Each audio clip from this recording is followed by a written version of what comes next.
Perfect. Welcome, everybody. We are super excited to be here. My name is Will Sorley. My name is David. And we are your commentators for today's 3K Legacy Tournament. We are at Enter the Battlefield in Newmarket, Ontario, Canada at Davis and Yonge Street. We have an amazing event. We have, around 64 players plus? I believe it's capped at 64, and we should have around 64-ish.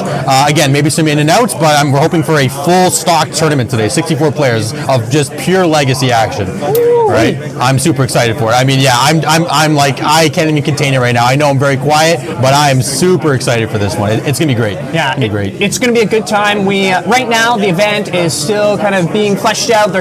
People are coming in, of course.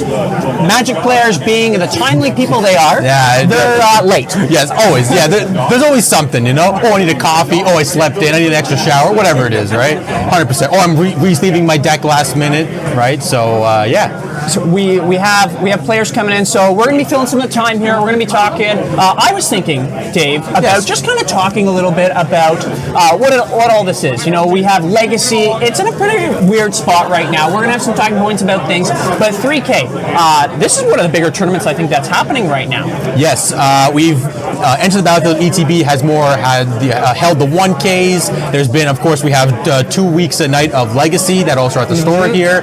So I mean, again, and the community within the GTA, the Southern Ontario area, is great. We have lots of stores that have Legacy action any time of the week, whatever it is. Yeah. But as Legacy as a whole, we know there's a bit of an elephant in the room when it comes to Legacy right now. Yeah, right?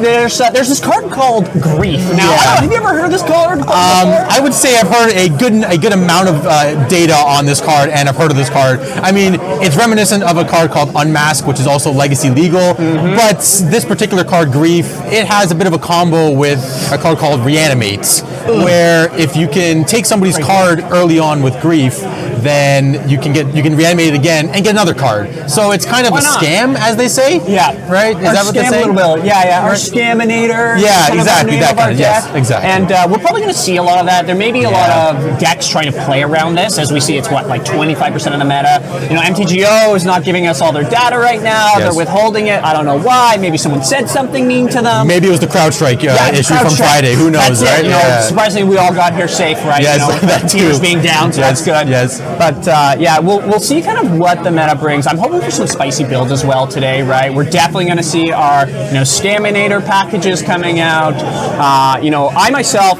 play a lot of Goblins, but that deck is dead. I have to say, Stickers made it great, but Stickers is now gone, which is very sad time. Yes. But we're happy because of this Scaminator. Bowmasters isn't getting as played as much. Exactly. Yes, we have a great new card called Psychic Frog from MH3. Oh my god! So that also helps the Scaminator matchup, or just blue-black and tempo in general, right?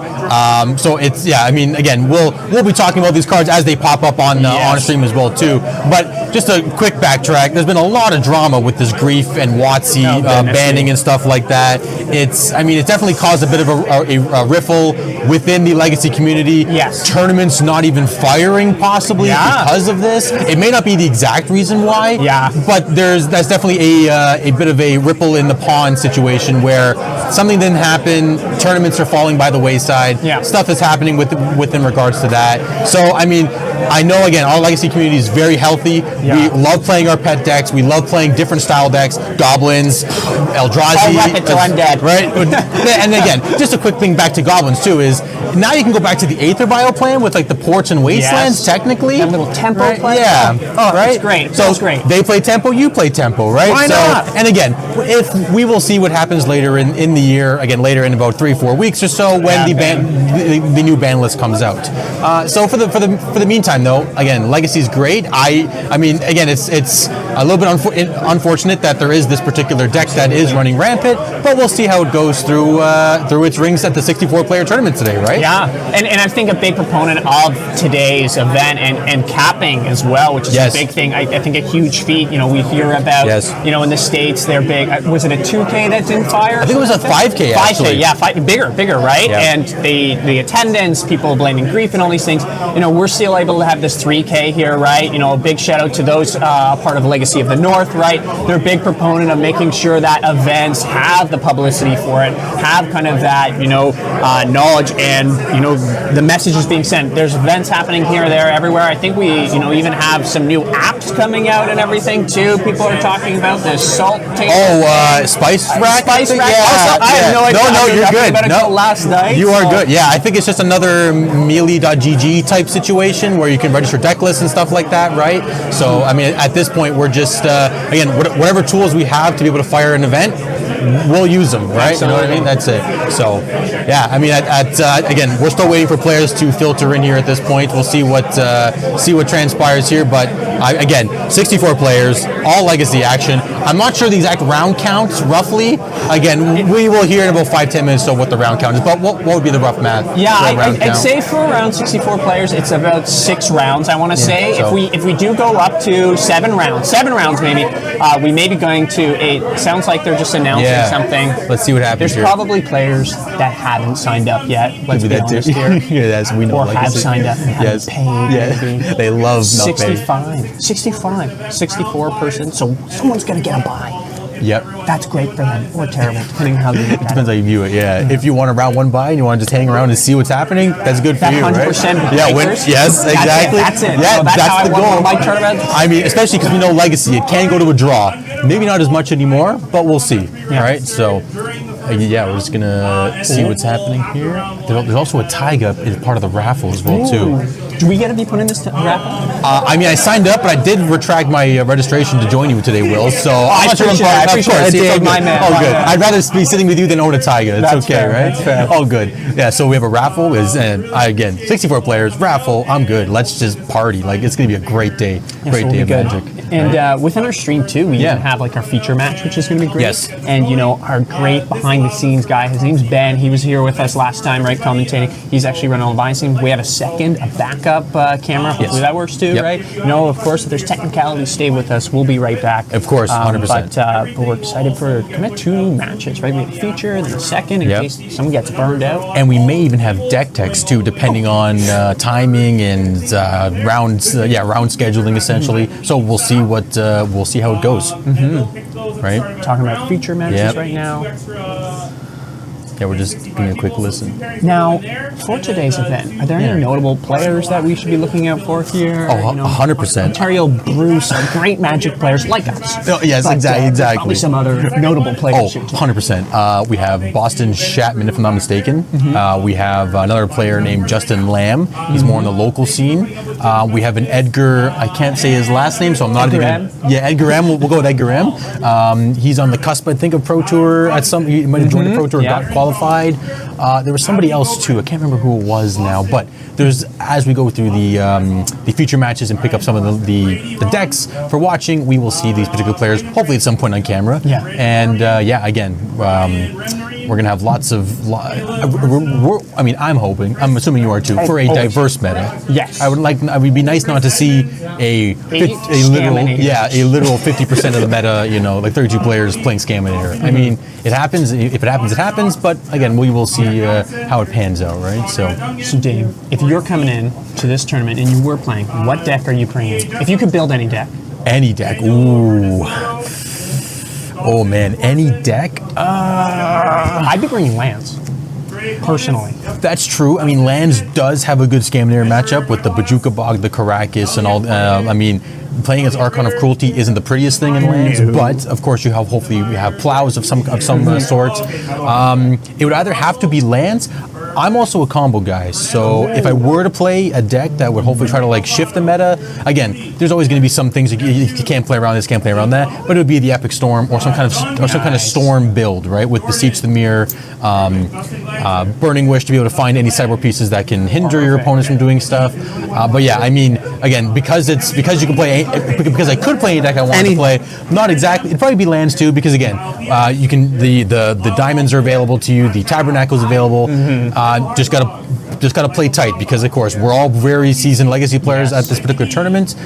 We love playing Legacy. We know what's going on. We have our ins and outs. We know our ins and outs of the format. So just playing as tight as possible is probably your best bets when it comes to Legacy, right? Yeah. I mean, just like any format, essentially, right? Modern, Legacy, whatever it is. But yeah, what would you play if you were to jump in? Goblins. No. I mean, I was going to assume that, but what would you play? No, I think money's no object. Money's no object. I'm thinking lands, right? Yeah, as lands well. too. Like it just, against that kind of grief kind of piece, but at the same time, like you're always going to have your bad matchups in certain ways too, right? So my first initial piece is lands, right? But I would love to play that Nadu Cephalid combo piece. Yes. I've been watching a lot of that online. Yes. And just because of grief being so prevalent and Bowmasters not seeing as much play, it's still being seen a lot because Rainstorm, it's going to hurt you, right? Yeah. It's pretty good, right? You have kind of two ways of winning, the Nadu F6 and hope you just go through your entire deck. Let them do what they got to do. And but it's pretty amazing that that deck. We've heard about it. We saw it in the Pro Tour, right? Yes. In Modern. Yeah, we heard. I've heard. Even the winner was saying this card should be banned. Yeah. I picked it up for Really, $8. Oh yeah. Okay, because that part in here, really. So he came out and said this should be gone. Yeah, he said this should be gone. 6 of the 8 top I players believe that was it. were Nadu, and then I think some... top 4 were Nadu. I believe it was. My God. Because it was the it was Nadu, and then there was control. There was a Jeskai control deck. I think I heard. And then maybe it was the board. There was 2 Necro decks, like Necro mono black mid rangey type stuff. I think it was. Yeah. That card's great. Oh yeah, Is that single play in Legacy too? I don't know. I'm not 100% which is sure fair. about So those there's two versions, I guess you could say, of Necro. There's more of like a mid-rangey, like Shieldred, Dothi Voidwalker, Dark Ritual it out kind of thing. Exsanguinary Cavalry, all these mono black kind of good stuff, and you can like refill your hands. It has some play. It's maybe not the greatest because you don't draw once you have Necro in play. Your stupid draw step. So if you're really low on life, or you burnt your life to draw a bunch of cards early on, you have to be able to end the game quick at that point, quicker than normal. The other version of Necrodominance is there's like a turbo deck that was running around. It kind of replaced. What's it called there? Oops All Spells, because it doesn't use the graveyard in this fact. So I mean, of course, Oops All Spells. There's eight. What's I'm looking for? Spy effects that mill your deck. All you need is 4 mana, and you can just basically go off from there. But it does rely on the graveyard. Whereas Turbo Necro or just Necrodominance Turbo is you basically bring out your Necrodom as fast as possible, and you draw 19, and the goal is to either Born Upon a Win, make all your spells have flash, make a bunch of mana with Manamorphoses and Dark Rituals and Cabal Rituals, and then you just win with a Tendrils on this at instant speed because you have flash all your spells, right? So I mean it was hype. It was really super hype when the card just first got released, and then people noticed that deck really isn't that strong. Yeah, that's fair. It's very glass cannony. It still dies too, of course, of the force. It's really susceptible to the mono green decks that have Force of Vigor. Yeah. Veil is still a problem for it, of course, right? Yeah, you can't kill if they can't exactly. Vexing Bauble is a bit of a 50-50 on it if you're playing more Beseech the Mirrors or Chrome Moxen in the main deck. So I mean, it's a explosive deck when it does what it has to do. If you're not playing against anybody that has counter spells, but when you do, of course, you just get like land based and you lose kind of thing. So it's a fun deck. People were hyping it up. I played it for a bit to try it out to see what the mulligans were like. Yeah, and how especially if you're that kind of combo. Right? Exactly, you're like, right? I'm already in the mindset and whatnot, and it kind of flops. So at this point, it doesn't do anything, right? Yeah, or the hands are just really bad. So maybe we'll see it today because some people like just want to maybe spike a tournament because they think, oh, the deck is bad, no one's going to play it. Yeah, or think of it. Exactly. So we will see what happens on that front, right? And I was going to say, we have chat available too. So thanks for those who are watching right now live with us and throughout the stream. It's going to be a long day today. So please stay with us. Right, get your grandmas, grandpas, popcorn. Popcorn. Get it all ready. It should be a great time. We'll be able to interact with chat. Right, we see a couple people in here. We have C Sticker. He's saying happy 3K Legacy Day. Good luck to all players. Yeah, and they should all hopefully have a great time. Definitely. Call those judges when you need it. Right, we have primers in the chat, as well, and happy to see a lot of Legacy content, even if it'll be grief all day. Yeah. That's what we were talking about. And we're talking about it's again. We're really hoping that the people of Southern Toronto, or Southern Ontario, love a diverse meta. I understand that the cards win, the deck wins, it does what it has to do, it can top tournaments. But some people, again, like we talked about, you love goblins, I love Storm. So being able to play your pet deck, I mean, it should call for something. It should say for something. It shouldn't just be a straight. We're just going to be watching grief all day. So again, we hope not. We'll see what happens. Yeah. Seems like we're getting started. Yeah, it looks like we are. I've already heard a judge call. Yeah. So always something. Hopefully not about a proxy, but it's possible, right? Yeah. We'll see what happens. Yeah, I think that's one thing too. We should mention is good point. We can have proxies. Yes, this is a. I mean, 100% proxy, yes, but the goal is that hopefully people transition into the format. They like playing the format and they want to work into the format, move their collection up, move their funds up into Legacy. Right? Again, not everyone can get to that level, which is completely understandable. But yes, this is 100% proxy. So hopefully we have a clear picture that when we're watching the games, we know exactly what the cards are, what's happening. But other than that, I mean, again, it's.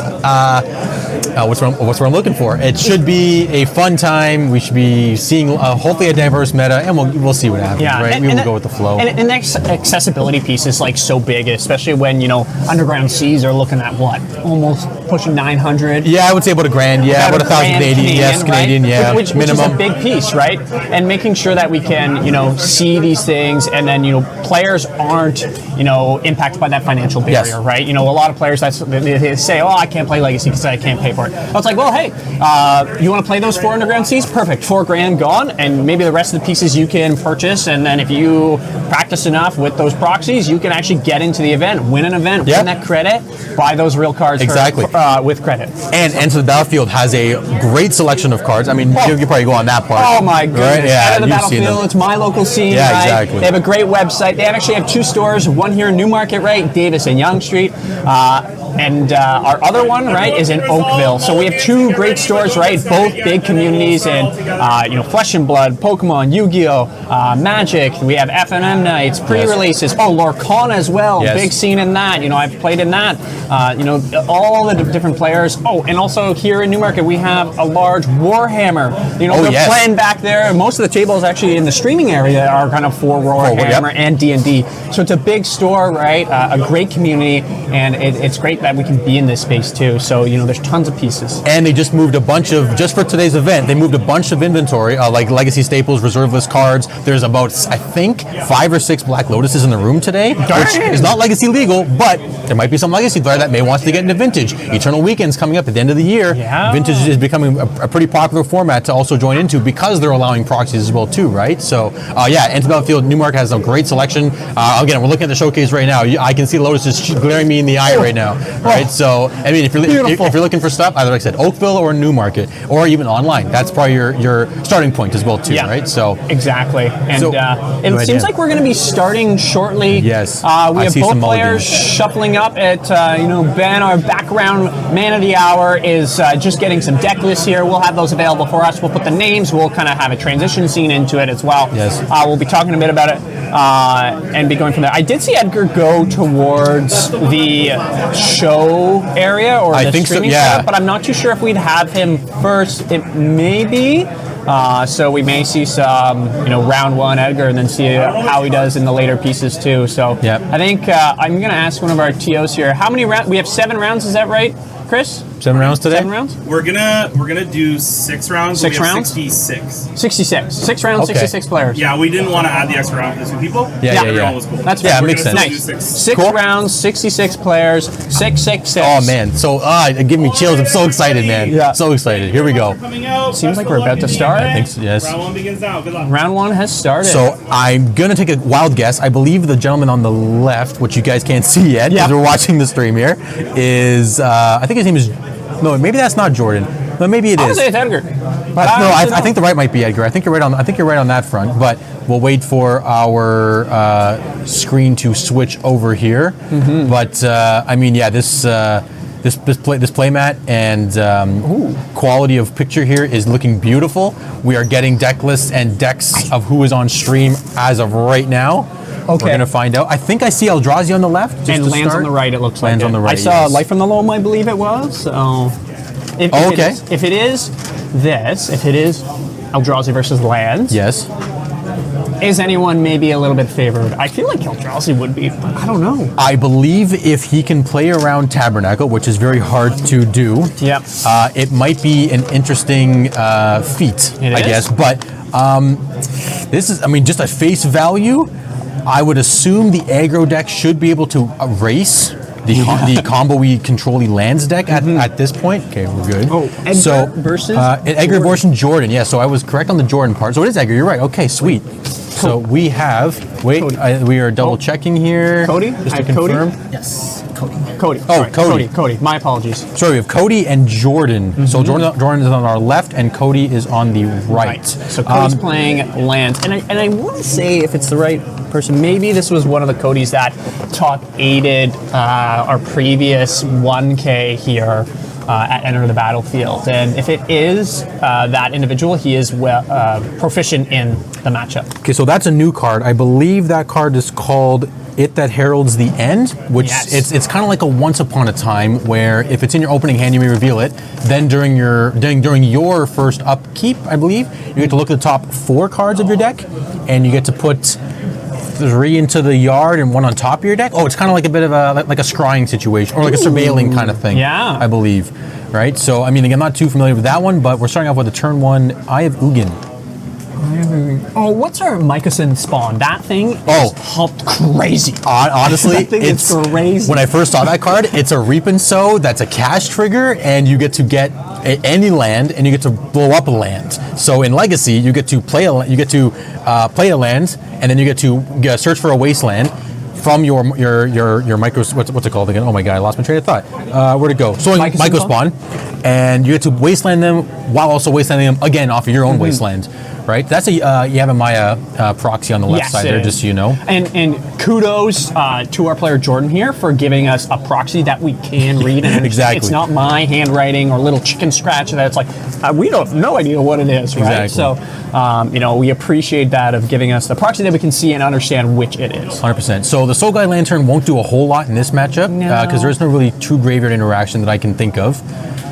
So at this point, I believe it's a Cavern of Souls and Yavimaya. And we have a Thespian Stage searching out I want to say a Savannah or a Taiga, but we will see. He may get a basic for it. Oh, basic Plains. Okay. Very interesting. So this has more of a white splash going on there. Yeah, it does. It seems like we have 4 Swords to the Plowshares in the main, so it definitely makes sense to have this, right? And 2 Vexing Baubles. Those aren't going to do a whole lot in this matchup either. But the Plows are making sure that you have the correct mana for it is going to be huge too. So that's awesome. Yeah, I mean, Plow is great against, again, especially if we're talking about the Rescaminator matchup, you want to be able to Plow the Archon because that is your most dangerous threat that you can't Maze of It efficiently, you can't Karakas it at all, really, or you can't Karakas it at all. So Plow is basically your best option, unless you're playing like a rug version, like a blue, red, green version of lands. You get to Aether Spellbomb, but in this case, this is actually huge though too because of the Yavimaya. Cody actually has access to green mana. I just and realized, life of them because I was like, how did he cast Yeah, this? good catch. But Thespian Stage, right? That's actually a huge piece for the lands players having green mana available, not having to fetch a green. Exactly. Right? And even when I'm looking at it too, Jordan, he plays out the Wasteland. He knows that he's under Life from the Lone Wasteland, kind of almost like a soft lock in that way. So Jordan kind of needs to figure something out, or else his lands are start going to go bye-bye each turn. Yep, and that was a Null Drifter, which is a cast trigger Mull Drifter. So when you cast it, you draw 2, and it has Evoke. So that was the Evoke cost that Jordan paid there. Hence why I went to the graveyard immediately after. But that's a great card, and we have a Dark Depths. This is the scary part of the Yavimaya, and right away, I think this is the right call, right? Dark Depths comes into play, right? It's going to come in with. Is it 10 counters? 10 ice counters, 10 ice right? counters. And just make it right away, right? Make him have the answer for this, and he's going to read it. I can totally understand that, right? Because this Yavimaya has actually been backbreaking, I feel like, that made him be able to do this. Does he have an answer? I don't believe so. The only thing would be, I think it's Kozilek's Command can exile something. Play a flyer? Or play a flyer. Yeah, I guess play a Null Drifter and block the Mirror Lodge. Yeah. I mean, Make a Spirit? but it also needs 7 mana for that, so that's going to be a bit of a trick. I think he's dead. There is the where is it here? There is a creature that should be able to bounce, but I don't think he's playing it unless I'm missing it. Yeah, the what's it? It has the kicker. Yeah, the kicker right? to bounce something. I can't remember the name of it now because Jordan is not playing this particular No, it doesn't card. look like he's playing it here. Yeah. I think he's dead. Maybe, just maybe, Cody forgets to attack. And Yeah. MTGO, he F6 through his attack He's like, step. And he's like, okay, I just need to go to my attack step. I'm going to skip through this step. And he skips through the attack one too.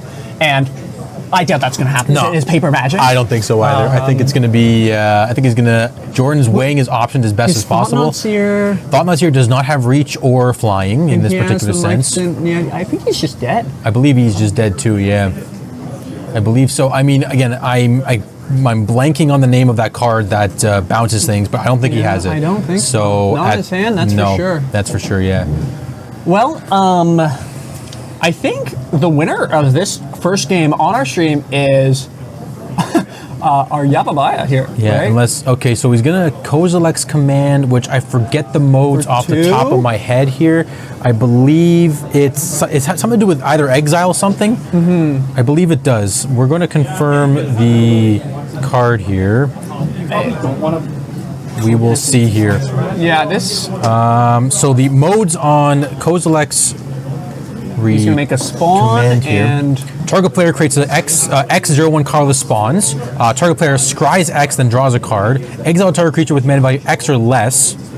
Or exile up to X target cards from graveyards. So I believe he can exile target creature with mana value X or less, which would be the Merit Lodge, because it has a zero CMV at this point. So he actually might be safe. So this is where the Kozilek's Command's coming in place here. Am I reading that right? Yeah, but he's scrying and making spawns? So I think because you have to resolve it in order, you scry first and then you exile the creature to fully resolve the spell.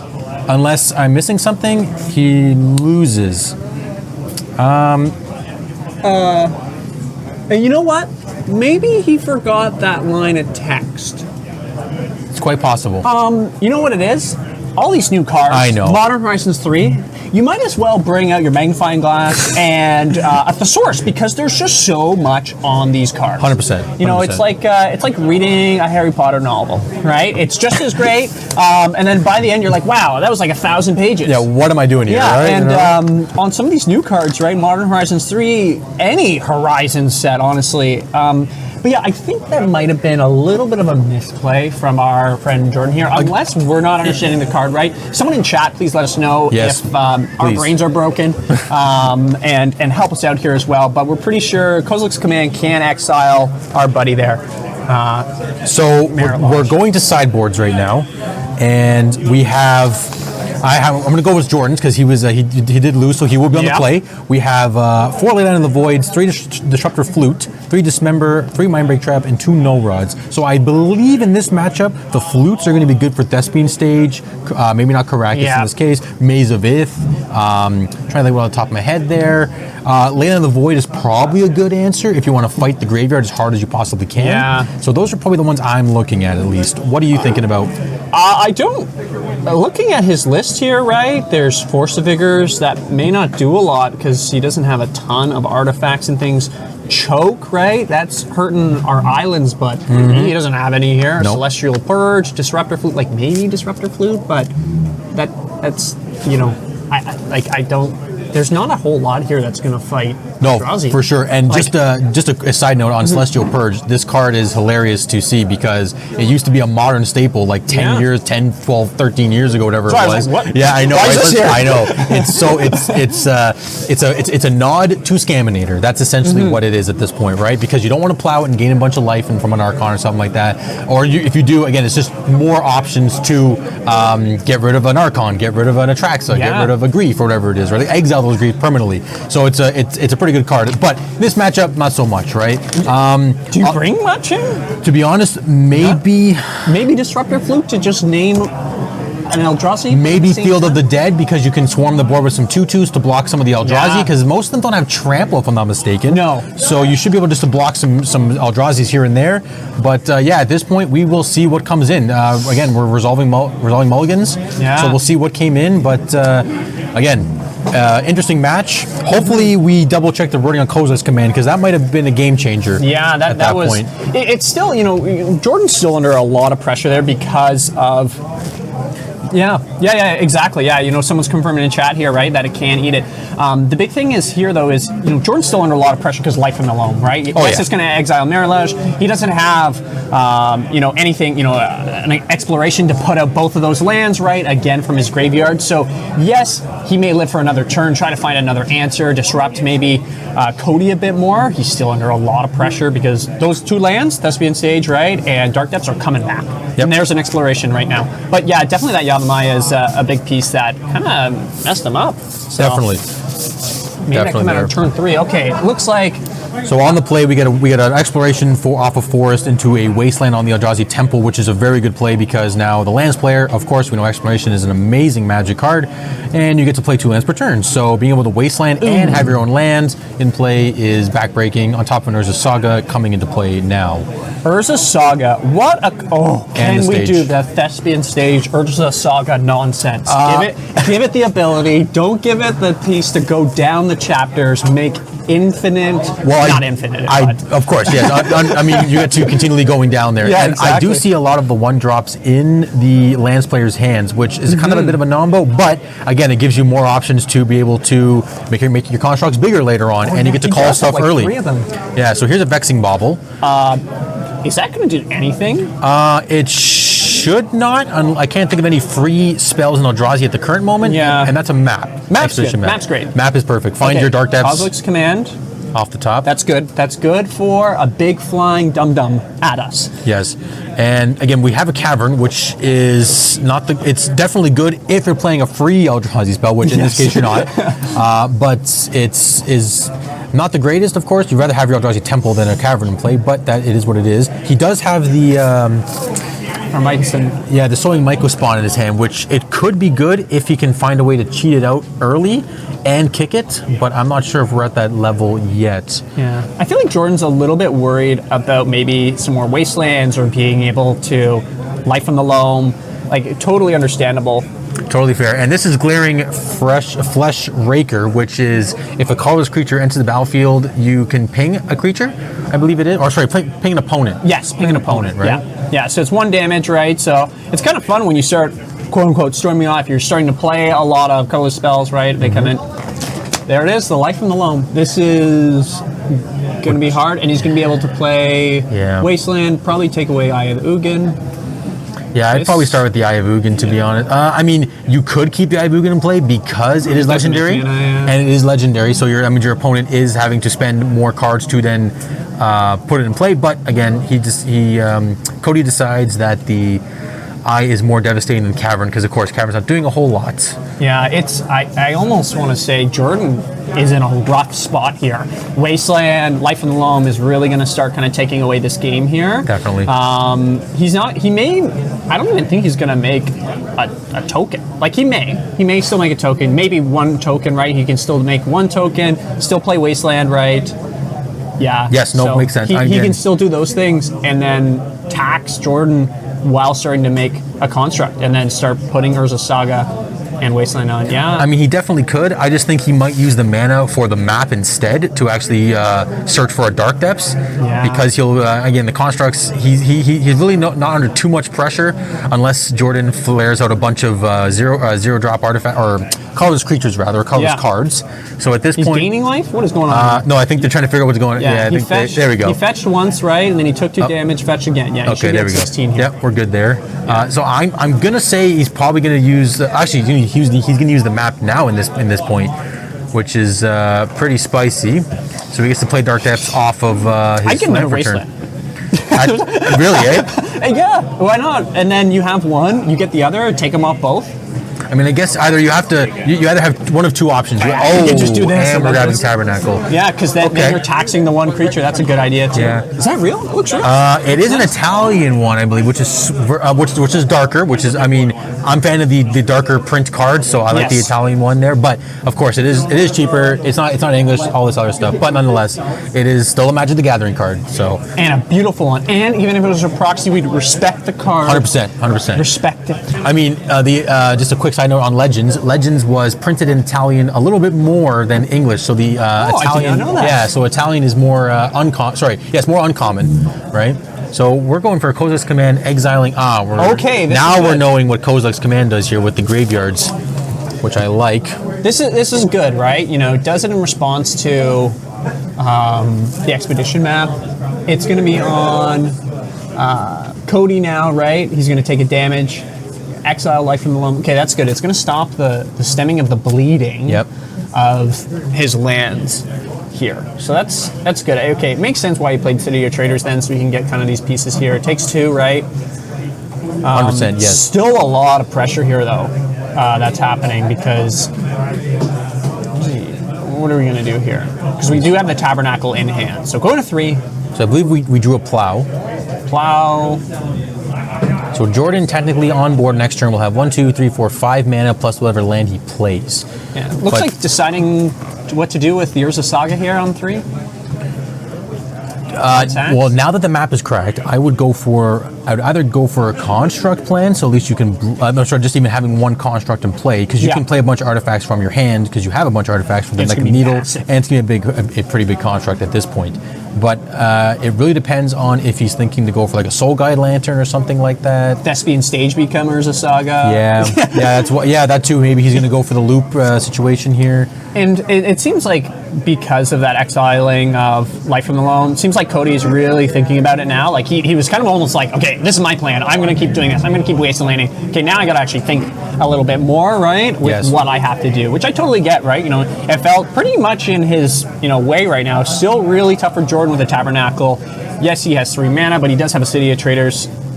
So that land will disappear once he plays another one. Yeah, I mean, it's a bit of a nombo cracking your spawn to pay for your spawn for Tabernacle, right? You know, but Why not? Why not? Yeah, why not? Very, very true. Why not, right? Yeah. So again, very, very deep in the tank here. I'm not exactly sure. So again, like as Will's saying here, it could be he's thinking of Thespian Stage looping, he's thinking of constructing, or he can make a mana.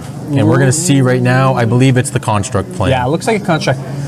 We have put a litany of tokens beside them, and if Yes. they can't find the right token, they're not looking hard enough. We got problems here. Yeah, we got problems. we have the 2-0 in case we have some Nadu players here, right? Okay, And then, yes. We need an F6. Also, actually, we should make an F6 token too. Honestly, that'd be great. We should, yeah, we should. Just again, it's just an F6. Do what you want to do, or something Yeah, like that. yeah, just keep going, right? Storm off. I'll just hang out until I'm dead. Until I'm dead, right? exactly. So- Oh, we're getting a second Bauble. So Bauble is a great card because if you don't actually need it, you can cantrip draw. with it. Yeah. It's a redraw, and I believe there are 2 in the main. Any additional on the side? We do not. No on the side here. Yep, fair enough. Okay.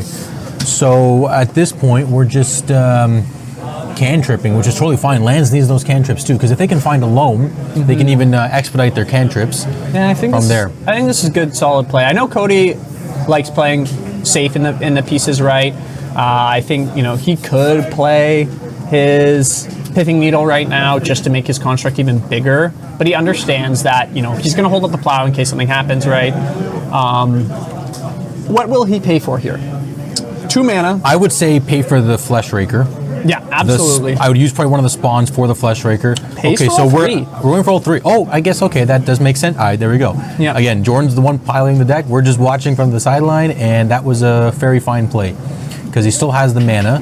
The construct is currently a 3/3 at this particular point. I love that art. The little windmill. Yeah, those, XX. I personally picked those up, picked those ones up as well because I Perfect. just love the Unfinite. No, is that Infinity? I believe it is one with the so. one with the Yeah, ranks. yeah, the specialty I can't remember sets, now, the right? specialty sets. Yeah, exactly. So, just a quick check on chat here. We have 66 players with 6 rounds. 6 rounds, Right? yeah. Yes. 66 players, 6 rounds. We had a couple people not pre-register for the tournament.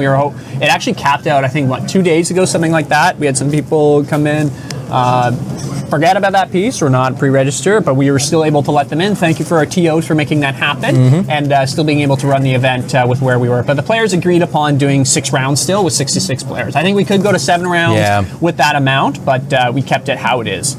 So we're thankful for that piece because everyone gets to play. No one's sent home quite early. Yeah, exactly. Within the piece, so it's good. Okay, plays Cavern of Souls and passes. Yeah, I can't do much At this point, yeah. Okay. So Would you like to destroy your construct? No. He would not. He's going to pay for it. Sounds good. That's a good play. What did he draw there? A Thespian Sage, I think it was? Yeah, Thespian Sage. He's going to hold this Boseiju as well in case something happens. Yeah, you can blow up a land just in case, blow up a annoying artifact, like if anything brought in, maybe like a Disruptor Flute if Yeah. this came in, right? A Chalice isn't horrible to have against your CMC1 opponent like Plows, so Boseiju can blow that up as well, but we'll see if those even came in as well. 2 mana. Oh, okay, we're he is going for right it. for the lands. Do they have any wastes? They play 1, right? We're going to find out, and actually I lied. Yeah. There is one. I There's one. was Sorry. otherwise he's going to play 1, right? We have lists. We have lists, right? We're not finding out anything because we know exactly what's happening. Yeah. Yes, we have 1 waste in the deck and also 1 forest. Okay, that makes sense. Right. So 2 basics. Yes. That was one thing I was thinking, like even when we were talking about what card should we bring or what deck we should bring, Yeah. I was even thinking, the mono red kind of tax, right?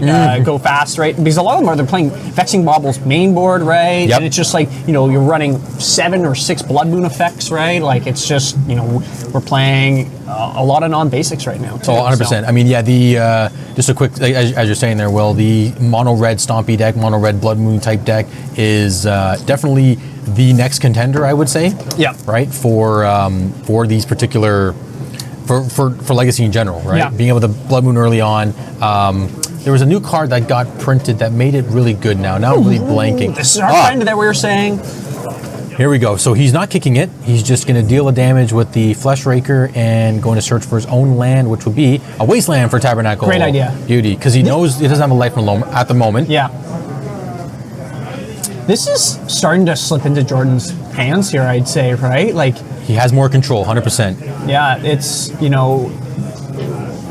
Cody's just kind of drawing cards. Not a lot of good ones, maybe. He's going to, start stacking these Vexing Baubles, start getting some better draws here, hopefully. Yeah. I think that was our friend Dark Depths, honestly. There we go. Little Flash. So we're going to drop we're a turn, getting there. Rished Import, and Dark Depths. Yeah, Rished Import and Dark Depths. We are playing Rished Imports. I love it. I love it. Going back to the old text. Okay, yeah, I was about to say, there's no way he's not playing this, right? Yeah. Does he have an answer? I don't see a K command or Kozilek's command in the hand. Does he have another? He has 2 Michael spawns, so he Okay, could, so he's fine. Yeah. Well, he has to. The problem is he can't do it in response or flash it in somehow to be able to crack it when he's. Okay, he might be dead again. Yeah, it might be unless he can somehow talk. I think Cody's going to do it right now. Yeah, Cody's going to do it right now. Yeah. Target Dark Depths. Make a 20/20. Yep. And it's good because he gets to keep a stage in play just in case. Yep. And he still has Plow up, right? Yeah. This is looking pretty tough. What a top deck. Vexing Bobble. What a that's card. pretty good. I know. Yeah, that's why it can be backbreaking for your opponent, or it can find you the right card at the right moment. Cody's feeling it. He's like thinking. He's like, okay, I either have him beat here again or I don't. Okay, upkeep, target, The temple. Temple. Makes sense. Love it. Yeah, I think that's the right play. You don't need to hold a Plow. You're either going to win or you're going to lose this turn. Oh, time to Gate Command. Let's go. Does that work though? Let's go. He needs another land in his hand, no? Oh, you're right. No, he he can sack doesn't. the He casts spawn. it for zero, and he right? can sack the spawn. Yeah, you can sack the spawn. Just in case. Does he know this play pattern? I hope so. I Please, really hope please he. have learned from game 1. You can do this, Jordan. I believe in you. Let's see if he can do You're the it man. here. Because it does work. Like, Okay. we're not going crazy, right? Yeah, Gate Command does do This it. is right. Chat has told us, and chat's always right. Oh, exactly. Chat's always right. I believe in them. We shall see. Yeah, we'll see. I really hope. no. I really hope he reads the card here. Please. Come on, Jordan. If anything, I'm going to be that guy and be like, Jordan, come over here. You played it wrong. Yeah. And I think it's good, though, maybe round 1, right, Jordan learns this, and then he's going to go 5-0 afterwards, and then go to come top 8. Yeah, exactly. So right? 5-1 cut to top 8, exactly, Yeah, exactly. right? So, I mean, we're going to find out in a moment. You're going to have you can't lose, really. If 66 players, 6 rounds? You really can't. Runner. Yes, 100%. Like, there's really no way you cannot. Wow. You cannot. Is he going to do it? Is Kozilek's command a sorcery? I think it is. No, it's an instant. It's an instant too, which is even better. Okay. Okay, we're doing something. Okay, so he read it. Let's. Yes. Okay, and we did it. We did it, yes. There we go. I think Cody's probably saying, "Oh yeah, you can't do that." Yeah. Yeah, he's like, you couldn't do it game 1. What happened? So Yeah. I think it was, again, as Will said, didn't misplay game 1. Game 2, he realized his card's actually busted. Now we know. It looks like Edgar's. Okay, so being he's, finished what's up the other here. mode is making a spawn. This game is like in his hands now. Yeah. He has another Vexing Bauble to draw with, but other than that, there's not a lot. Yeah, not a lot. Yeah, Other than definitely. that, okay, sounds good. Sorry, it's choose 2. I think. So he does get to do another, so it's... So I believe Jordan did 3 modes. He made a spawn, scried, and exiled a creature. So I think we have a bit of a...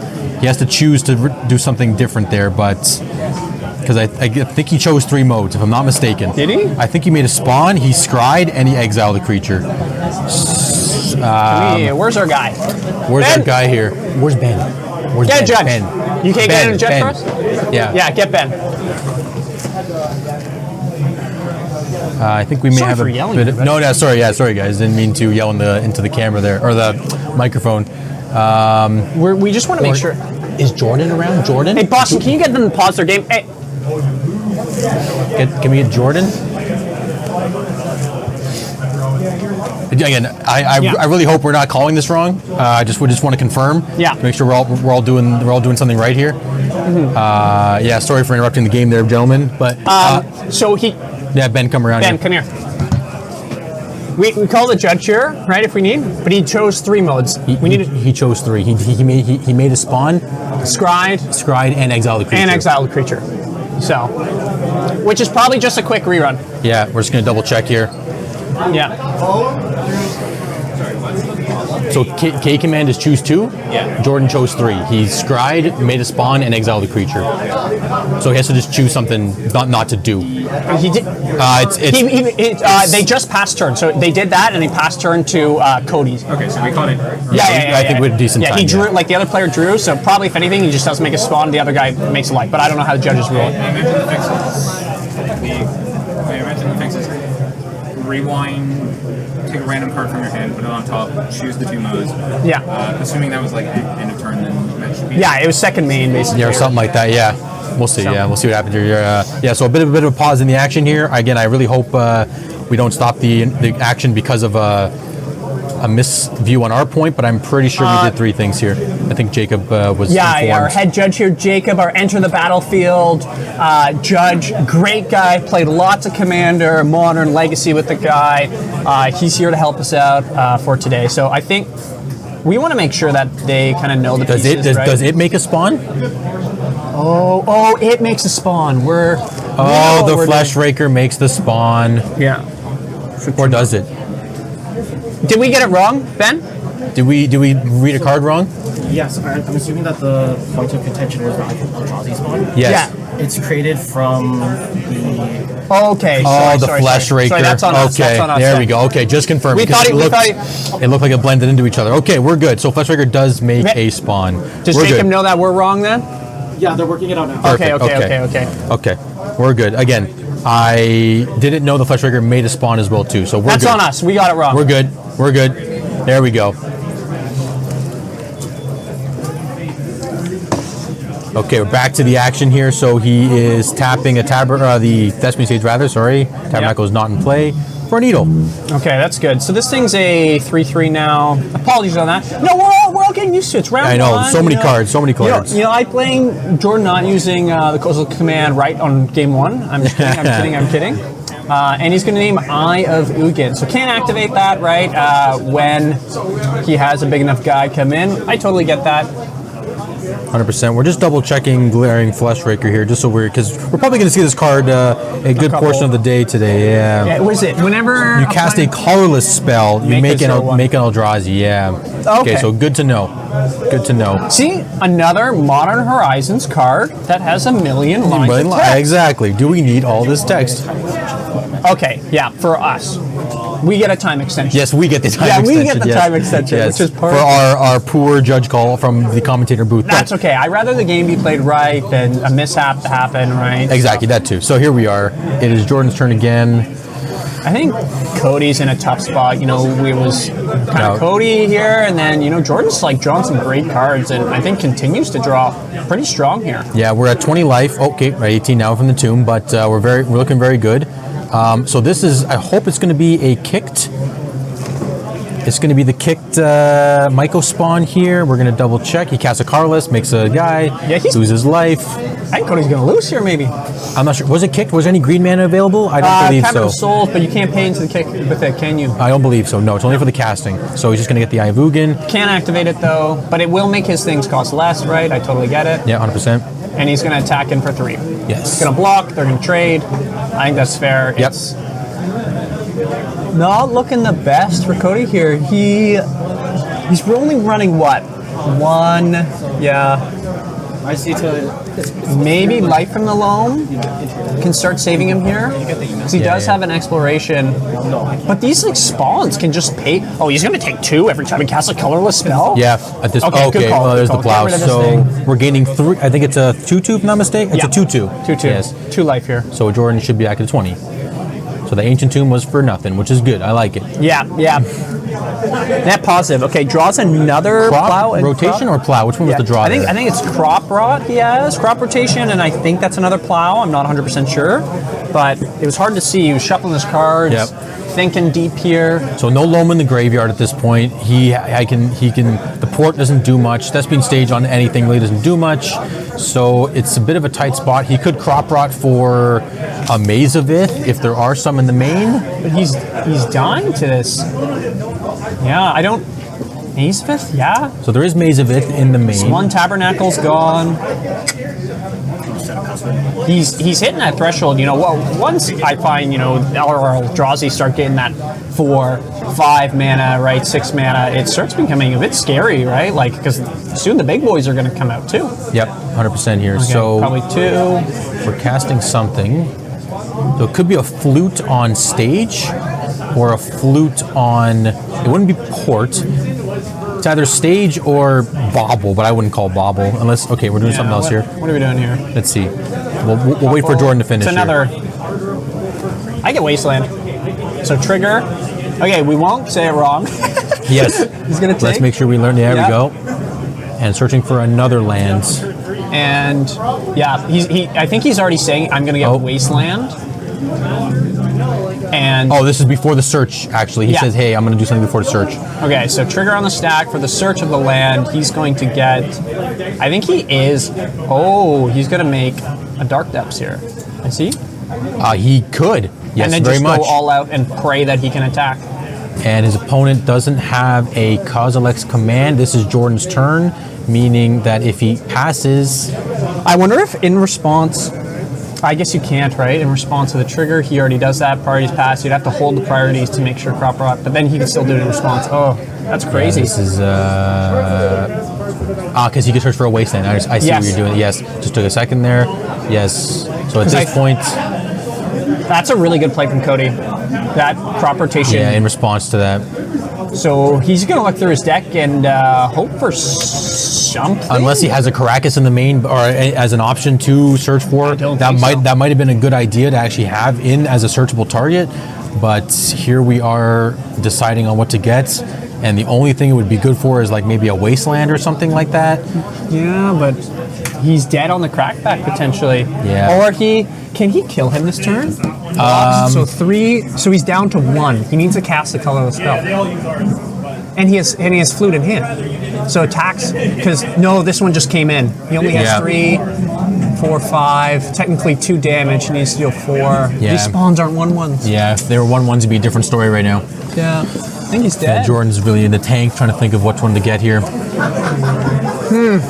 Actually, now speaking out loud, having one Caracas in the main might not be a horrible idea, especially if you can search for it. Yeah, especially Right. with these Yeah, license spawns. That's wild. Yeah, he gets the wasteland. but it's not going to help.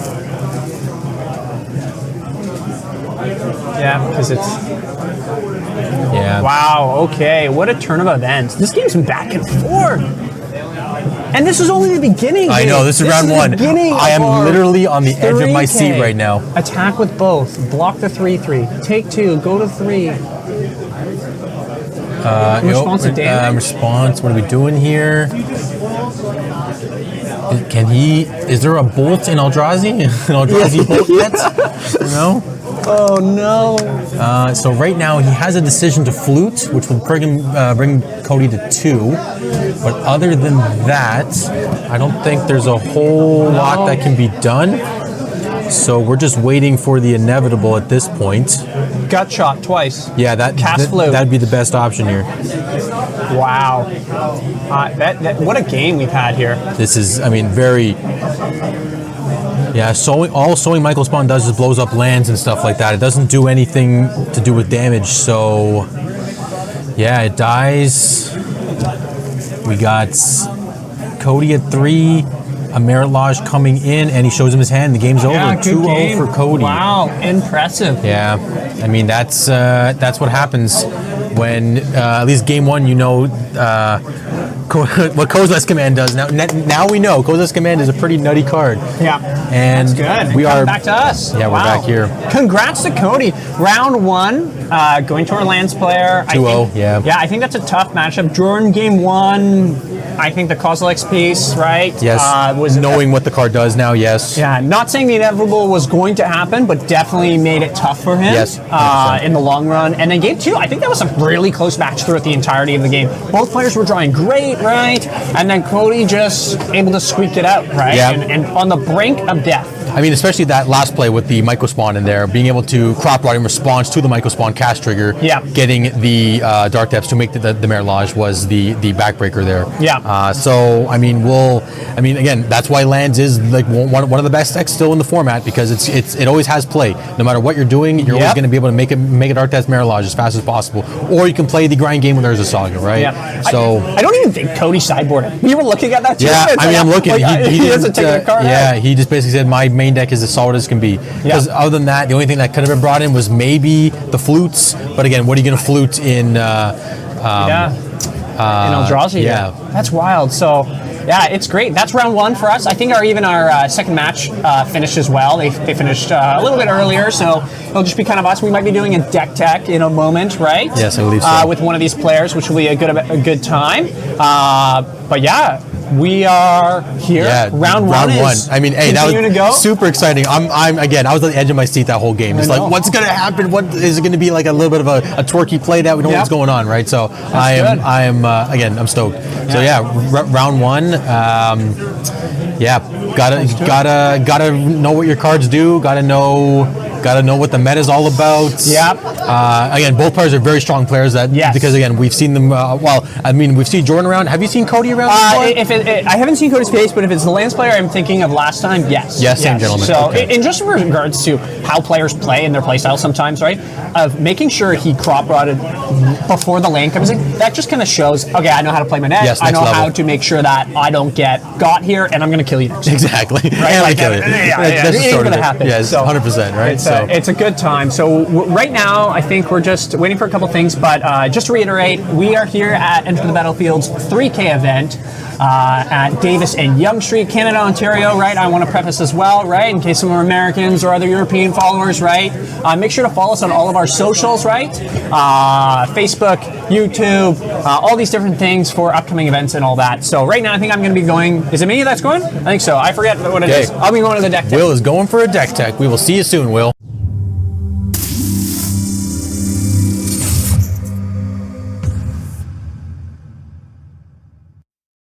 Now we're back. We're here. We're back, Dave. We're here. Okay, perfect. Man, what a round. That's all I can say is just mayhem of like plays and thought processes and stuff like that. And I heard you went to go do a deck tech. Yeah, it was great. We did. It was a Merfolk player. They got Rescaminated by Edgar, and they said it didn't go well. They were trying to hard cast Force of Will. That doesn't work. You're going to lose if you're going to try to do that as Merfolk. No offense, but he did great within the pieces within that. So welcome everybody to those who are just tuning in or not tuning in, but hopefully you are, because that's why you're here for our great 3K Legacy event at Enter the Battlefield, Newmarket, Ontario. My name is Will. My name is David. And we are excited to bring you also this event, but also upcoming events too. And upcoming events that we have within our place is we have July 7th, right? Yes, we 1 have p.m. a 1K, yeah, at 1 p.m., right? At It's Game Time at Mississauga. I think that one is coming up that we have August 3rd, right? We have a proxy-friendly 1K at Heart of the Game in Buffalo. That's pretty close. I know a lot of our players do travel, right? I don't know if there's anyone from the States. I feel like there was maybe someone trying to come, but the whole internet world crashed, right? Microsoft said, just kidding, I'm going to push an update. The guy then quit later that day from the piece. Then we have August 4th, right? Another 1K at, how do I pronounce that? I've never seen this. That is Chimera Gaming. Chimera Gaming. I have not been there myself, I have to say. Great play space, lighting is great, atmosphere is great, lots of food in the plaza, it's great. Ooh, and then we have our Legacy of the North Summer Invitational. And that's something too that we'll probably dive into a bit is all the players that are playing here and then other events through the GTA and even in Ontario and sometimes the States, right? We're playing for these legacy points, right? And then players, is it the top 32? Top 32 will be invited to this invitational on the 10th. Hopefully they can make it. I don't think they can give their spot to someone else. They can't give them their spot to somebody else. If they drop out, people that are, let's say, 32nd or 33rd, 34th, Yep. 35th, Can't they even can fill in the gap. Wow, that's people, awesome. right? And so these individuals will be invited to the 10th, which I'm hoping I will be there. Not as a contender, of course, because I haven't played enough Legacy recently in regards to these types of tournaments, but I know that there's a lot that have. And then we have our Buffalo Chicken Dip, which is at Warp Gate in Westerville. And then we have our face-to-face Legacy Champs in Toronto at the Monaco Casino Hotel, which is a great time. That one's coming up in September 28th. And I think it just got posted like almost last week, I want to say. Essentially, yeah. Yeah, I think it was the Chimera 1K on the 4th of August was posted about a week ago. Yeah. And then the face-to-face Legacy Champs on September 28th also recently posted as well. Yeah, perfect. So it's a good little piece, right? We have lots of events coming up in many different ways. So make sure you're able to try to attend all of those events, or if they're being streamed, try to watch them as well. Support us, right? Support us, our local scene, Legacy all throughout, right? And make sure to follow us. Definitely. And going back to the invitationals for a second, because that's going to be our next big topic. This is as of July 19th, which was just yesterday. This is the top 32 leaderboard as of what we have right now. So there's a bit of contention. Ooh. We're very close. Points. I know. Boston's always on the top. I mean, if you know Boston, he's a grinder. He plays. He tops All the 1Ks, either wins 1Ks, top 8s, whatever it is. Lots of locals that he plays at. There's a bit of a contention because Justin Lamb is also a well-known maybe not at the face-to-face level or any of the 1Ks and stuff like that, more at the local level of just playing a lot of Legacy all the time. Always going 3-0, always going 2-1. He loves his pet decks, so he's always topping at the tournaments. So as you can see, him and Boston were very much neck and neck. It also came to, I believe it was about 3 weeks ago now, give or take. Actually, almost a month probably. They were actually in the finals together, and Justin actually won against Boston in one of the tournaments that was happening. Spice. So it definitely boosted Justin's points. Justin keeps saying that there's no way he's going to get to the level of Boston, like as in points wise and being able to spike tournaments. So he says he's okay in quotation marks with being second place. People keep saying, yeah, get Boston out of the top leadership, right? See what we can do. So again, we will see what transpires with today as well too. Maybe he'll top 8 again and get some more points for today. Yeah. We also have again a whole slew of local players that we have. We have Pavel in 3rd, Conrad in 4th, Daniel in 5th, Josh in 6th, Lyle in 7th, Alex in 8th, and the list goes on, as you can see. It's pretty close, though, it looks like it, right? Like, in regards very. to things, like, depending on how players play, so there could be a lot of change-up before the August 10th, right? Yeah, like just an example, 4th, 5th, and 6th are technically at the same points as of yesterday, where as well, 9 and 10th were also tied as well. So there's lots of ties, lots of contentions, 14th, 15th. Me, myself, I'm actually on there. I'm 27th, but I don't think it's going to go anywhere. You're going to go to the event. Again, this tournament, because I'm not playing in it, the people that are playing right now, the Boston, the Justin, the Pavel, the Conrads, they're going to be Everyone below 32. Exactly. Yeah, exactly. Yeah, that's the point, right? So we will see how this particular spreadsheet lays out. But again, this is a great way to increase the Legacy community, get more people to play the format, adds a bit of a competitive edge to it. It makes you there's actually a reason to strive for something. Yep. It's not just playing Legacy at a locals and then they're going home that night. There's a bigger reason, a bigger push for this particular Legacy to go on, right? So, and again, that's August 10th it was, if I'm not mistaken, correct. right? Yeah. So, well, that's in basically 3 weeks or so. Yeah, 3 weeks. Right, so get your points in if you're on this list. Again, if there's anybody who is trying to get there, start playing Legacy. Let's go. Anyone in the Southern Ontario. Yeah, and someone asked in the chat, where can you find these sorts of local events, GTA tournaments-ish? It's called, there is a new website, I believe, or kind of app, right, that someone is just pushing out. Developers are here today. What is it, Salt? I believe, Spice Rack? Spice Rack, yeah. And it has an area for all of the tournaments, Legacy, that are happening in the area. But also if you just join the Legacy in Ontario, right, we have a Facebook group, right, or Legacy of the North, all the events are usually posted there. I know Jim Monolith always posts a lot of the events, right, pushing Legacy. He's a big proponent of, why we're here today, along with many other people, right? If there's even sweaters that are for sale, there's people wearing Legacy of the North hats, right? Yes, exactly. There's merch, there's pizza coming, I've heard, there's tons of things that are, happening here, and it's great to see, Legacy being pushed the way it is, and so big, too, so it's great. Oh, honestly, again, great community, great bunch of people. We want to keep the format alive, want to play the format, we enjoy it. And in short, just come out and play some Legacy. That's basically it, right? I think competitive, local, whatever level it is, just making sure that you're coming out to play Legacy. Not just if you enjoy watching the content, perfect. That's awesome. But Legacy is such a wide format. You can basically play anything. We know there's the boogeymen in the format, but that's like any game, any board game, any. There's always going to be a hard meta. Yeah, there's always something, right? So again, welcome to Legacy. Let's keep playing.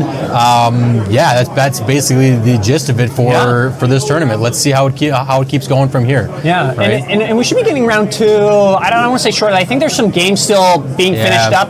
I'm going to guess they're Jeskai control decks. Well, they're probably. I'm going to say bean control decks. I'm thinking they're bean control decks. Yeah, that's what I'm thinking. I did play against a bean player Legacy 2 weeks ago. My buddy Kyle. I definitely saw him going to turns, and as they methodically.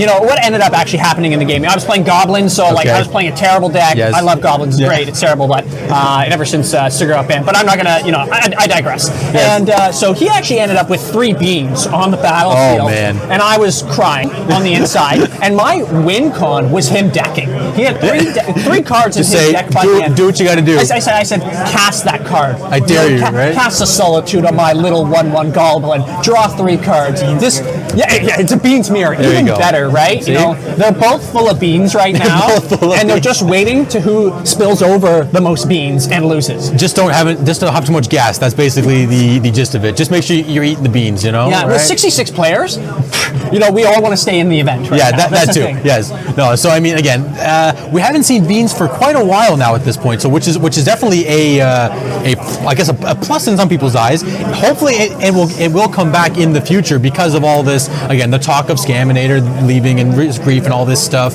So it could be the deck to play again. Bug Beans, I'm not sure if you're aware of this particular deck, was a top contender, a top 8 Eternal Weekend in North America. I believe it was also Europe as well too. It was also I believe a Bug Beans shell or some kind of bean shell of some kind, right? So the deck does something. It's still a solid deck. Yep. It definitely requires a slower meta or a slower gameplay than all this grief reanimate stuff, right? Yeah. So we'll see what happens with that.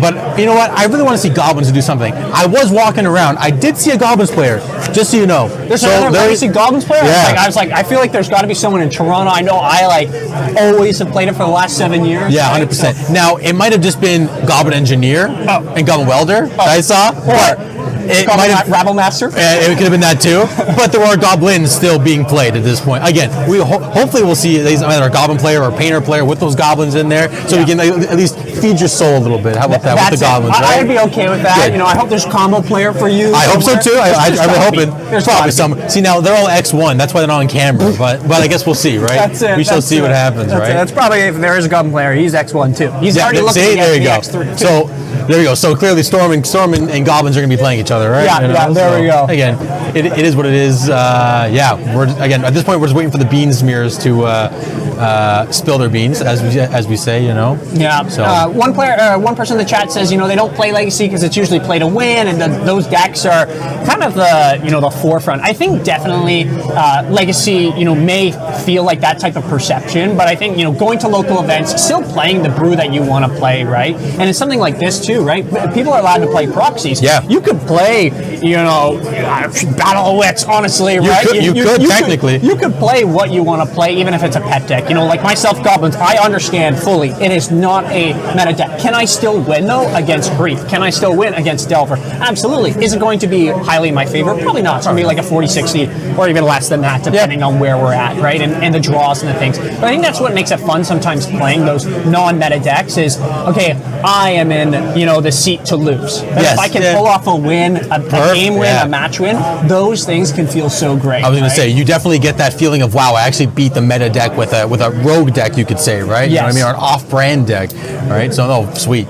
I remember last time here there was at the previous 1K there was a player playing mono blue, and it's a triple blue wizard, and it's like it makes you like sacrifice something that counters a spell or something like that. He's here today. I don't think he's playing that again. I don't believe so. But I remember seeing, and he did well. He came I think it was just at a contention of top 8 or came top 8, right?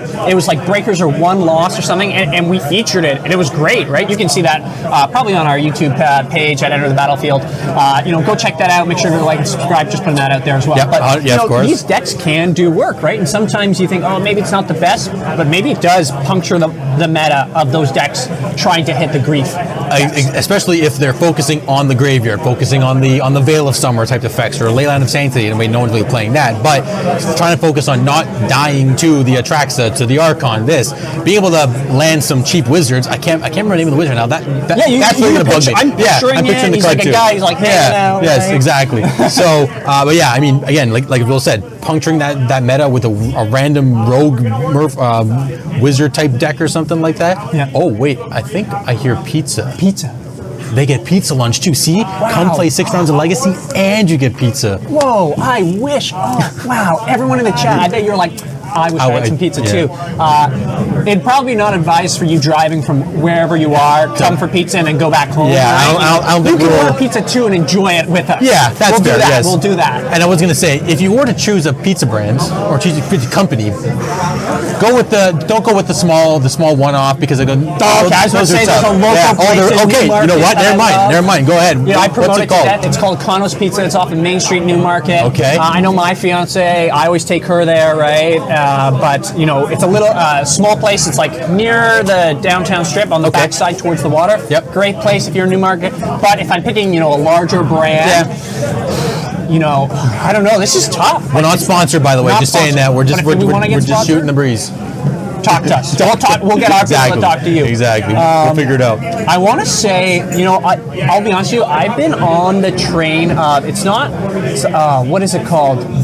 Papa John's. I've been on the train of Papa John's recently, but I just say Domino's is that soft spot for me. Really? Too? Okay. What about you? So just a quick thing there. Are you more of a school lunch pizza kind of guy, or are you more of like? I'm a teacher, so I'm like I see the school pizzas come in and they're like pizza. They're like stuck on the box of the pizza. The kids open it and there's no pizza in there because it's stuck on the top box. Okay, and I'm like that is disgusting. Because my experience is in Domino's and Papa John's, it kind of reminds me of like school. Yeah, kind of like a school pizza lunch kind of thing, right? But I mean, I used to be a Pizzaville guy. Used to love it like crazy. Again, something happened there, whatever it is, and so I've just kind of stuck with Pizza Nova. Okay. Pizza YOLO.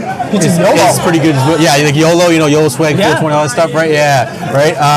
That's a pretty good one too. At least the crust is a little better. The flavors are all there. But again, we're just digressing on pizza now. I was just having some fun with the pizza thing. Yeah, tell us in chat what's your favorite. Yeah, I was going to say. Who blows the pizza industry out of the water, right? Exactly. As much as Grief strips apart your hand for Legacy right now. What's the pizza that griefs your stomach? Yeah. Right, there you go. Right, there we go. See, I knew we'd figure something out here, right? Yeah. So round 2 is prepping. Like it's starting. I believe we're prepping round 2. We're just figuring out who's going to be on what. Let's get a little hydration here. Yeah. Give us a second here. Little hydration water. Little hydration break. you do like they donate bits, it's like hydration time. You Yeah, know how please. those Yeah. streamers do it. Donate for so that we can drink our water, please. You know what I mean? Make sure, we'll kind of reiterate, enter the battlefield here in Newmarket, right? Check out the socials, right? Facebook, YouTube, TikTok. I think they got it all, honestly. Yeah. If you are looking for Magic products, Yu-Gi-Oh products, Flesh and Blood products, all those pieces, we have that for you. And if not, at Newmarket, we can ship it from Oakville, the other store that we have, and then bring it here. So it's a great place to get all those needs for TCGs here. And we host some great events as well, too. Again, weekly, 2 times a week, Legacy, Wednesday and Sundays, both proxy friendly. Wednesdays at 7 and Sundays at 2 p.m. 7 p.m. on the Wednesday there. So yeah, come play some Legacy, enjoy the format. Again, great community up here. Yeah. I love, we travel from when I say GTA, I mean like Toronto, North York, Scarborough, Mississauga, and we come up here because we love the community so much. Yeah, we have guys from North Bay as well, right? Yes, they're jumping in too. Yeah, North Bay. Definitely. We have Our official judge witness be doing this. Okay, Winner we're of the Taiga. the Taiga. Jeff Chu, way to go! There you go, you did it. So way to go. That was something which was pretty sweet, right? Yeah. So Chris, our store owner, threw in a Taiga. So if you pre-register for the event, not come in, show up, try to get it, Yep. you would actually get put in a raffle. Planning, I guess the 60 players got put in the raffle for this free Taiga, which is awesome. Which is so amazing. It's like one of those box breaking, Facebook thing, but in real life. Yeah. I mean, again, any reason to join Legacy? Again, a raffle, a dual land. I mean, a Lotus would be kind of cool to have in your collection maybe too. next time. But maybe next time. For the I'll have a commentators, Lotus. 50 You know? Commentators? Yeah. And then the other one Gets exactly, smashed on the table, right? You know, yeah. So we actually, this is a small side note. We had to buy a separate table just for us to do our commentating here today. So this is a brand new spanking table. Look at this thing. So we had 2 options. We can return it, or we can, if someone goes X6 in the tournament, they get body slammed onto the table.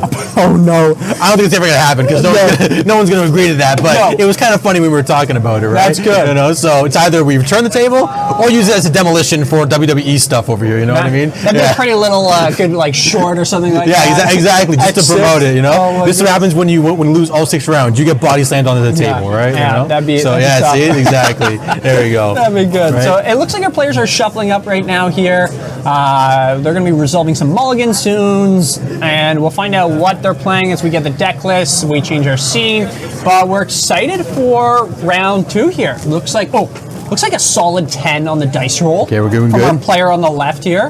His deck is invisible on this playmat. You're right. It's like the deck is very yellow. blended in. Yeah, He's got those, it looks very much like probably blended in. dragon shield. So I think we're mulliganing. mats. We're going to 6 already. Doesn't barely looks at his cards and just says nah, not about it, and Very we'll go much. from there. Very Oh, much these so. we have these ones digital this time. We did it. What do we have here? So We have- just a quick name check. We have Elliot on the left, and we have Vlas on the right. Is that how to pronounce it? Vlas? Yeah, I believe it's Okay. Vlas. Yes. Vlas? We'll just go with the first names because these last names Yeah. they get a little intense. So we're just going Okay. to do a quick check here of what is each player playing. It looks like you can take region. It looks Vlas. like beans. I want to say dressed down. Oh no, it just looks like our what is this? We have Brazen Boar, Murktide, 4 Orcish Board Master. I'm actually quite surprised to see that. 3 Triumph of St. Catherine. Interesting, but no beans. This looks like an Esper control, Esper mid-range kind of deck. What I'm gathering here, and on the left we have Murktide Delver. It looks like a Grixis Delver list. Grixis Delver. And Grixis Delver is on the play. So while we're looking at deck lists here, we will see. And we're off. We're off. Looks like we fetch, get our Volcanic, play a Delver, and pass a turn. Iconic Yes. that legacy right here. This is like Delver, turn 1. Innistrad was 2011, 2012? A couple years ago. Something like, yeah, a couple years ago, yeah. And this is what's warped the formats to be a Delver. When they say Delver, this is the namesake of the deck. Yes, right? it is. So Delver's game plan, of course, is to be the tempo strategy in this particular sense. It's making sure that your opponents are getting wastelanded or dazed when they try to cast their spells, and keep a threat in play, just beating them down with either a Dragon's Race Channeler, Delver of Secrets, the new edition, Psychic Frog, very What much. a card. What 8. busted card. This card is it's bonkers. This card, right? So it looks like our Velast is going with a plow. Oh, sorry, prismatic ending in this case. Okay, I like it. I'm just looking at the list here. It seems like our friend here, Elliot, has a Molten Collapse as well, right? In the main. Yep, 2 of to be able to kill. I'm guessing it's the what a tempo play from both of them. There we go. Wasteland back, right? Prismatic ending, the Delver of Secrets. It looks like going to be brainstorming in response here. Gonna want to try to find. You want to put it over there? Perfect. Wow. Okay. Gonna try to figure out. This is both of these players. Low resources to begin with, usually low land count as well. Gonna figure out how he wants to do this. Doesn't daze it as well, I guess. And Says, now I'm okay. the small Shows a brainstorm. there's a brainstorm up top there. Back in the day, Grixis Delver and Delver of the like used to be. It could be a 4 to 2 land, dual land, 2, 3 and 3 dual land. In this particular case, we have 3 Volks, 3 Seas. So we're on the traditional 3 ofs. Basic planes. Yeah. Okay, that hurts. I feel like it. Especially because Delver these days usually only has 1 basic, but in this case, he only has 1 basic. Sorry, no basics. My apology. No basics at all. Wow. 1 island, 1 plains, and honestly, of all the other lands to have, that's pretty rough. Because it can't cast probably all of the blue spells in his hand here. Yeah. Okay, okay. Lorien revealed though. We know another great card. And you can now, in this case, you can get the basic islands. Most likely going to get. Probably going to get what, a trop here? No, not trop. Sorry, a volcanic. I would say just a basic island. Basic island. Yeah, I guess. Yeah. Yeah, because now you know you're playing with the Wasteland game. You want to be able to resolve your spells, play around days, and just land drops are most important. Not getting wastelanded out. Right. There has been some talk. This is a small thing here while we're shuffling. Yeah. Small talk of banning days in Legacy. They've been talking about that forever. I know, and it came up again in conversation. I'm not sure what people's thought process is on that. I'm guessing because of the Grief Reanimate stuff, you just go Grief Reanimate with a C in play. Your opponent casts a spell, you just daze the first spell they cast. It's just a vicious, free spell. And I mean, daze Force of Will. It's all the free, counter magic to protect it all. But now we have Vexing Bauble, so that stops 8 cards in the Delver deck. That's why I think Molten Collapse is in the main deck, because it's a concession to getting bobbled out. You have to be able to kill the bobble with something, and it does blow up the bobble. Right? Looks like here we'll try to keep you updated on the life totals right now. It seems like our players are using their little notepads instead of our live action calculator here. And going to... That's a Swords of Plowshares. Oh, Force of Will. Totally. I think it was pitching another Force. Oh, no, it's pitching a Daze, actually. Daze, it looks like it. So, okay, they're updating the life totals correctly this time. That's good. Okay, is he going to fight over this? I don't know. I guess so. Well, first we're going to brainstorm. There is a lot of power potentially on here. Does it have Delirium? I think it does. We have land, instant artifacts. No. That's it so far. So not yet, but we're very close to it. Doesn't look like he found the piece. So, and Surveil. What an addition to the Delver list is this DRC. I remember when this card first came out. Another Modern Horizons card, right? Yep. Top stack. Okay, Triumph. that's pretty good. That's why it's in there. And then Wasteland that. Okay, this is going to be pretty tricky. Okay, flips. So we do have flying now. So at this point, you can fly over the Triumph. You do not have Delirium as of yet. So we're just double checking here. He's counting. So at this point, it's just taken 3. DRC does not have to attack. And 2 Wastelands in the face of 2 basics. Yeah, this is... Now, the one thing, too, about the Triumph is it has lifelink. Yes. Right? So, technically speaking... he's going to gain a lot of this life back. He's going to only really, he's going to be up 2 in the end of it, right? Just kind of negating a lot of this. But once this DRC kind of gets turned on, it could be a bit trickier. I like how, I'm trying to get our names of our players here. Elliot here, playing respectfully, showing the brainstorm that he knows about, right? If he does cast this brainstorm or another one, he will probably fold his hand down. So Valus doesn't even, see what's in his hand. But I like that. Shows that, hey, I'll keep the open information. Tax him for 5. No blocks. And here we are. Yeah. So the life back to 20. The life link is definitely going to cause the Delver player to squirm a little bit. Bowmaster. I knew it. Oh, this. Oh, Yeah, he just and scooped. he's done. Okay, Yeah, so we know it's not going to do anything. I think that makes sense. Like, it's so tough to come back from that, right? He has a Brainstorm in hand. He has no blue mana, yes.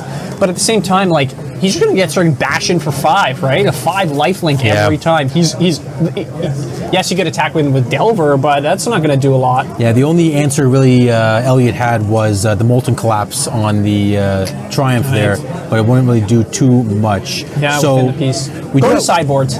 We have sideboard. I'll let you start with Vlas's sideboard. See what we got going on here. We have, it looks like, Containment Priest, Damping Sphere, Deafening Signs, Flusterstorm, Hydroblast, Lavinia. Ooh, I kind of like that. That's a fun little That's spice. a good one. Well, I don't think he's going to be playing that in this piece here, but I'm wondering if he's going to bring the Dial Spellbomb. It could help with the DRCs and the actual Murktides as well that are happening in here. Yeah, I would say Lavinia is probably more for, like, example, the Beseech the Mirrors, or for I'm trying to think of anything that's like really backbreaking right now that would hurt. But that was, as we said, that won't be in this particular matchup.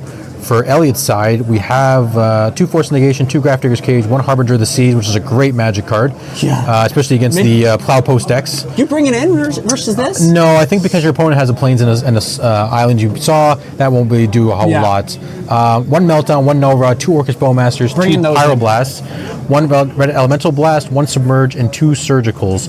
So I think... Pyroblast, Orcish...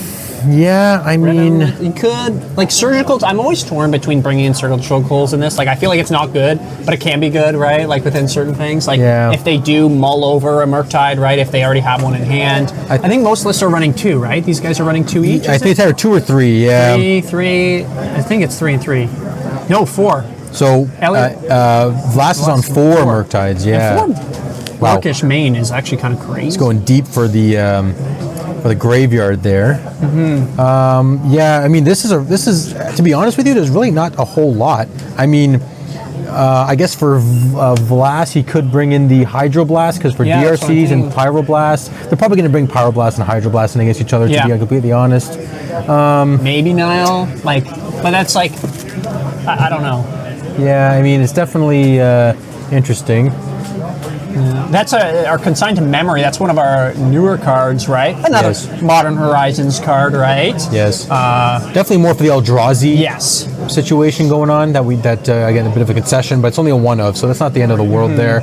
I mean, to be honest, it's probably deep. I would hedge against it, but it is what it is. Maybe bring in the Surgicals. If you do Wasteland a particular land, you could just go snipe, like old school Wasteland a land and Surgical. Take it away. Because you know you're playing against a Delver deck, where they're only going to have, you assume, either 4 or 3 of the particular dual lands. So Surgicaling it is a pretty tight play here. So has the Hydroblast in hand. So. Okay, so that came in for sure. So again, Grixis Delver's on the play. We will see what happens here. And we're off to the races. Now I'm thinking, this is pretty crazy.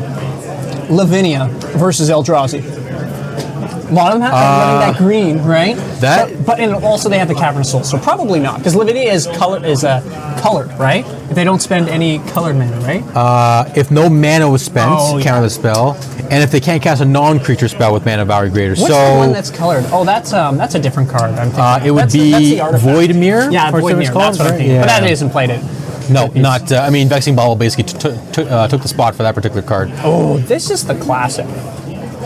Cast DRC, right? Then the Bauble. Get that Surveil. Bauble you. Show me what you got. Yeah, I mean, I think Delver just has to try to race the opponent as much as possible. That's essentially what it comes down to. Yep. What else does he have in his hand there? Let's double check when it comes up. We have I think it was 2 Ponders, or 1 or 2 Ponders. He's going to draw off the Bauble here. Yeah. I think I see a Pyroblast, or I see a Frog. I see a Bolt, a Pyroblast, 2 Ponders, I believe. Frog. I love Frog. Honestly, this card is a very good addition. I know people are saying they're calling it the Dreadhorde Arcanist of its time right now. Yeah. But, I mean, it's a free discard outlet. It jumps. It draws you cards. It's a really good tempo. Yeah, it's a good tempo card. It can fly if it wants. Yeah. Oh, draws your card? Yeah. Oh, yeah. The frog. No, it is definitely a good Very good card at this particular moment. We will see what. Yeah. We will see what happens here. Okay, so we drew a Daze. Yeah, and press magnet ending, get rid of that DRC, exile it, make sure it doesn't come back. Not that it would in this deck. I wonder if you just slam Frog here. I think that's probably what's going to happen here. Does he have the other land to protect from Daze? But even though no Daze in hand, it looks like it. But of course he doesn't know this. Yeah, just slam the Frog. It looks like it. Yeah, Elliot does have a Daze in his hand right now. I think he did draw it. Fetch. Now, one thing is these Surveil lands. Oh, these cards have been a great addition. People at first were like, "Oh, why is this card good in Legacy? It's a tap land that comes. It's slow." But if there are some Legacy games where either you want to you don't have any kind of blue, so you have a bit of a half card that you can scry off of a land. B, it gives you an option of a card. If you're not under any pressure, you can just find a land end of turn, as we're doing right now, to find action or find something. And again, it's another dual land that you don't have to actually buy. So if you're looking for a cheaper deck to play, you can play Surveil lands. Good luck finding them. Yeah. See, perfect example of. That's good. Perfect example of these Surveil lands. You know what? I want the Triumph for the draw step, and they fell into a Daze, but that's part of the game. Yeah. Our Surveil land again, no pressure, some pressure from the Frog, but nothing crazy. Yeah. So dumps his whole hand, makes it mess. Yeah, if that happens, if that happens, we got. I mean, hey, I've seen a lot of content where if people just dump their hand in, they would win off a Frog. Yes. Right. So I understand people want to be passive with the card and just like do its slow tempo thing, but this card is just you know what? If you see your opponent dead, you just dump your hand and go for game. Yeah, go for broke here. Yeah, because you can also jump it, giving it flying as well too. So we're pondering here. I don't think he has the brainstorm, maybe draws that, right? He does have the fetch for later. The Daze, I feel like we're almost past that time now. Yeah, right? Sitting on 3 mana, you're going to presume he may or may not have it, right? Maybe he's either it that or he's hoping the opponent's just like, you know what, I'm going to be a savage and tap out for a spell. Yeah. So we're going to see here. Okay. Draws a Wasteland. The Frog is going to start doing work here if it's not going to be dealt with. Just like drawing an extra card a turn, right? It's going to be pretty good. It doesn't seem like he has a ton else going on. Okay. Kaya's? Oh, Kaya's Guile, I believe That'll it's be called. good. So I know this thing has a couple modes on it. What one will he be doing? So our modes are each opponent sacrifices a creature, exile all cards from each opponent's graveyard. Probably going to be doing those two. Yeah, exactly. The other ones, create a 1/1 Flying Spirit and gain 4 life. But not going to do that. Just going to make sure he sacrifices the Frog, Wasteland, and move on from there. Good card. So it's actually a pretty good Esper Charm. I know Esper Charm is just something that does some different modes, but that's a pretty sweet little tech there. Especially because it exiles graveyards. Again, a concession to Scaminator again. Yeah. Right? We're going to see a lot of that within a lot of these sideboards. We're going to be targeting kind of the graveyards, right? Or these cheap or free interactions, right? That are happening with Scaminator. 100%. So at this point, there is no threat for Delver side, so we're lacking that. That's where Control loves to be, is not being under pressure. So we will see if Elliot can find a threat in the coming turns here. Yeah. Elliot's under the pressure of the Bowmaster in hand too, right? So we'll see how he does this. Now, some Delver decks did play Surveil Land, like one of Thundering Falls, so there's a bit of a concession to that. Elliot is not playing that. I don't think he has any. No, he does not at this point. He's just on the 3 Cs, 3 Volks. So I mean, like having that one, technically people are playing 19 lands in Delver, so maybe cutting one of the Volks for Surveil, or playing the 4th Surveil as your 4th Volk. Oh my god, this could be crazy here. We have a DRC into a... Okay, I thought he was going to play Brainstorm into a Bowmaster. So here's the Bowmasters. Yeah. So I think you ping the DRC because there's not much going on. Yeah, you're gonna ping it, right? It's not gonna get Delirium, right, from this. He's doing response to Delirium trigger as well, right? Yeah. On the cast. So it's not gonna even have a chance of, you can't put 2 cards in the graveyard, of course, right, within this. That we know of at this time. We're gonna brainstorm in response to Bowmaster. So we might be able to find something here for the Surveil. Is he gonna fight over this? Oh, another Bowmaster! Wow. Okay. We're going. There we go. Let's build a stack for us. Thank you. I appreciate it, guys, for building a stack. Okay. He has the daze though. Okay, that's good. That's really good. Oh, yeah, see, keeping that daze. It See, actually was good. Elliot knows something that we don't know. Yeah, I would have been falling victim to this. What a great. We're going to resolve the daze trigger on the cast, right? Then the brainstorm over top of the first Bowmaster. Really good play from both players. And now we are delirious. So, are we delirious? Instant land. That's all we got. No, we're not delirious until the ponder resolves, which will not make the Bowmasters big enough. No, it will still ping it. DRC will still be. DRC will die. Yes, that's what we're looking for here. So make sure. Okay, we have a Murktide on top. That's actually a pretty good flip. That's really good. It won't be too big. There's only 2 instants in the graveyard. There will be a third, right, with Ponder as well. Yeah. So he does have the. Let's see here. Well, he has a Hydroblast, right? Yeah. Not the So Pyroblast. no. Okay, so that now we go to this. Now we go to the Bowmaster. This is what Legacy's about, Yeah. right? These crazy stacks going on here. This is it. Okay, so he's confirming he's not delirious. Yep. Instant then it will land die. creature Yep. dies, and then now we're going to resolve Ponder, right? And there should be an Orc token coming into play. Yeah, Orc so we'll Army. have 1. There we go. And then draw 1. He's going to probably ping him. Yep. Makes 2. Okay, gets his own Orc Army as well. You're going to keep that on top. Probably draw it. Ping his Orc Army, then deal with it. Yeah, so there is a bolt there, so he can clear the Bowmasters. Yeah. And I believe, so Vlast does have 4 Bowmasters in his deck, so that's 2 of 4 gone. Which is good. Yep, which is very good for Elliot's side.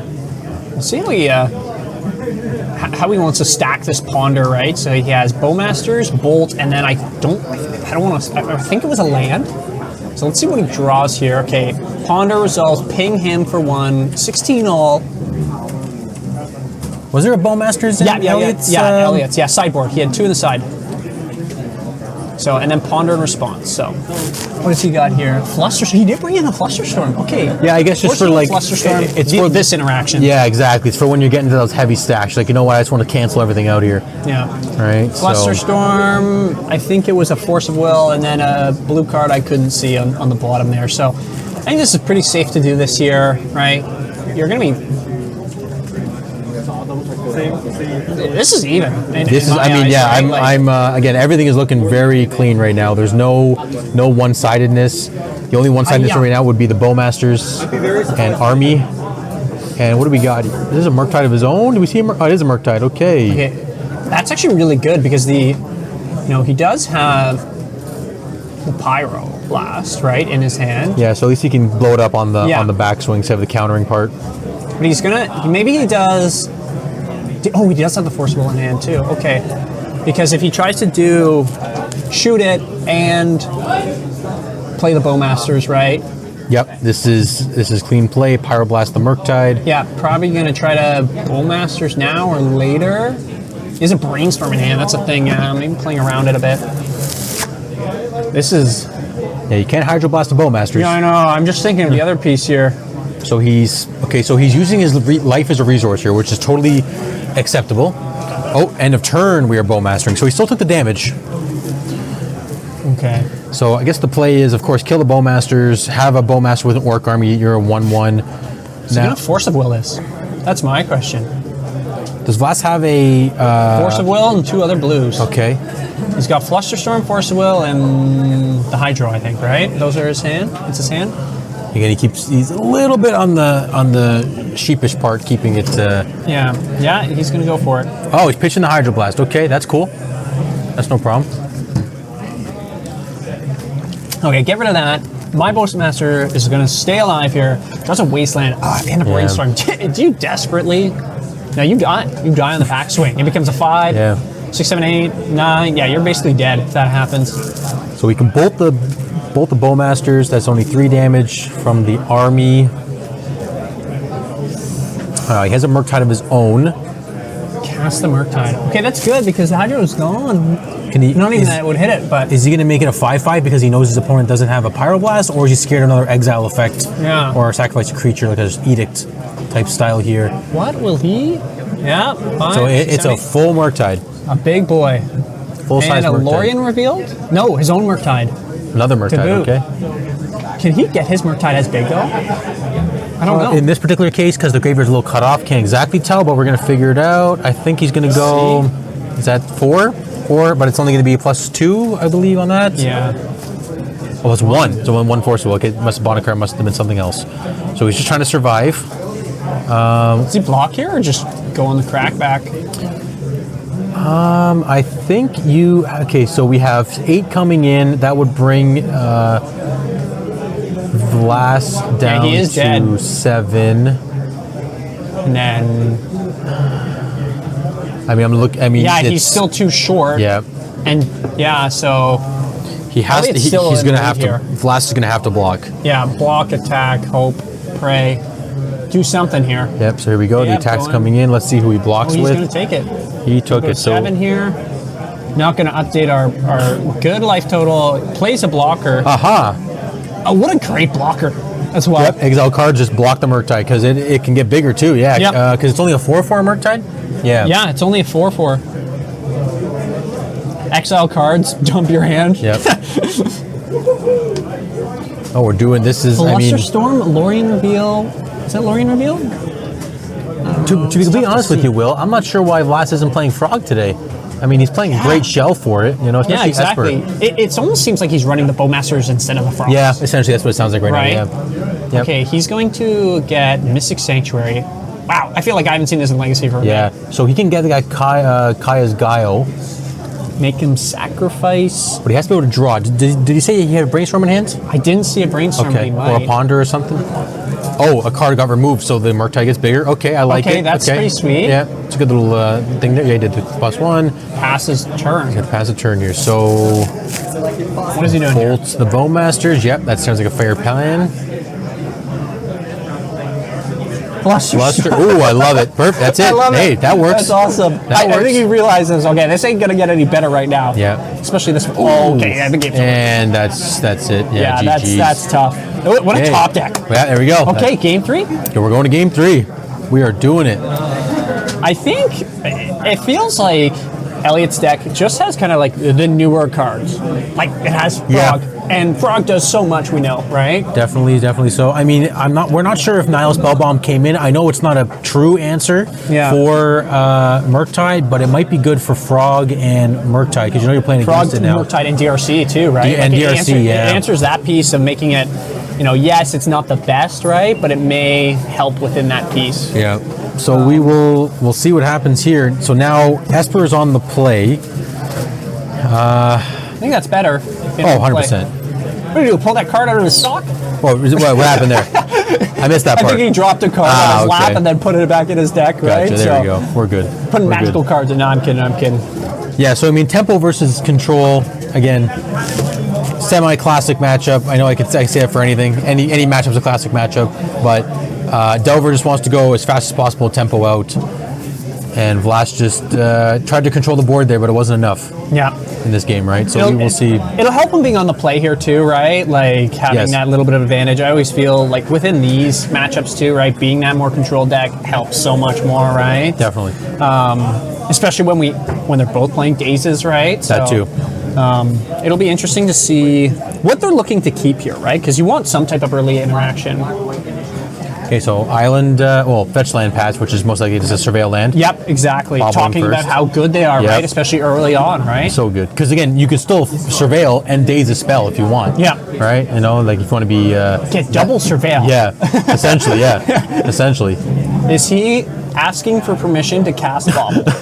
Is that what's happening? Yeah, is that what's happening? Is here? this happening Okay, right so now? it resolves. He's cracking into himself. No problem. Checking himself. Probably wanting that card. Yeah.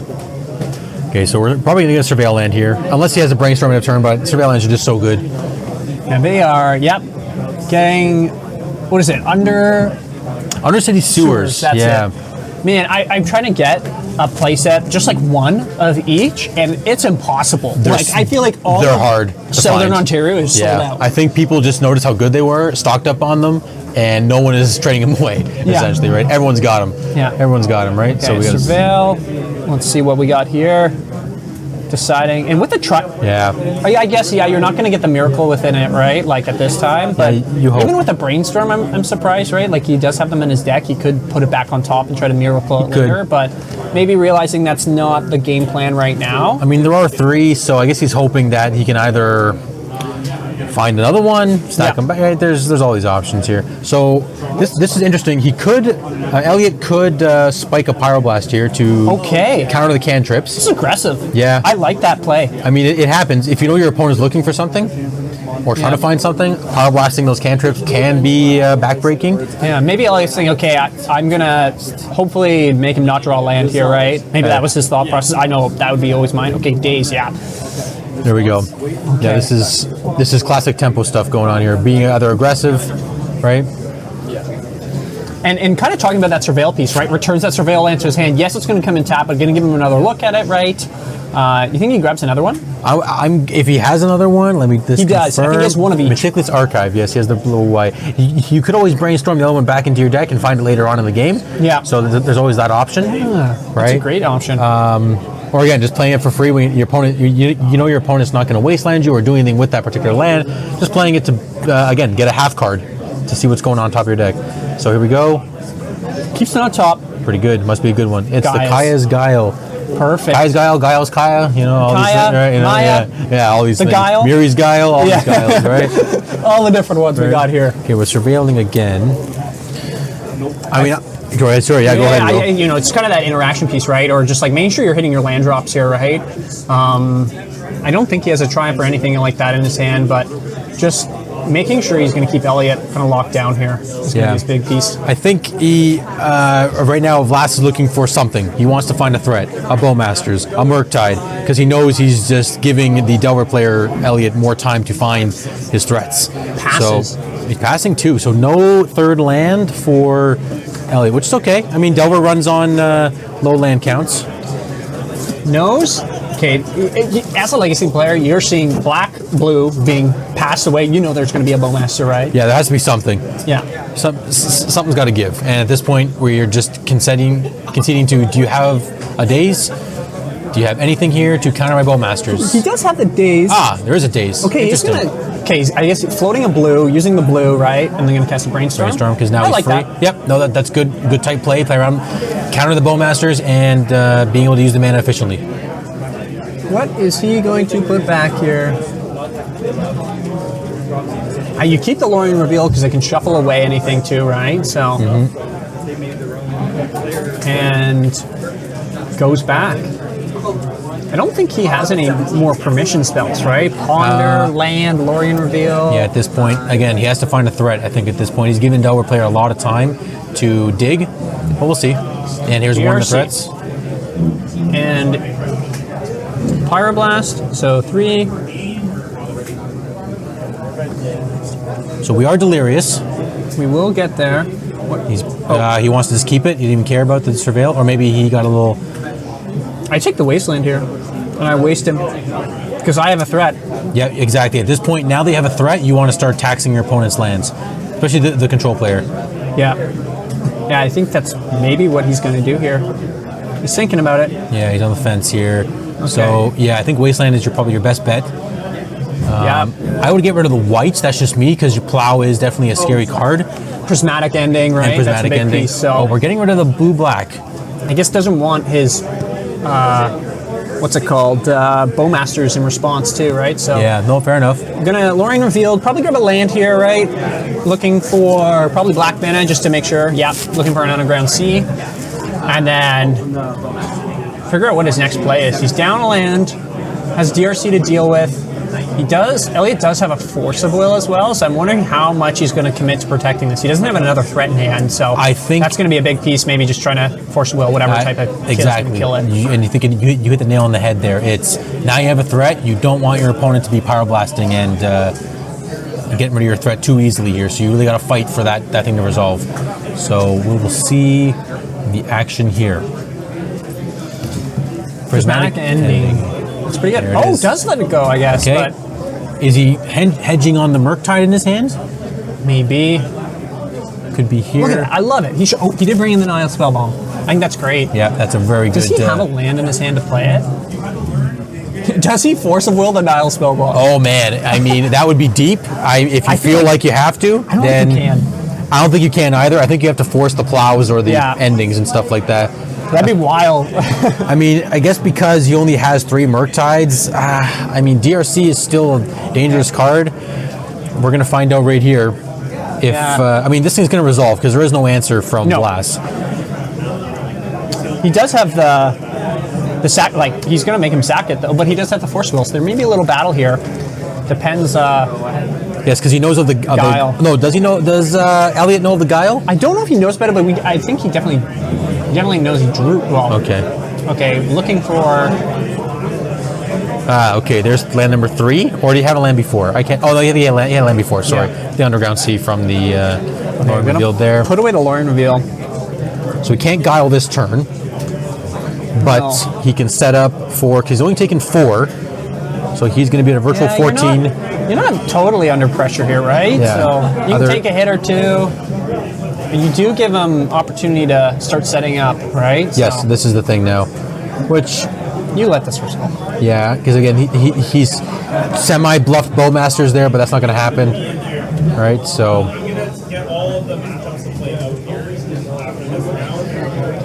Let's see what happens here. We're pondering just. Pondering to figure out what to do next. Yeah. Here at our 3K at Enter the Battlefield. Gotta love Legacy. 66 players, 6 rounds. I know, crazy. In Newmarket, Ontario, Canada. I'm still excited for this whole event. It's crazy. I ponder it every time. Yeah, and love the pun because Elliot is deep in the tank for this ponder right now. What does he want? That honestly, the problem is we can't exactly see what's in. I think we see a brainstorm. I can't see what the other cards are. But I mean, like the hand cam as well. Yeah, that'd be nice. That's what Ben needs to do next time. 2 more cameras. I don't think the computer can handle more cameras. Okay, gets another threat. Attack for 4. Hiya. Go 14. I like how they're both. We got 3 life total trackers. Fetching on upkeep here. Okay. Go virtual 13. He's getting another surveil? No. He's probably going to get either a sea or a Trot or a Volk. Sorry, Tundra. Jeez. There we go. You're getting the sea. Yeah, his last one got wasted, so let's see. Let's see how this next play kind of goes. That was a good one. So I like that one. Lass has got to know that, killing his Murktide isn't going to just be a straight, I'm going to cast a spell, it's going to die. Right? Great news. Kaya's Guile is not blue, so he cannot Pyroblast that. Oof. It draws a spell bomb. He shuffled that away for a purpose. Oh, did he? I thought it was in his hand. Did he brainstorm? He put it away. He put it away, and he multiple kind of bugs here. Okay, so passing it. Here we go. Modes most likely are sacrifice a creature and exile their graveyard. Yeah, probably. I'd say. Man, I just realized that's a twofer. That's great. Yeah. And Force of Will. Yep. Has 1 mana. How many spells? 1, 2. Does he have the fluster? Yep, he's got the fluster. You cannot Pyroblast enough of those. Yeah. Pyroblast 1 copy, just in spite. Just in spite? Yeah. Oh, and sorry. The spell resolve. I thought it was a concession for a second there. Sacrifice first, then exile. Yes. So, doing it correctly. Yep. Did the order there. That was a interesting little way there. Okay. Got some cards. This is going to be tough for Elliot now. I do see a frog, so we have a threat. Okay, we have a threat. That's good. We have a threat. He knows shields are probably down, right? Probably try to stick the frog here. Does he have another land? No. He had the waste. Oh, he put the wasteland back. Oh, okay. Okay, because he still can't cast frog with it. Yep. So it's fair to keep the wasteland back in your top of your deck there. Okay. What's this? Ponder? Spell bomb. So we're prepping for next spell bomb here. Yeah. Or the next dump of cards in the grave. Frog's still really good even with the spell bomb on the field too, right? Honestly, it doesn't do a lot against it. The spell bomb that is. In a Murktide. So Elliot's hand, Frog, Murktide, Lorien's Reveal. So we can get either Tundra or Sea. Lots of lands. Or basic islands in this case too. We shall see. We're getting Mystic. And Mystic, right? Right with that getting card too. here. I guess I think I'm getting Kai's Guile here. No, like Yeah, honestly, I think you have to just keep your opponent on no threats because you know your opponent only has like I don't know 12 or so threats in a Delver deck. Yeah. So if right now we're at putting back Ponder. Okay. Maybe we're digging deep, which is fair. I respect that. Maybe you're assuming that the DRCs and Murktides can't come out because you have Spellbound in play now. Yeah. Right. And here's a Psychic Frog. Yeah, and this kind of like goes back to Psychic Frog gets around it. Okay, he is going to draw the Ponder with it, draw for turn. So we're just calling this game all over the place because these guys Yeah. are playing their own games here while we're thinking of different outputs. Nonetheless, we have a Ponder. We're looking for there's that Plow. There's an answer. Okay. Have the Plow. He has a Bowmaster. You're gonna have 2 Bowmasters. This is looking like it's gonna be like locked out soon, Yeah. right? Like he's gonna force a will it. Yeah, That's nice. Good response. You have to. You have to. This is like the last leg of things. What do you exile? I don't even see. Yeah, something there. Too quick. These players are moving fast. Okay, attack. Bowmaster. Hiya. Okay, so this won't do a whole lot Ping the unless, frog. unless I'm. Ping the frog. Yeah, because you can't give a flying because only a force in the graveyard right now. Yeah. Unless he you might be discard having 2 to dump cards. cards. Yeah. Well, I'm for sure he's going to dump a card so that it doesn't die to being a block. Yeah. Being blocked. Double block. Okay, so we have 1 damage on the frog. Let's see. Let's see where. Are we Depends going on what to? step they're on too here, right? Are we going to blocks right now? Or are we still deciding? Like, okay, if he double blocks, Then discard a Elliot, card and how many cards does Elliot have in his hand? 3. No, 2. 2? Oh, double blocks goes for it. Yeah, There we 3 go. cards. He's forcing him to. So he'll probably just bolt the Bowmasters. If it was me, I would, but I'm also not a Delver player, so we're going to find out. Discard. Spread the wasteland. 1/1. So now it's a 3. Yeah, bolt. Okay. Oh, discard as well. Okay, Very yeah, nice. that's fair. That yeah, works too. yeah, that's very fair. That's a 4, Okay, but so double block, double kill. still has 1 point. Still doesn't die though. And a Lorien Reveal. So he does not draw as well too, which is Yeah, which is a big piece of it. yep. Down to 1 card. Wow, this has been back and forth. This has Yeah. been great. And this is where Psychic Frog takes over now because if we have a goodness, the fire. man, that's Okay. like nail. That's got to be a Yeah. nail in the coffin because now you're drawing 2 cards a turn. Yeah, hiya. Right. Attack with my frog. So you're at 10. Ribbit. Drawing a card. It has a daze, I think. Was it a daze? I think it's a daze. We'll find out if anything here. Bowmaster, that ain't gonna do a lot. Okay, I mean we're going back and forth. We still have. This is March Wrath of the Skies. This is a new one. Wrath of the Sky. Sorry, yes, I think of a different card. Okay, did we miss? Was this main or sign? This is main deck actually. Yeah, this card we didn't even talk about. So another MH3 card. Oh, wow. What another good top deck, though. Okay, Wrath of the Skies. Great new card played in a lot of the control decks. I actually didn't see this at all, right? We were talking about it. You're going to pay X, right? And 2 white. And you're going to get that many energy for X. And then you're going to destroy, artifact, creature, and enchantment with a mana value X or less than that. So it's pretty sweet. Did it for 2, got 2 energy, destroy 2 or less, destroy that Psychic Frog. It's not a target. It's not going to do damage. It's going to destroy it flat out. Great card. I don't know if I've seen that in a legacy Honestly, deck yet. that's a great limited bomb as well too, especially in sealed when MH3 came out. But yeah, this is a very interesting spot for it because I guess it does kill the baubles, it kills the creatures that are in play, everything 2 or less. It kills frog. Yeah. Like if there's a bunch of frogs in play. Any artifacts that may be, annoying. Chalice right? of the Voids and That's stuff. Yep, 100%. So it's a very, very interesting card. Again, can't be Pyroblast and all that fun stuff. So lots of options here. Can you just We're cast doing. these? I think you just cast days to get a free surveil. There. Yeah, trying to get DRC, have Delirium, but didn't get it, right? So it dies. Yep. We drew Unsure. We will find out. And, oh, Bowmasters of his own. Okay. What a card. We're doing good. Yeah. And I think Brazen Borer is not your permanent. Correct. Right? Not So my that's a big piece because, you definitely bounce in response. Yep. Oh, we have Sarum's Ransom? That's right. What This is new going art on here? stuff. So he's going to give him 4 cards, okay? And Elliot's going to make 2 piles. 1 pile face up and 1 pile face down. And he's going to decide, right, what he's going to get from it. This card is sweet.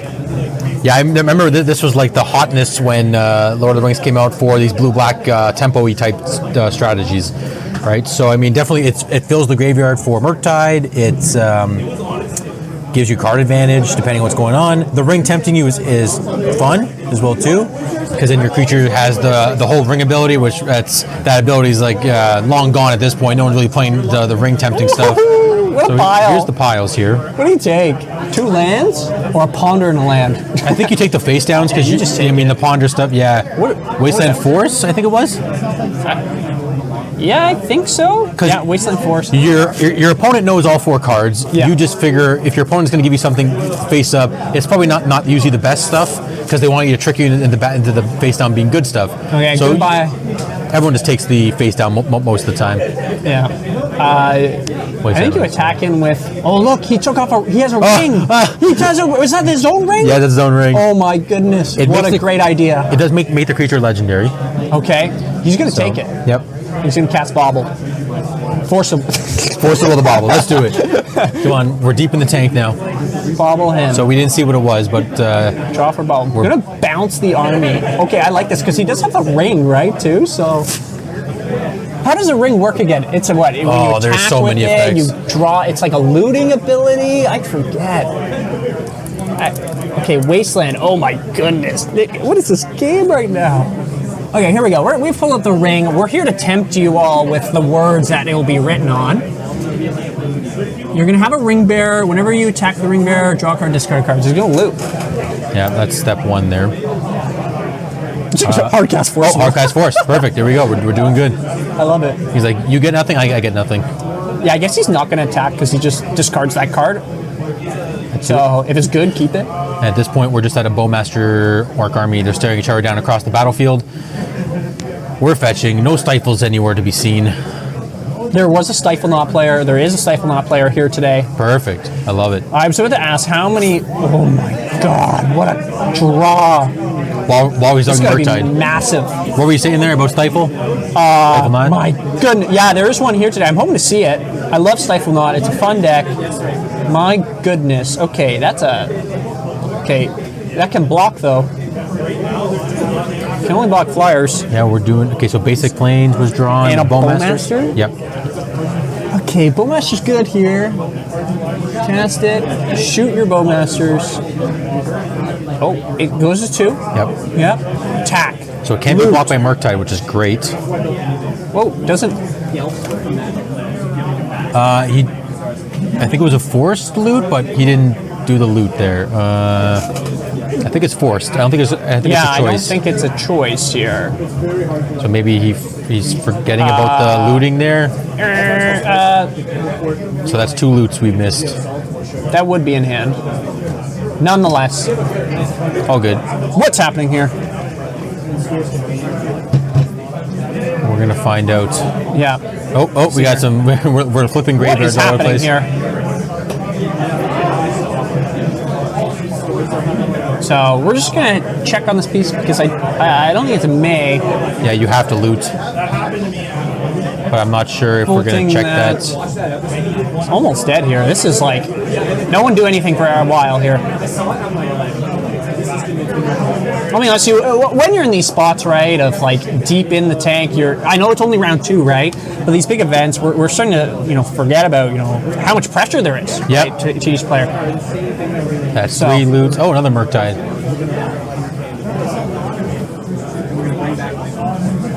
Yeah. All good. Part of the fun. All good. Part of the fun. Part of the fun of the things, right? Yeah. We'll see this piece here. 100%. But I think this is game over. It's looking. Oh, see, there's the Molten Collapse coming in. Okay. Yeah, he's going to go bye-bye, but still a lot of pressure, just in this Orc army, right? Attacking. Yep, 3. Yep, we're good. Yep. Oh, Pest Control. Cycling. Let's go. I haven't seen Draw that one in a while. Look at this. Oh, Ponder. Okay, you're going to put Triumph on top here to draw that. Yeah, Triumph is underneath as well here. Okay, so we're doing good. So we can flip a Triumph. Next turn. Okay, I like it. Yeah, you pass here. This game is almost over. Yeah.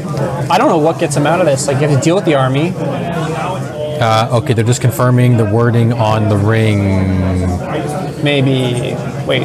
Or not. Okay. Or Maybe not. I'm not sure what they're looking at there. Just kidding. Just kidding. JK. They're playing it out here. Yeah. We're doing good. Okay, so again, the control deck has control of the board right now. There's the Triumph we talked about. Yeah. Slams it. Attack for 2. Bolt it. Yeah, that ain't going to do much against, what's it called? That would Triumph. Yeah. What do you got here? Here we go. Moment of truth. Does he have a Ponder? It's pretty good. Okay, so we have to find a Molten Collapse. He does find it. Wow, I love it. Triumph says... We're doing so good. Oh, GG. Well played. Blast He knows in- game's over. Blast in 3. That was tight magic. I love it. Good. Yeah, I don't know to say. Good old-fashioned magic. That's it. Back and forth. That was great. I think that was, Blast's deck had a lot of spice, a lot of interesting, kind of fun pieces. That was good. We saw a lot of Modern Horizons cards, let's be honest here. I love it. From many different sets. But I think that's just the way of Legacy. Coming out on top, a little bit of more control build, but a great job by both players. Honestly, that Kaya's Guile, I actually like that card a lot. Because again, I'm thinking about it, can't be Pyroblasted. It does two of the things that Rescaminator don't want it to do, exile the grave and sacrifice a creature. Right? That's a huge thing. I mean, Flusterstorm came in clutch a couple times there. Yeah. The ring, I guess we just gotta double check the card on that. I think that was one thing, but other than that, I think players did great with it. We're good. Yeah. We are doing amazing right now. Yeah. So I think, Will, you're being summoned for a deck tech. I am. I'm being summoned. So we're all gonna watch Will in the deck tech area. See you soon. Yeah, see you soon, everybody. Will, what a round. What a second round we just had. And now we're into the third. We're almost halfway through. I can't believe it 6 already. rounds. Already, I know, which is pretty good. I like it. I think we have a very good pace so far. Hasn't been too many times. There's been a couple timing thingies because of beans, mirrors, and stuff. But we're rolling right along, right? Yeah. You know what I mean? So we're getting into it, and thank you all to those who have joined us, right? Those who are joining on our live stream, those who are maybe joining in post, right? Maybe this is on YouTube and it's a VOD.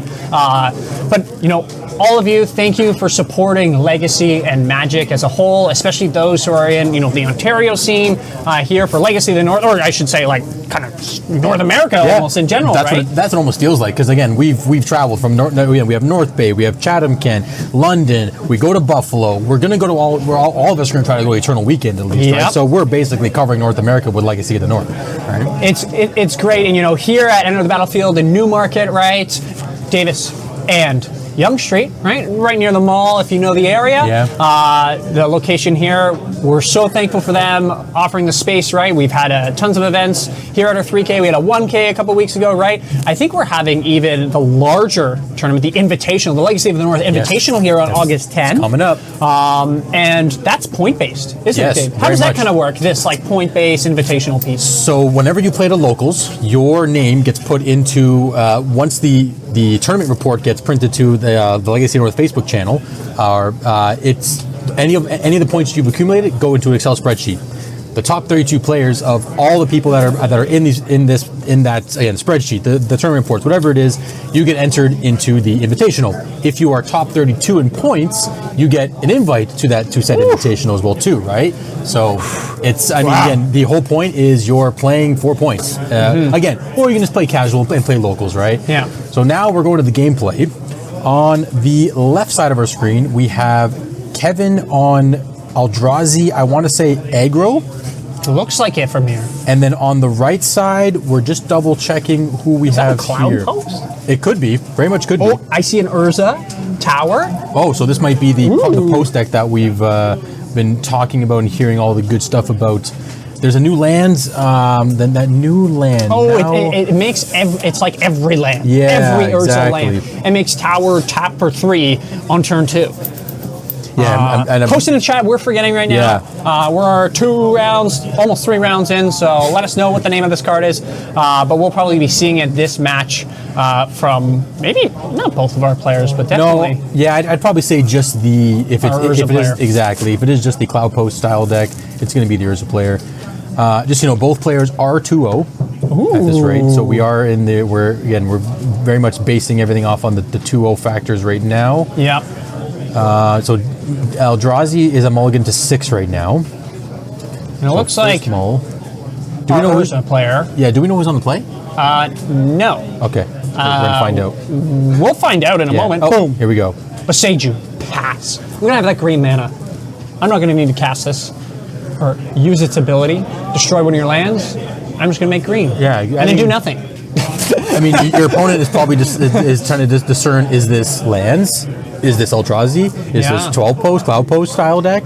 What is going on? Why is it main deck? Yeah, and they might not know exactly what the other person's playing too, right? I don't think we're playing open deck lists, right? Nope, not at this Crop point. rot Oh, right away. okay. So now this could be two things. It could be lands, or it could be 12 post. But as we know, we see towers in the deck there. Oh yeah, we see. So we're going cloud. There we go. Planar Nexus. That's the name of the card. That's what it was. I knew we were thinking of something here.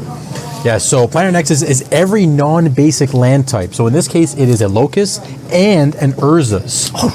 So you mean my tower can tap for 3 if I play it next turn? 100%. Oh my goodness. And your Urza's, sorry, your Cloud Post count towards Glimmer Post and Cloud Post themselves because they are Locusts. This is a Locust.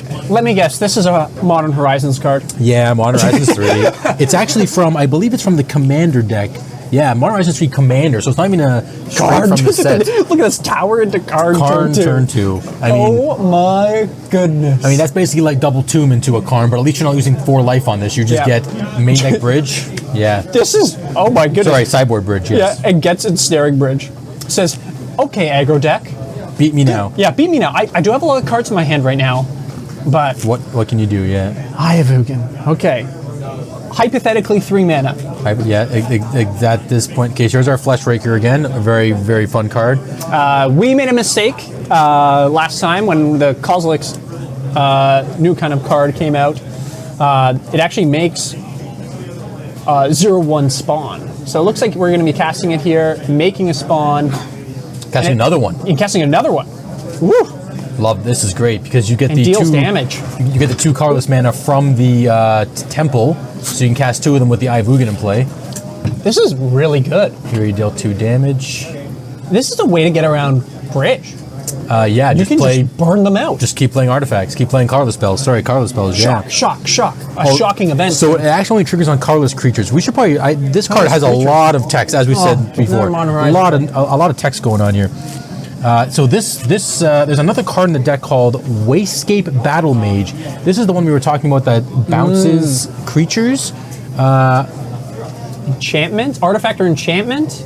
If it was kicked, yeah. So if it was kicked for a blue and a colorless, you return target creature an opponent controls to its owner's hand.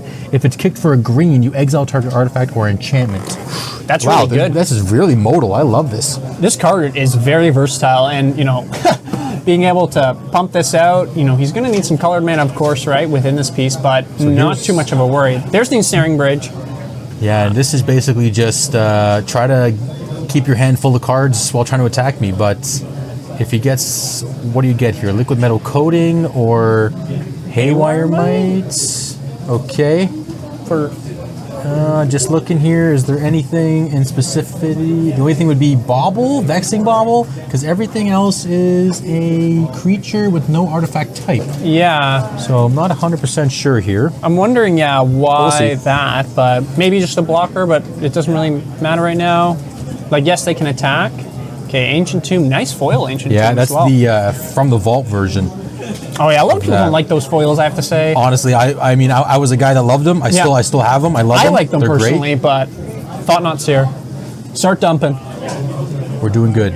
Here we go. Okay, the One Ring, Disruptor Flute, Cloud Post, and I don't know what the first one is. Good question. I can't see it. I think it's Sowing Mycosynth Spawn. We don't have the deck list for the opponent at the current moment. So, it is. Yes. Mycosynth Spawn. Okay. Yeah. So One Ring, Cloud Post, Yeah, Flute. you're gonna get rid of One Ring. Yeah. Oh, what? How's that a thing? Anyhow, Judge. That's not legal, Judge. Yeah, that's not legal. Okay, so I took the ring. And it's exiled, which is good to know. I mean, that's not a huge thing because Karn can still get it back from exile. Yeah, I just thought about Karn that. All right, so I mean, at this rate, we're just seeing how much damage they. Yeah, because he has to do something here because he can attack. Attack within this still. So we'll kind of see where we're going within this. You know, Ensnaring Bridge, not going to be helping too much. I guess he's not playing the One Ring, right? Because he's not going to want to draw with his Ensnaring Bridge, right? So everything can start attacking. So I understand that piece. It may always just be good to fog a turn and have that potential, but I get it. These guys probably know their decks better than I do. I don't play a Cloud Post version and this new version as well, right? With all the new Modern Horizons cards. Vexing Bauble. I was going to say, this deck got a huge number of upgrades. It got the Planar Nexus, it got Vexing Bauble. Bison Spawn. Bison that Spawn. guy. Yeah, there's so many good cards that have been added from MH3 into this particular deck. Flute is a very good card. What are you naming the Flute here? We're going to find out, but I would say, without looking at the screen, I would probably choose against Eldrazi. Oh, man, that's actually really tough. I don't even think he's playing Wastelands, is he? Maybe a Bauble of your own. He is. Maybe against Wasteland. Yeah. Okay. There's 2 Wastelands in Kevin's deck here, so it's a good name because you're not playing any in Cloud Post. So basically, you want to keep your mana alive. Okay. So a moment of truth here. We're drawing. Okay, so we have a board full of 3 spawns, a Thought-Knot Seer, and 2 Fleshrakers. Man, Fleshraker is quite a card. Yeah, that's good. And especially being able to ping him right around this Ensnaring Bridge. He does have to cast non-colorless creatures. Look at the Wasteland. Disruptor Flute coming in clutch, I guess, here. Yeah. But the big piece is, you know, is he going to be able to cast enough creatures to ping him to death? Yes, he's going to take 2 each time, right, for each creature, which is great. Or can he get this... You know, he's going to take another card from his hand, Thought-Knot gets rid of the land destruction guy. Love it. He can attack with his spawns. I'd send a message. I was exactly what. Oh, take 0. Get out of here. Yeah, exactly. Another spawn. He's going to go what? These Fleshrakers are pretty nasty. And make 2 little guys each time. He's got like tons of mana. Yeah, this will be interesting in regards to board state. You know, I always think, you know, I played a lot of Modern in regards to against Urza's. It's all about the top decks, especially within this, right? You know, you have Ensnaring Bridge. Are your top decks going to be crazy good? I think that's a ring. That is a ring. The thing is, do you put it in, fog? You're not really worried. You have 2 2s and 4 4s. You can technically always have 1 card in hand, maybe, but you're going to be taking more damage from the ring too. 100%. So maybe play it and then kind of figure it out from there. That's what I would do, but we'll see. He's really thinking about it here. Yeah, why not? You know what? I mean, fog a turn. Yeah, draw some cards. I mean, it's not horrible, especially because now you're down on cards. But yes, you got to have bridge so that no one can actually attack or do any kind of damage. Mm-hmm. He's gonna be careful getting shocked each time, right? Whenever a creature's being played, and then you know if he's getting pinged for 1 by the One Ring, right? Yep. And he draws 2 one time. Yeah, he may be able to get it out of his hand, but that's another 2, right? So life totals. He is at 12. We just a little life total update, 12 to 16, right? They just haven't updated the larger health up at the top for each of them. So I think the big thing is that Kevin has to remember that his opponent has protection currently. Yes. So he can't target. But if it says each, okay, he is going to draw. Yeah. Okay, I can respect that. Yeah. So Frederico. Now we have a name at least. Frederico. Frederico? Yeah. We're going to call him Eldrazi. Frederico has the One Ring activated. It looks like what? This is one thing I always find too, right? If you're just drawing the lands part of your deck, that's great. Great, lots of mana, but now you need some interaction. Right? You need something. Okay, you have... Yeah, it's just lands at this. Yeah, that's right. This One Ring is good, but not when you're facing Fleshrakers and Thought-Knot Seers. I mean, they're on standby for now, but still. You're not going to want to draw here because he's going to be able to start attacking. He does have effectively 2 more life than what is actually there too, because of the Haywire Might. Yep, that is true. So he can filter into his Planar Nexus, get rid of it. He could also always exile his One Ring if he's feeling crazy. That is fair. That is fair. Know, if he starts drawing a ton of cards, right, but needs to not get pinged. It's not an illegal play. Okay, so what is Kevin thinking here? So his opponent doesn't have protection for the turn. So So he's clear from that. He's one card in hand. He can't attack at all. Now he will draw 2. Federico draws 2. Draw 3 in your upkeep before the damage. Come on, do it. Do it. No. Draw for the people. He wanted to keep his life total preserved. Okay, took some damage. Okay, draw for a turn. Oop, 2 more lands? Okay. Actually, does he have a draw right now? I mean, that's got another Disruptor Flume. I mean, he's had everything but lands so far, so now it makes sense you're going to draw a bunch of lands at this rate. Let's see. Long decisions. Like, what are you looking for here, right? To try to get out of it, like. As an Urza player, like even we kind of know what our Eldrazi. He's looking to maybe destroy this Ensnaring Bridge, right, and then just punch in for a ton. I think Cloud Post is looking for the new Ulamog. Wow. Okay. There's an eye, so he can tutor for the Ulamog now because he currently has 6, 7, 8, 9, 10, 11, 12, 13 mana. Math right? Ooh. Yeah, so he has tons of mana, and then the eye. Reduces the Ulamog by 2 as well. So we have that. Lot. Let's see here. Just make sure those are tapped. Gonna make this spawn. And what land are you getting here? Probably another Cloud Post? Maybe not? Oh no, Wasteland it looks like it. He's getting... So he doesn't play... I don't believe he plays Wasteland in the Cloud Post deck. No, probably get another Post or... His Planar Nexus okay, yeah. I did not think of that in the main there. Wait. So much for... oh, yes, because when it comes in, it can destroy it for the piece. Yeah, so it has 2 modes. If it kicks, if it's not kicked, you search for a land. If it's kicked, you wasteland them or strip mine them essentially. Yeah. And so then you still get your land. Playing the Tabernacle. Look at this. Yeah, so it's basically an exile strip mine. Yeah, so playing Tabby. And... Is he going to have enough? Okay, he has a ton of spawns, though. That's the thing, right? Like, he's going to want to try to dump his hand here, though, what he's got. Yeah. Okay. He's playing the Elvish Spirit Guide.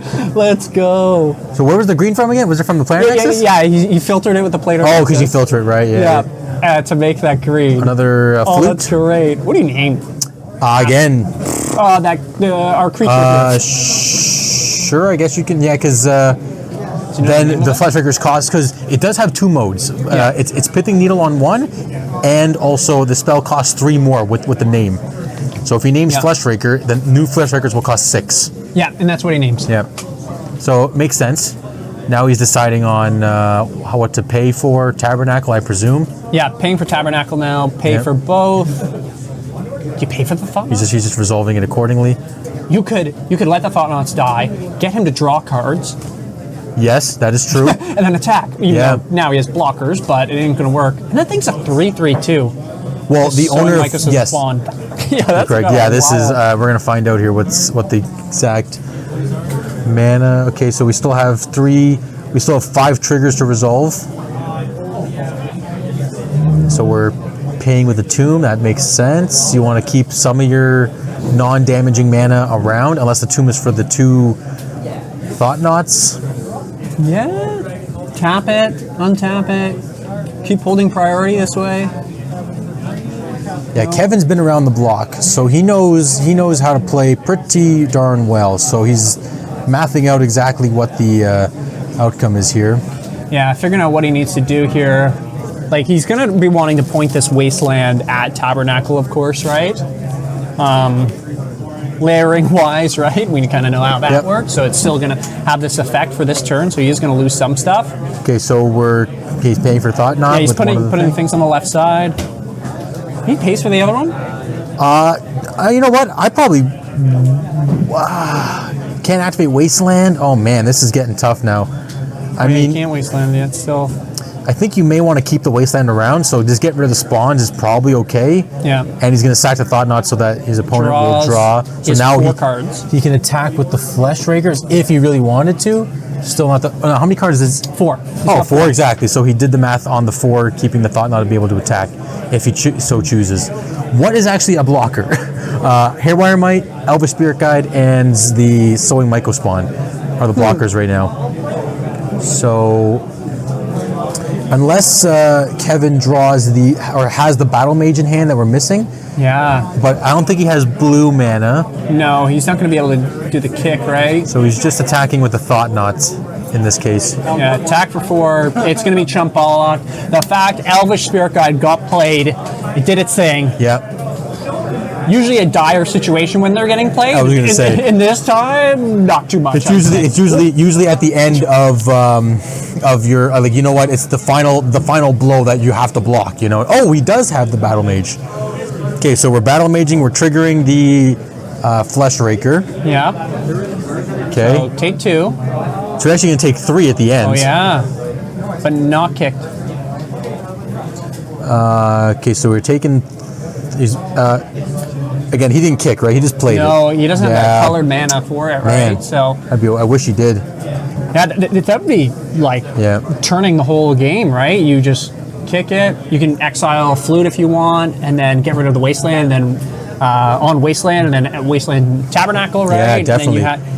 Yes, you're still under the gun of. You could technically even exile the ring, but again, the ring is doing his own inflicting damage here. So I think you just pass turn and let them. No, because he won't be able to. What's happening here? Oh, we have a bit of a. Did something happen? Oh, he didn't pay for Tabernacle. Okay, yeah. So he can't miss this now. No. There's been a bit of an errata rule change, judge call type situation where if you didn't presume to pay for them, technically when you draw, you should have the opportunity to pay. But again, it's so that's because of Tabernacle. It's because his Federico didn't pay. Kevin kind of said, "Hey, you didn't." What's going on? You didn't. Pay. So there's a bit of a weird thing where you can technically, to your opponent, you say, "Hey, I drew, but I'm actually going to pay for the creatures." But if your opponent's a bit of a sniper or a shark, they could just say, "Hey, you didn't pay, so you have to sacrifice." So I mean, when in the end of it, it's your triggers, your creatures. Technically, you have to remember it's your stuff. Yeah. But I mean, it happens. Especially in a 3K like this. These are high stakes, to a certain extent. Yeah. Right. So Karn. again, you have to just watch your plays when it comes to Tabernacle not paying. Yeah. Does he have a way to get rid of the One Ring? That's the question in his sideboard. So can he drop a Lattice here? I think he can. I think he'll go post top for 3, 4 each. If I'm doing the math right. The soft lock in the game is available. The question at hand is 1 Carless floating. Okay, so the game's locked, hypothetically speaking.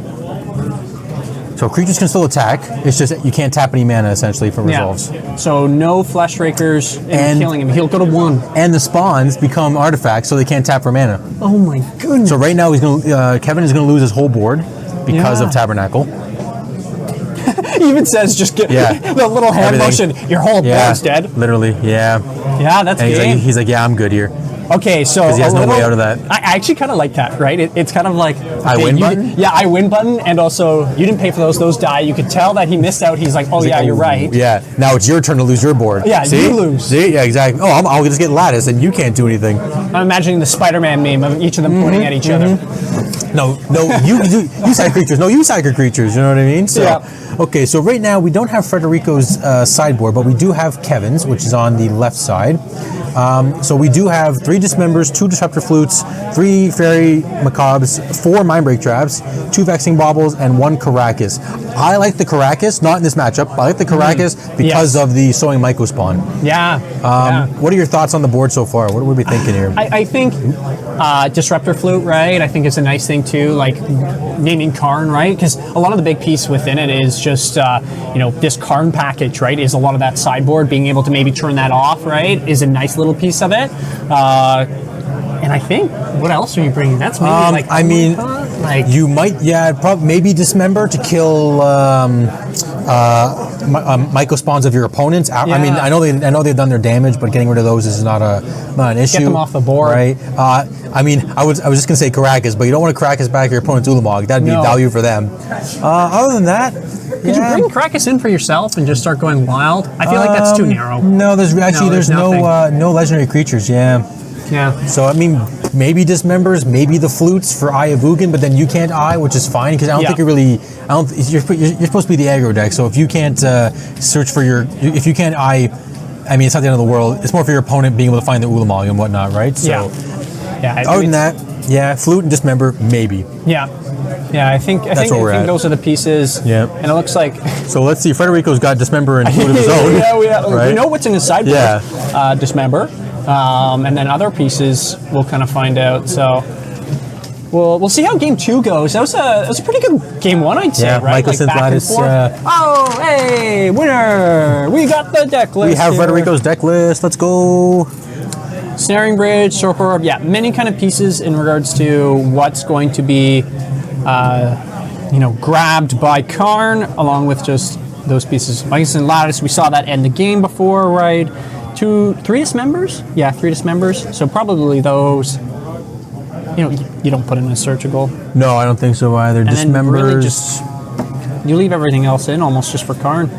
Torpor Maybe. Orb is not that good, but again, that's No. a tutor target for Karn, so that's fine. You're not bringing in the surgical, I don't think. You could go crazy and do it, right? But I mean, honestly, it might just be Dismembers. yeah, I think that's it. That's what I'm looking at here, yeah. Seeds of Innocence. Seeds of Innocence, yeah, I think that's one that blows up a bunch of artifacts, if I'm not mistaken. Yeah. Right? Yeah, it's the Yes. board wipe for artifacts. Yeah, double So- green, colorless. Can't be regenerated.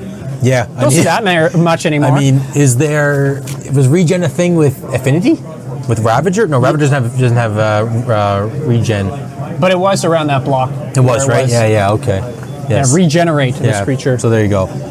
Nonetheless, so now Eldrazi will be on the play. So I guess That's good for them. the best start for Eldrazi is probably maybe like an Eye of Ugin into Endless One into turn 2 Glaring Fresh Rakers. Yeah. You're gonna be wanting to, if you can keep those sowing Mycosynth spawn as well, right? Yeah. Just like blow up the Cloud Post as fast as possible. Exactly, Plan right. Nexus, right? it was a crazy turn 2 as well, right? From our player friend, Yeah. right? So it was well played, right? Turn 2 Karn. Can't get much better than that, I feel. Okay, so Eldrazi on the play. We're on a straight into action here. Waste, go. We're playing the One of Waste for starts. Okay. Oh, Fred has the Tabernacle in hand. The Forest, go. Okay. Look at this. Wow, basics. High level play. We know our basics are most important here. So you have the 1 basic as well? No, he's got 3 basic 3 forests in here. I'm guessing because of the Myco spawns and there might be some. Oh, maybe for the Seeds of Innocence because he needs to be able to cast Yeah, it in the the triple sideboard, green. right? He does have 4 Once Upon a Time, which we haven't seen yet. And he may have in his hand. Maybe we missed it right now. He may cast it. We'll see. Yeah, you still can. So turn 2 Flesh Raker. That's pretty good. That's Yep. a nice little start, right? Talking about what our Eldrazi player needs to get going off Yep. the rip. That's a good one. 100% here. So we still haven't cast a spell yet. We'll see if Once Upon a Time is the draw. It is not. Dismember in hand, so this is going to be dealt with probably on his turn. Pay the 1 colorless, take the 4 life maybe. Was that a Crop Rod he won? Yeah, he's a Crop Rod too. Is Tabernacle in hand? Did you see? Yeah, there is. I'm Okay. pretty sure there is a Tabernacle. Fair enough. Yeah. Not Okay, going what to do do we- long here when you have Ancient Tomb against you. But yes, that is 2 life each time. I'm thinking Planner Nexus, but I could be wrong. Yep, you're right. That's a good choice. Because I'm not sure if there's a tower in hand either. And there might be 1 Eldrazi land in here, and then we can kind of start getting lots and lots more. Okay, so we have a Planner Nexus in play. I mean, shuffling the deck is part of watching Paper Magic. Lots of shuffling. Shuffle. Not like MTGO where it's kind of instantaneous. Yeah, boom, you shuffle and the card's ready to go. That's why all these combo decks you play online, you don't have to count the mana for it, you don't have to count the storm, you just do your thing. Whereas in Paper, there's a lot of moving pieces. You're going to do turn 2 Karn again? It might, Or Ring? honestly, I think in this, it depends on what he's got. It's either, does he have Karn? Maybe Ring, yeah. I'd probably go for the ring too if he just had the ring. Because the Thought-Knot Seer does nothing, right? Yep. If he does have it, which he does, we see it there. No Thought Knot, no Flesh Raker for the turn, so cast all the spells you want, nothing's going to happen. So Kevin may flash in put in a bunch of colorless creatures to make a bunch of spawns, but that damage won't do anything. So Do you hold it then? Do you just hold your creature? honestly, I might just hold a couple, but we're going to find out because he can't Thought Knot, so hopefully he knows that. He may play another Flesh Raker, which is totally fine too. Is it a may or is it you must? The damage, it is a must. Okay. Now this is a new one, Eldrazi Linebreaker, which is at the beginning of combat on your turn, target creature you control gains haste and +X+O until end of turn, where X is the number of Eldrazi you control. Ooh, So in this case, good. it's That's 3. So it gets +3/+O. And again, he has to have the colors for, which we do not at this current. Oh no, he did. Sorry, he had the colors for Yeah. Cavern. So He's not going to attack though. correct, He's because got it doesn't matter. he's got the One Ring. Yes. Not like the poacher sometimes where they. No, I'm kidding. That was unfortunate of how that all happened. It's all good. Here we go. Okay, so we have a draw. That was in the main phase he drew, correct? Yes. Or sorry, yeah, I believe so. Or upkeep or draw. Yeah, one or the other. I'm not sure what part. Okay, there we go. there we go. Okay, that's better. I was like, Yeah, what just happened? I swear we didn't miss anything yet. Yeah. Okay, so we have 4 mana. We can have 7 mana. You could have a bunch, eh? Oh my Man, this goodness. Planet Nexus really increases this. Increases this. Any Alpine Moons in the chat? No. No, yeah. Well, see, and this is why Blood Moon strategies are so prominent, or people are trying it out right now because of all these Planet Nexuses and the towers. People have these super greedy mana bases. Being able to just get rid of your mana, it's great. Yeah, especially because Eldrazi needs colorless. So Yes. that's why there's the concession to 1 wastes in the Eldrazi deck, because you want to be able to play around Blood Moon. Yeah. Here's a card. He pluses it. Make this ring a 4/4. Okay, 4/4 indestructible. Yes, yes, very much. I guess it gives trample, right? Yeah, it does give trample. Not saying that he will. Okay, and then that's kind of interesting. Plays the Tabernacle after. Yeah. So as long as it's up to your next until your next turn, up to 1 target non-creature artifact becomes an artifact creature with power and toughness equal to its mana value. Okay. Yeah. So you're right. So he does pay for it. He pays with the waste and then pays with the spawn for his creatures. I just realized that making your ring a creature is Pretty good. yeah, indestructible. Yeah, your Karn will survive. Yep. right? Yes, it will, unless. Well, we're going to find out if Kevin has another Eldrazi, or if he makes his Linebreaker give something haste. We're casting something for 3. Thought not to. Oh, it's a Thought Knot for floating 1? Okay. Shows Okay. him what he can take. Dismember, Flute, and 2 towers, and a Cloud Post. What do you take here? I take Dismember? Yeah, I think Dismember is your best option. Yeah. Yeah, Because because Flute he could get back as well with Karn, right? Yeah, that too. Not probably what he's going to do, but and you just want to get rid of anything that can get rid of your threats. Yeah. That's the main thing here too, right? and you know probably what Fred's going to do next turn is maybe start getting what's it called? Ensnaring Bridge next turn, right? Because Yeah, these creatures are going to start getting big, right? Yep, it's gonna. I mean, you want to hide behind your ring and your bridge at this point, right? So, okay, we have 2 mana. One's a color of some sort, but it could just be for another. Okay, another Thought Knot. I like it. Take the Flute. Because he has the colors floating from the Ancient Tomb, and the eye makes it cheaper. So the Flute is going to be gone. Yeah. I'm not sure if I'd wait maybe for him to Karn plus, but maybe he doesn't want to get Flute on Wasteland. Yeah. So you force him to get the Flute from exile if he wants to minus Karn. Because the ring will now lose its creature ability when Fred's turn starts. He doesn't have to pay. So he's double checking the wording that this thing gives it haste and +X+O, which would be for 5 right now, +5+O, which is actually pretty good. Big. But again, the ring is still there. 5 plus O. So 8. Is he just going to start swinging in with everything here? Yeah. So Or one just of everything I can? actually he might. Yeah, because he can give both Thought Knots came in this turn. Yes, they did. So he can only give 1 Thought Knot haste. And the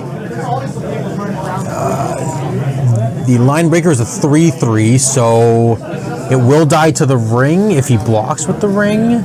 And I guess he'll Yeah, I wonder why hit he's. him down a little bit. I'm not sure. Like, I guess This is interesting. I'm not sure what he's trying to. Soak Do here. 4 goes to 2, I guess, right? That's a thing? Oh, it has trample. Yeah, because it Right has about the trample. keyword. Sorry. Yes. So, like, I think Okay. that's fair because he can't search per se now, right? Yeah, So, yeah. That is pretty good. I think that's one of the No, best kind of outcomes. that's a fair plan. I forgot about the trample part. Yes. Okay, so we're gonna untap. Tabernacle doesn't have to pay for anything because there's no creatures in play, but we will lose one. So make sure you lose that life, Fred.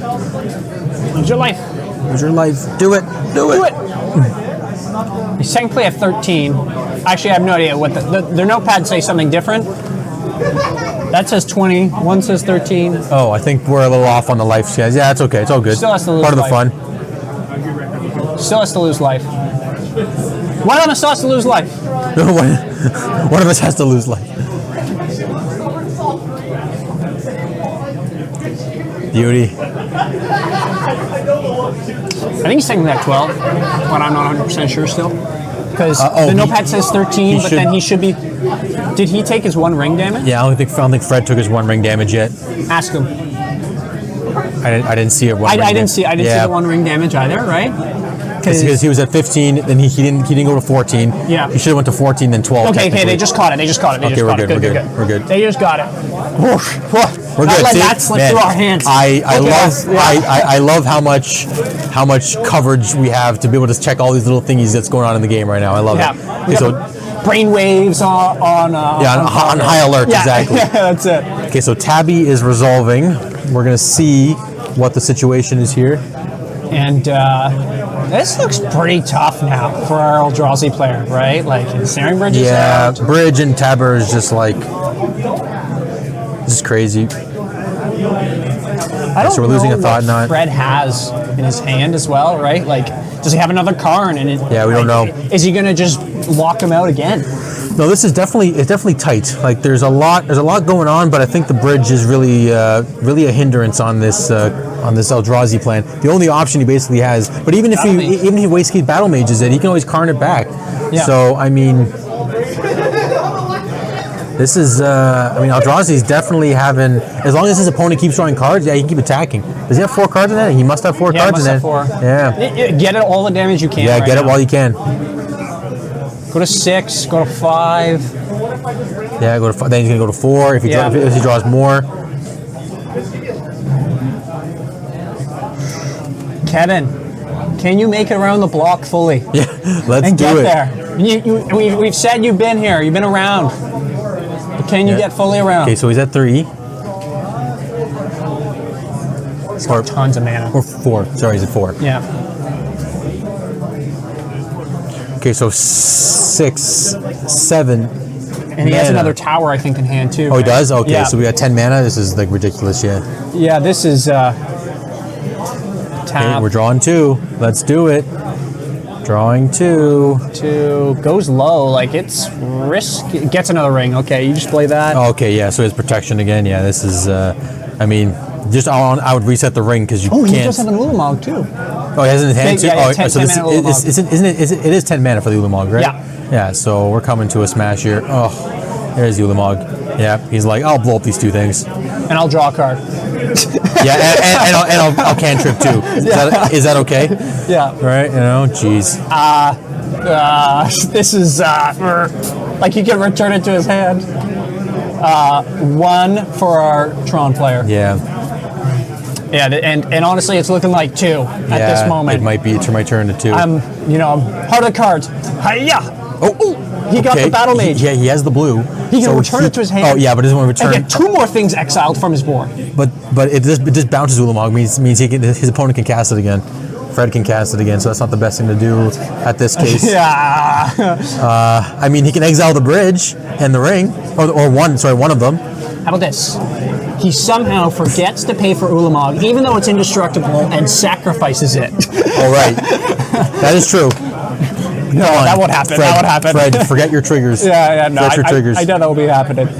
I feel like these guys are both 2-0, right? As we said, right? I'm assuming they're playing They're pretty. not going to mess that up. They're playing pretty tight at this point. Yeah. Right. I'm always for an underdog scenario. Kevin's wearing a Maple Leafs shirt as well, and we all know they're Actually, always the underdogs. It's a WWE Maple Leaf shirt. There's some WWE thing on it. Okay, Yeah. that's pretty cool. Kevin is, I'm not sure if Kevin wants people to know this, but he's a huge WWE fan. So yeah, he likes all the paraphernalia for WWE. He has a chair from one of the events that he was at as well. That's pretty cool. Right? Yeah, again, the side note there. So there you go. That's awesome. Okay, so we have double cavern and is that a temple? Yeah, so 4 mana. Are we thought not searing? He's kicking it. Okay, we're kicking it. But there's no colored mana, so he's just cast or can you? No, you can't use cavern for kick here. So what's he doing? What's he thinking about? Okay, so exile. Yeah, you can. Because kick's an additional cost, and it's It's part of the right? cost. Yeah. There you go. See, Will knows. Goblins. See, there you go. He's like, oh yeah, I know exactly what's going on here. But yeah, Okay. so this is okay. But he just replays it. Okay, so I he know this takes is bad. 2. He doesn't. Okay, you exile the One Ring. No, but then you exile the creature and the One Ring, and then hope he doesn't have haste. He should have, to assert dominance, attack with the spawn. Yes. Right? But that's again, right. oh no, he's gaining 2. Oh no. Oh, that's actually so good. And there's the Karn. Okay, so he still has, that's only 7 mana, so he can't Ulamog Okay. again. Oh, and then the lattice again. Oh yeah. This is good game. Yeah, that's it. I got Kevin knows nothing. the writing on the wall. Yeah. 2-0-4 cloud posts. You know what? Clean sweep. I think Kevin played to his outs the entire time. I think that the best that he could, right, within it, and he did well. So Yeah, I mean, he did what he had to do, right?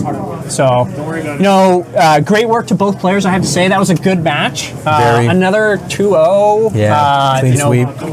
Our kind of not Tron player, right? Our towers getting there. That's hard. Planar Nexus. Planar Nexus. Planar Nexus. That's wild. It honestly. Turn 2. Yeah, I mean, like again, it's way better than playing 2 Ancient Tombs or Ancient Tomb City. Just Yeah. going,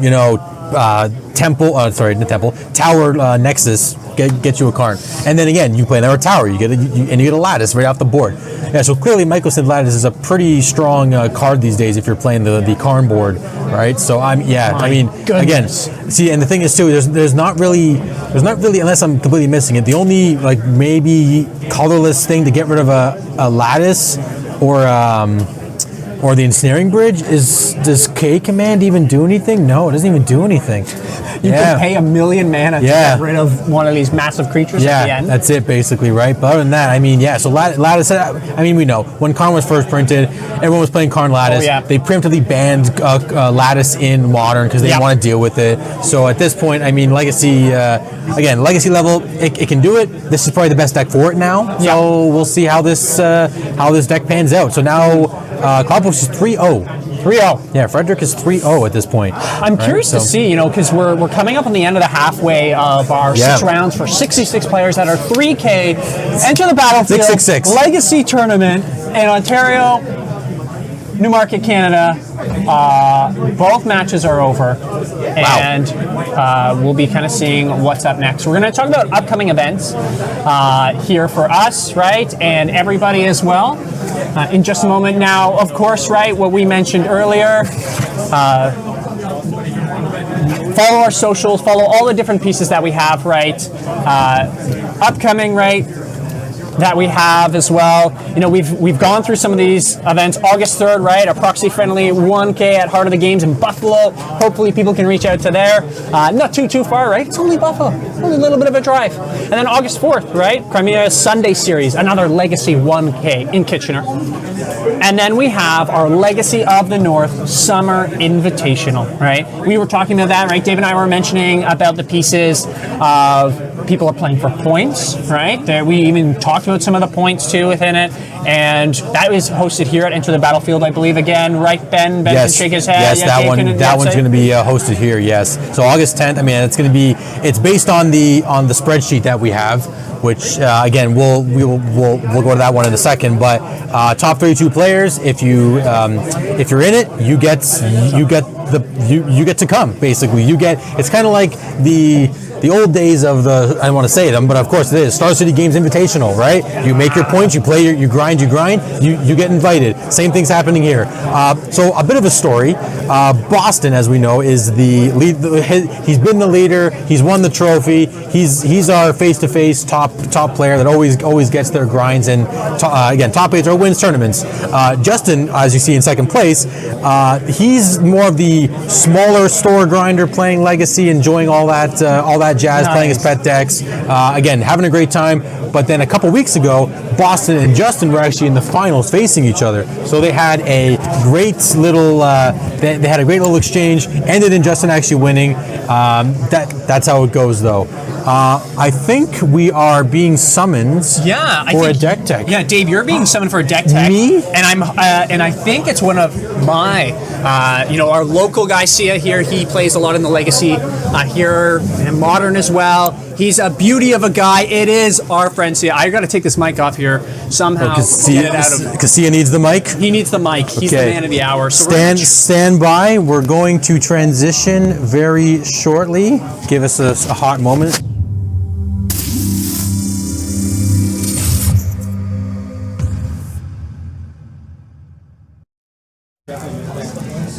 In a moment. Okay, we are live. Welcome back, everybody. Thanks for tuning in after our small little break here for our 3K Legacy event. My name is Will. My name is David. And welcome to our amazing event. We're in a different spot. Wow, it's blinding. The bright lights. Yeah, we don't have a fan on us right now, Yeah, so we might get hot. Yeah, I don't know if I can work in these conditions. Yeah, come on, give us a fan. At least need something, you know. Yeah, all jokes aside, we're super excited to be here at Enter the Battlefield in Newmarket, Ontario, Canada. Davis and Yonge Street is a major intersection. Get all of your TCG needs from the online store, right? Make sure to follow all of the socials: YouTube, Facebook, TikTok, Instagram, all the different places, right? And you need to buy some? Check out online. But we're on round 3 right now? Yeah, we're ending round 3. We're going around 4, but we have a bit of a pizza break for our players. Yes. So that's the benefit of playing at these particular events. Is you also get a pizza lunch, slash a lunch break. Well, again, you get free pizza. Come on, how good can you get it? You know what I mean? Wow, too good.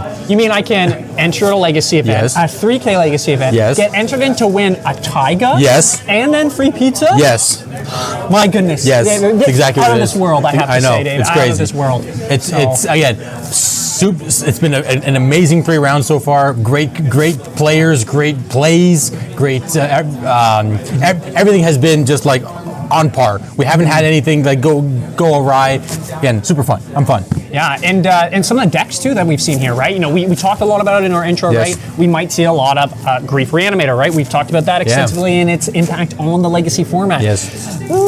Probably more bad around it, but hopefully in August things will change, but we'll see in due time, right? We saw some Eldrazi, we saw some Cloud Posts, right? What was that card called? It's that new one, of course, Modern Horizons. Planar Nexus. Literally, almost win the game itself, like MVP of a card right now. Definitely, right? we did see Grixis Delver, I believe it was, and a Esper Esper Control type shell going on, and then I think everything's already blending again. Nonetheless, we haven't seen Grief yet, so that's telling you something. It's telling you something, right? It may not be at the top right now because everyone's playing all these newer strategies out there, right? So we have a couple 3-0 lists that we're going to look at right now. We're going to look at maybe our first one here, and it's by Daniel, right? For our Daniel V. Daniel V. Legacy 3K, right? And we also want to preface, right? There's 66 players at this event, right? We capped out at 60. We added some more in because why not the spice of life? And we have 6 rounds as well, right? So that's the piece. And these players, 3-0. So it's going to be contentious of making sure that you have 5-1 basically to try to make the top. That's basically what it. Again, have to be. I'm not a math guy, but you definitely have to have at least. You can't have more than 1 loss for sure. Yeah, for sure, right? There is no way. Right. And this list here, you guys can't see it, but we're just looking at these lists on this website, actually. And I don't want to bugger up the name as I have multiple times. SpiceRack.gg, something newer that came out. I don't know, are these guys local to the GTA area? I don't believe so. I think they are an American company, but they are very similar to Melee.gg. Yeah. So, but it's open sourced. I believe it's free to a certain extent. There might be some things here and there you can't do unless you pay a bit of a subscription, just like most things these days. But again, it's a great piece of software that runs very similar to Melee.gg. Yep. And again, deck list pairing. Supposedly there's an app as well too. Yeah. So again, that's what we're using for this particular event. And again, this is one of the 3-0 decks that we have. We have Daniel V on.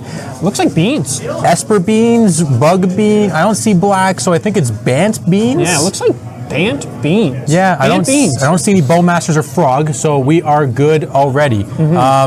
Yeah, so again, so many decks to go over. We'll have more time to go through all these particular deck lists as we go throughout the day. Yeah, I guess we'll go from there. Yeah, round 4 coming up, everybody. Please stay with us after this probably short break as we get the players settled. We'll go migrate to another area, and we'll see what's in store for round 4. Ciao Thanks, for now. everybody.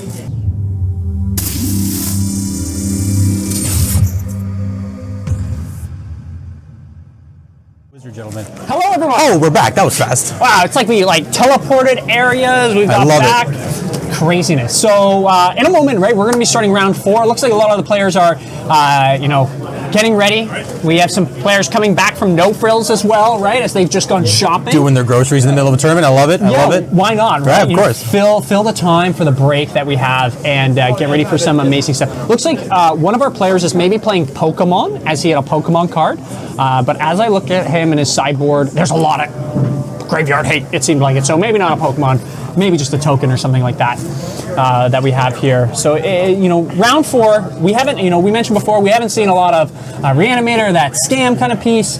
I don't know if we're going to see it here still, I'll be honest with you. I'm not too familiar with either of these players, but I do know they are in the scene and playing a lot of Legacy. Yes. Once we see them on the screen there, I think we have a Steven Liao, and I'm not sure exactly who the opponent would be.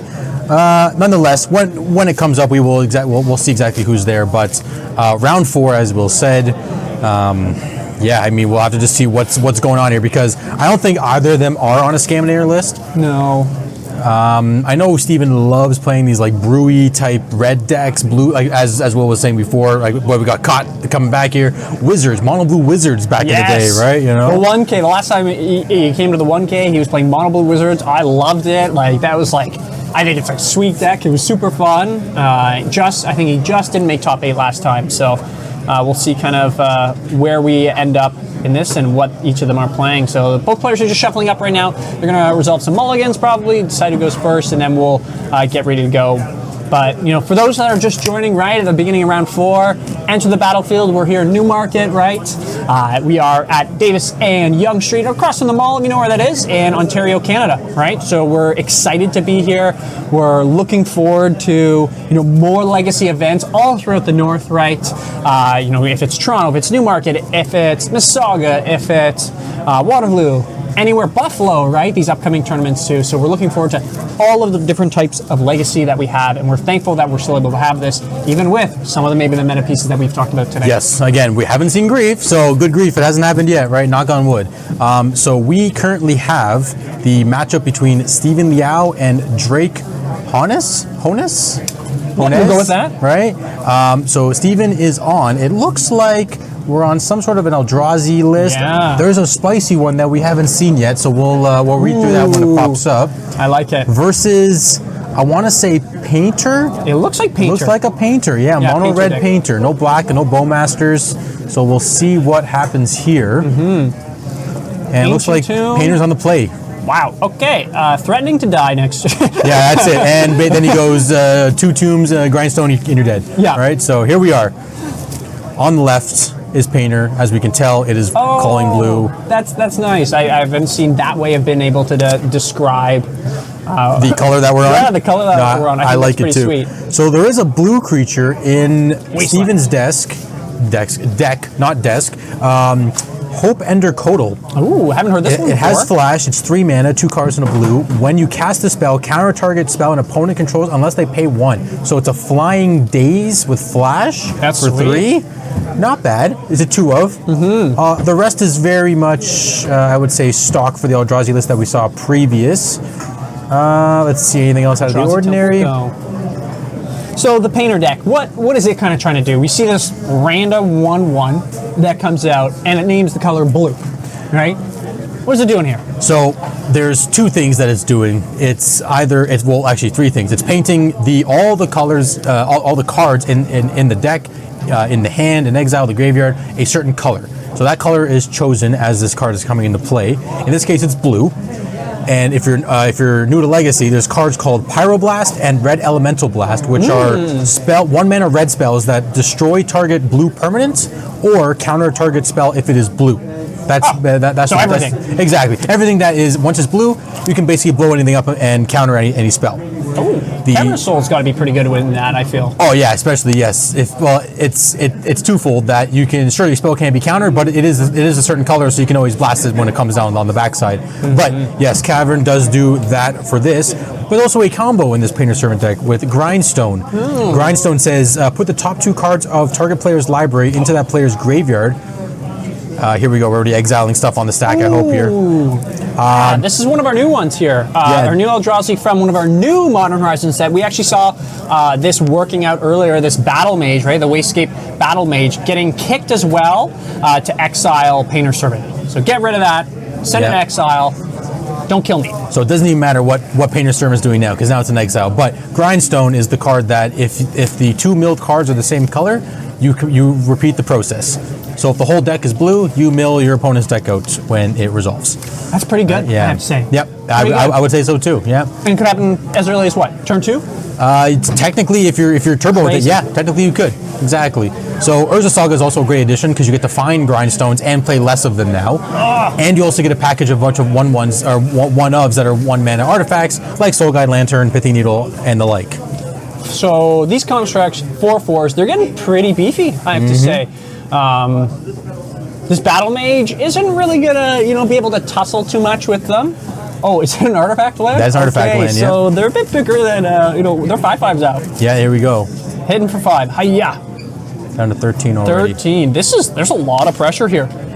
There's a lot of pressure. Yeah, and that's the beauty of these construct tokens is that they grow. They've been around the block for a good number of years now, with Urza Saga being printed in 2021, I believe it was. Yeah. Right. So here's another piece of this particular painter deck that's good. It lets you swap an artifact in the graveyard and in play on the same side of the board. So if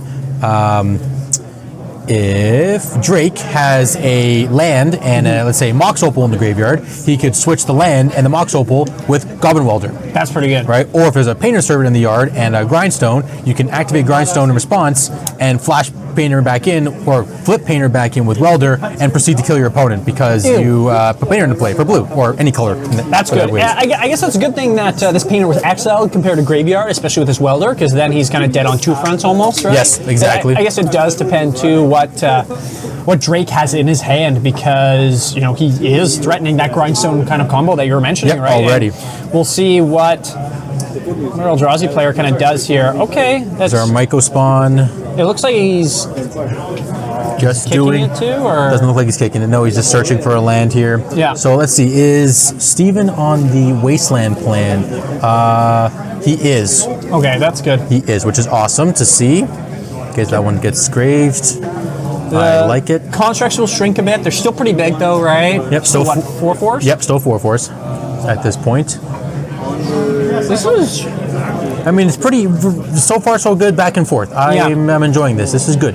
This is good gameplay. So now, it's good to know that the Painter Servant is in the exile, not the graveyard, so we cannot do the swap plan that we were talking about. Yeah. But, at this point, Drake has no mana. So, it's a little hard to activate Grindstone when you have no mana. Yeah, no mana, gets the basic mountain. Yeah. Basic mountain. Everything, still has kind of a dead card in hand, right? So yes, Pyroblast, but yeah, these Pyroblasts are kind of dead, but he does have one Brea's Apprentice, which is also in his hand, which is a bit of an interesting one that's good for flopping back and forth with Apprentice, with Welder. When it enters the battlefield, create a 1/1 colorless Thopter artifact with flying. Wow. Then you can tap Brea's Apprentice and sacrifice an artifact. Choose one. Exile top card of your library. You may play that card until your next turn. and target creature gets +2/+0 to end of turn. So That's pretty good. I think it's just it makes a Thopter that can block stuff, like maybe a Merilage if you're under the pressure for that. So we did weld in the Grindstone. Into the land. Yeah, which is okay. And now he's going to crack to draw. Exile that wasteland.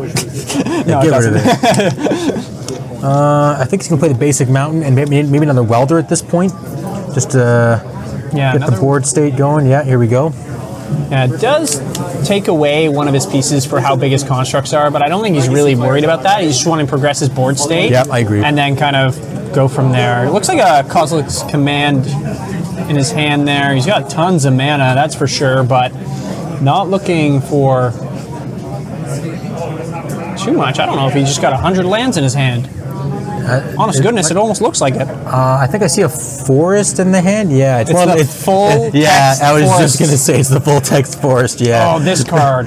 Yes, here we go. Flush Raker's back. Flush Raker is a good card. Yeah, this card is seeing lots of play. We've seen it 3 times today so far. This thing is very good. Yeah, whenever you cast a colorless spell, create a 0/1, right? So you're making one of our Eldrazi spawn, and then when its colorless creature enters the battlefield, it deals 1 damage to each opponent. Yes. So you cast a colorless spell, you make a dude, you deal 1. Pretty good. Yeah, no, this is a very Sort of good red. card. Okay, so we're doing the swap. He's targeting the Grindstone or the Soul Guide. Looks like the Soul Guide Lantern. Yeah. It does matter because he does have the Kozilek. Not that he knows about that piece, right? Because he can exile. And it looks like he's just looking for cards right now. Drake is. Yeah, you just we need some. I mean, it seemed like the Painter deck had a good start, and now it's just kind of going by it's kind of getting a little bit out of hand here because the Eldrazi deck is getting more creatures in play that are big enough to block these constructs. Because now they're only 2/2s at this point. So most of the Eldrazi's are 3/3s, 2/2s. The Microspawns are 3/3. So I mean, they're pretty beefy Eldrazi creatures. Yeah, Pretty beefy. It'll be interesting to see how Drake's going to try to close this out sooner, right? Like yes, he's drawing this extra card, right, from flipping the Soul Guy, but he's slowly starting to lose board presence here. Yeah. Right? What is he going to I think we're swapping. We're swapping artifacts again. Yeah, we're starting to bolt ourselves. I think Or killing our creatures. Oh, he's going to K command in response? No, okay, we're not. Maybe not. I think they're just talking about timing kind of he's pieces, saying, okay. right? I think Steven's thinking about the Kozilek's command on the graveyard. Yeah. Because this is starting to get out of hand. Oh, an engineer. Okay. Putting a painter in the yard. Yeah, this is going to hurt because if he puts a painter in the yard, Steven's just going to K command the graveyard here. Really good patience, too, right? Because it has the K command, right? Is just kind of waiting. Yep. And Painter, yes, both Painter and Grindstone may be in there with 2 welders. That's great, but, it's not going to matter too much from the piece. Yeah, exile up to X cards from a graveyard. Yeah. So he might just do that on his turn, right? Like, yes, you could do it in response to the welder, but Well, I think Eye of Ugin would reduce the mana cost too, which is actually pretty sweet. Yeah, because K command is a Eldrazi spell. ew. Yeah, I know. You was right. I know. the heck? Yeah, so he has I 4. didn't know that. Yeah. So Eye of Ugin and Eldrazi Temple makes you have X's 2. Yep. Wow. Yep. Okay. Modern Horizons cards I know. having an effect. Yes. I love it. And the name change too, because we went from Tribal Instant to now Kindred Instant as well too. As a little side note there. So this is a I actually Kindred didn't know that Instant. either. Yeah, they changed that because of the politically correctness. Right? That's fair. It's all That's good. fair. All good. We're Again, just to inclusive change it here. up. Okay, Exactly. He's just saying get rid of 2 things. Okay, He's so going to well, he gets to choose 2. So he's going to get rid of. Maybe he gets rid of everything 2 CMC or less, like the 2 that he wants, and then he gets rid of 2 cards in the graveyard, which is Grindstone and Painter. Yes, those are the choices. Man, K command is the new K command, not Colgan's command. yeah. Is doing work. He's scrying. Okay, so he's deciding not to wipe the board here or hurt the board. Yeah, He gets to make a spawn. Got to keep us in point. 'Cause just like And round deals 1. damage. Yeah, and round 1, like we forgot about the spawn. Yeah, we will not call a judge for that piece. Yeah. Yep. Wait, did he make a spawn? He didn't make a spawn. Oh no. Is it don't creature? know. I keep forgetting how this thing works. Is it instant? Is it only creature? Oh, When you cast colorless spell. Yeah. So he should have got the. Maybe Yep. he There we go. did do it? I don't know. Oh. Okay. We'll see what happens here. We'll get our floor runner to give him a spawn. Okay, so we have Eldrazi. That is. Oh, this is That I've heard of that land. Oh, No, it's not Cavern. Is it? No, I play this in Goblin sometimes. You can use activated abilities, right? Secluded Courtyard. So you name Eldrazi. It's not Cavern of Souls, right? But it has almost like the piece of it, so you can cast a creature spell with that mana, or use activated abilities of the chosen type. Interesting. So just another way to get those colors, right? Especially with these kicker costs of Eldrazi, right? So it's not just Cavern of Souls or a basic, right? You can have it. So he's running a 4 of, which is actually quite interesting. Yeah, get rid of that. Those 3 cards are literally almost dead. Yeah, this is 2 at this Welders point, and a Pyro? No, he's got nothing going on at this point. Oh. Yeah, so he's remembering the trigger here now, right? Make a spawn, deal damage. Yeah, I think he's missing one from the previous thing too, but that's okay. Yeah. Well, one fun thing is this new Hope Ender Quaddle. yeah, this is interesting. Is if it is played, yes, it's a blue spell, but it's devoid. So the what's it called? The Pyroblast doesn't even do anything to it. You cannot cast. You cannot counter the spell. Blue, it's not blue. Yep. Yeah, that's the beauty of these devoid decks too, is that they can't be targeted with those like Pyroblast, Red Elemental Blast effects. But the only problem is if they, of course, painter, then everything is that particular color. So it is what it is. That's how it goes. He's pushing. He is pushing damage. Yeah, he wants to get across here. So it that heralds the end is colorless spells you cast with mana 7 or greater cost 1 less to cast, and all the colorless creatures you control get +1/+1. So it's a colorless. It's a lord. Colorless lord. Yeah, very interesting. Does he have any 7 or greater? In this build, spells? I do not think I so. don't think No, it's just the more aggro version, right? So it's just the 2/2 lord, right? I think Drake might be dead here. And It's looking like there it is. So the game is over. It's looking like Drake's house. He was flooded, and he's scooping up right now. So for those who don't know, maybe not in the area, last weekend we got a ton of rain in southern Ontario, and Drake's house, the Drake, the singer, not this Drake that's playing Magic. Maybe it is the same Drake that's the cover. Honestly, don't know. And here we are at Enter the Battlefield with the real Drake. His house got flooded, and he posted on X, or formerly known as Twitter. Yes. So, into the game 2. Into sideboarding. Eldrazi getting there. I think some great pieces kept down that painter and killed him. Bang. Yeah, that's basically what you got to do. You have to aggro out, right? So I think for the sideboards, we'll start with the painter side. I think what's coming in is Blood Moon. Yep. You might have a case for Fury, but there's not really enough things that are 2 power that are really worth 2 for 1-ing. So you might just get like a 3/3 or a 4/4 off of 1 Fury, which kind of is a bit of a feel bad. Yeah. Leyline does nothing. Magus of the Moon is probably going to come in. Yeah. Pithing Needle might come in on Wasteland because you saw it from your opponent. Yep. Unlicensed Hurt doesn't do a whole lot, so we're probably looking at Magus of the Moon, Pithing Needle, maybe Fury, and the Blood Moon. That's what I'm thinking. And maybe the Ensnaring Bridge, because I didn't see a Karn. No, there's no Karns. Karn. There's no way to search for it, right? Like, get that kind of sideboard package. Yes. He does have 1 Ensnaring Bridge in the main, so yeah, probably bring in the second, right? Slow him down, try to just be empty-handed, because he was pretty low there, Drake. Yep. And then looking at our other sideboard here, Dismembers definitely for the painter kind of piece, right? Flute? I'd say Flute maybe too, right? Yeah, Like, it kinda does it. I would say Flute. You can call Grindstone. You can call Urza Saga. You can call and the Grindstone. Geez, I mean, You can call a lot of different pieces, right? So- Engineer, Welder, all these things you can call, right? There's some pretty good pieces to call when it comes to Flute, And right? then I'm wondering, and on a license first, I think too here, right? So those are kind of the main things that I'm thinking I'm bringing in within it. Unlicensed Hearse, right? You can start getting rid of that. Graveyard, we saw the Goblin Welders really trying to utilize that graveyard, but you also just make Unlicensed Hearse massive too. So it'll be good, right? You can crew it up, right? When it's an 8/8, quote unquote, for all the exiled cards with your little 2/2 potentially, and then just start swinging in for mad damage. So it should be good. No Leyline, no Framer Crop, no Thorn, no Unlicensed Hearsts. Yeah, and it looking like, because we just saw his sideboard there, it looks like, yes, they were in. And it looks like Dismembers and Flutes were put in too. And the Hearse too. Yeah. Oh, yeah, the yes, Hearse there we too, go. yeah. Sorry to see the Hearse there. Yes. Yeah, it makes sense because he is graveyard based with the Welders and stuff like that. So we shall see how Not this enough for goes. the Voids, I don't think, right? No.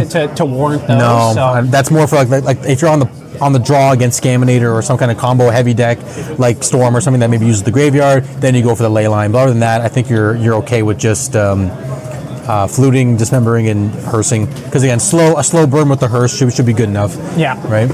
Yeah, and it's fun, like just looking at these, sideboards for Leyline of Voids for both players, and kind of goes back to that meta piece of Grief, the Grief reanimator list, right? People are. I mean, again, the Painter deck has a main deck Hearse, right? So they're nodding to the fact, and the Soul Guide Lantern, of course. Yeah.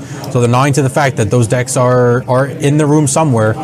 They're hiding. That want to play against, right? I don't know if there's any in the top 8 or like the 3-0 list right now. I want to say there is. There's got to be. There's got to be at least one, but there's about 3 lists that we can't see. Yes, that's true. Three or 4 lists. We're not exactly sure. But we'll see. There's some moments. There might be one. There might be one at table 2 here, but we'll see when it comes up later in the game here. Yeah. Okay, so Painter is on the play. That feels good for Painter being on the play. I think so too.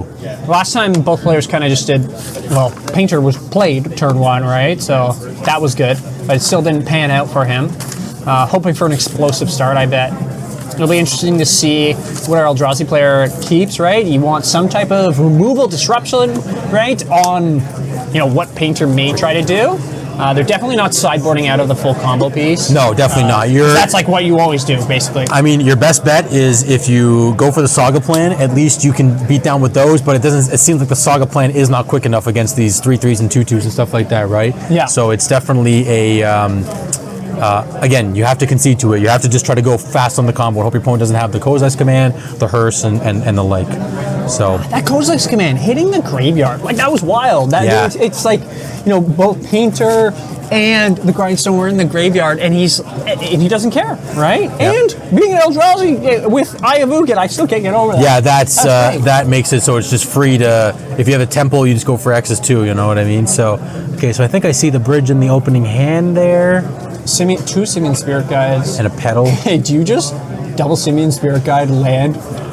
Ensnaring Bridge, hope you and win? then pedal. I mean, again, the opponent has to have the green mana for the kicker of the Battle Mage to exile the bridge there. Yeah, you could just lose from that. Yeah, that's the thing too, you could. right? Like that too, because you're losing 4 cards in that particular sense. Yeah. And they have to go like Lotus Petal.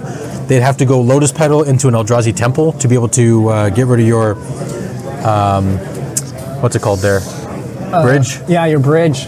I think he's keeping it. We'll see what he does. Turn 1 Hearst if he has. Can't tell what else. Ancient Tomb looks like I have Ugin. And then 2 creatures, can't tell what they are there. Okay, so Mountain Pass. Go. What a great start. Looking like Burn here. I know, it's like, or Goblins. Yeah, Could be Goblins, though, Vile, hanging out. Ooh, Mox Diamond. Mox Diamond? Just want to pump out these guys. Why not, right? Well, because you can make Mox Diamond only makes color, right? It doesn't make colorless. Yeah. So you can't play. Oh man, turn 1 Fleshraker. That's just like this deck is crazy. Good. I love it. This deck is crazy. Fleshraker. I feel like we've seen so much of it too.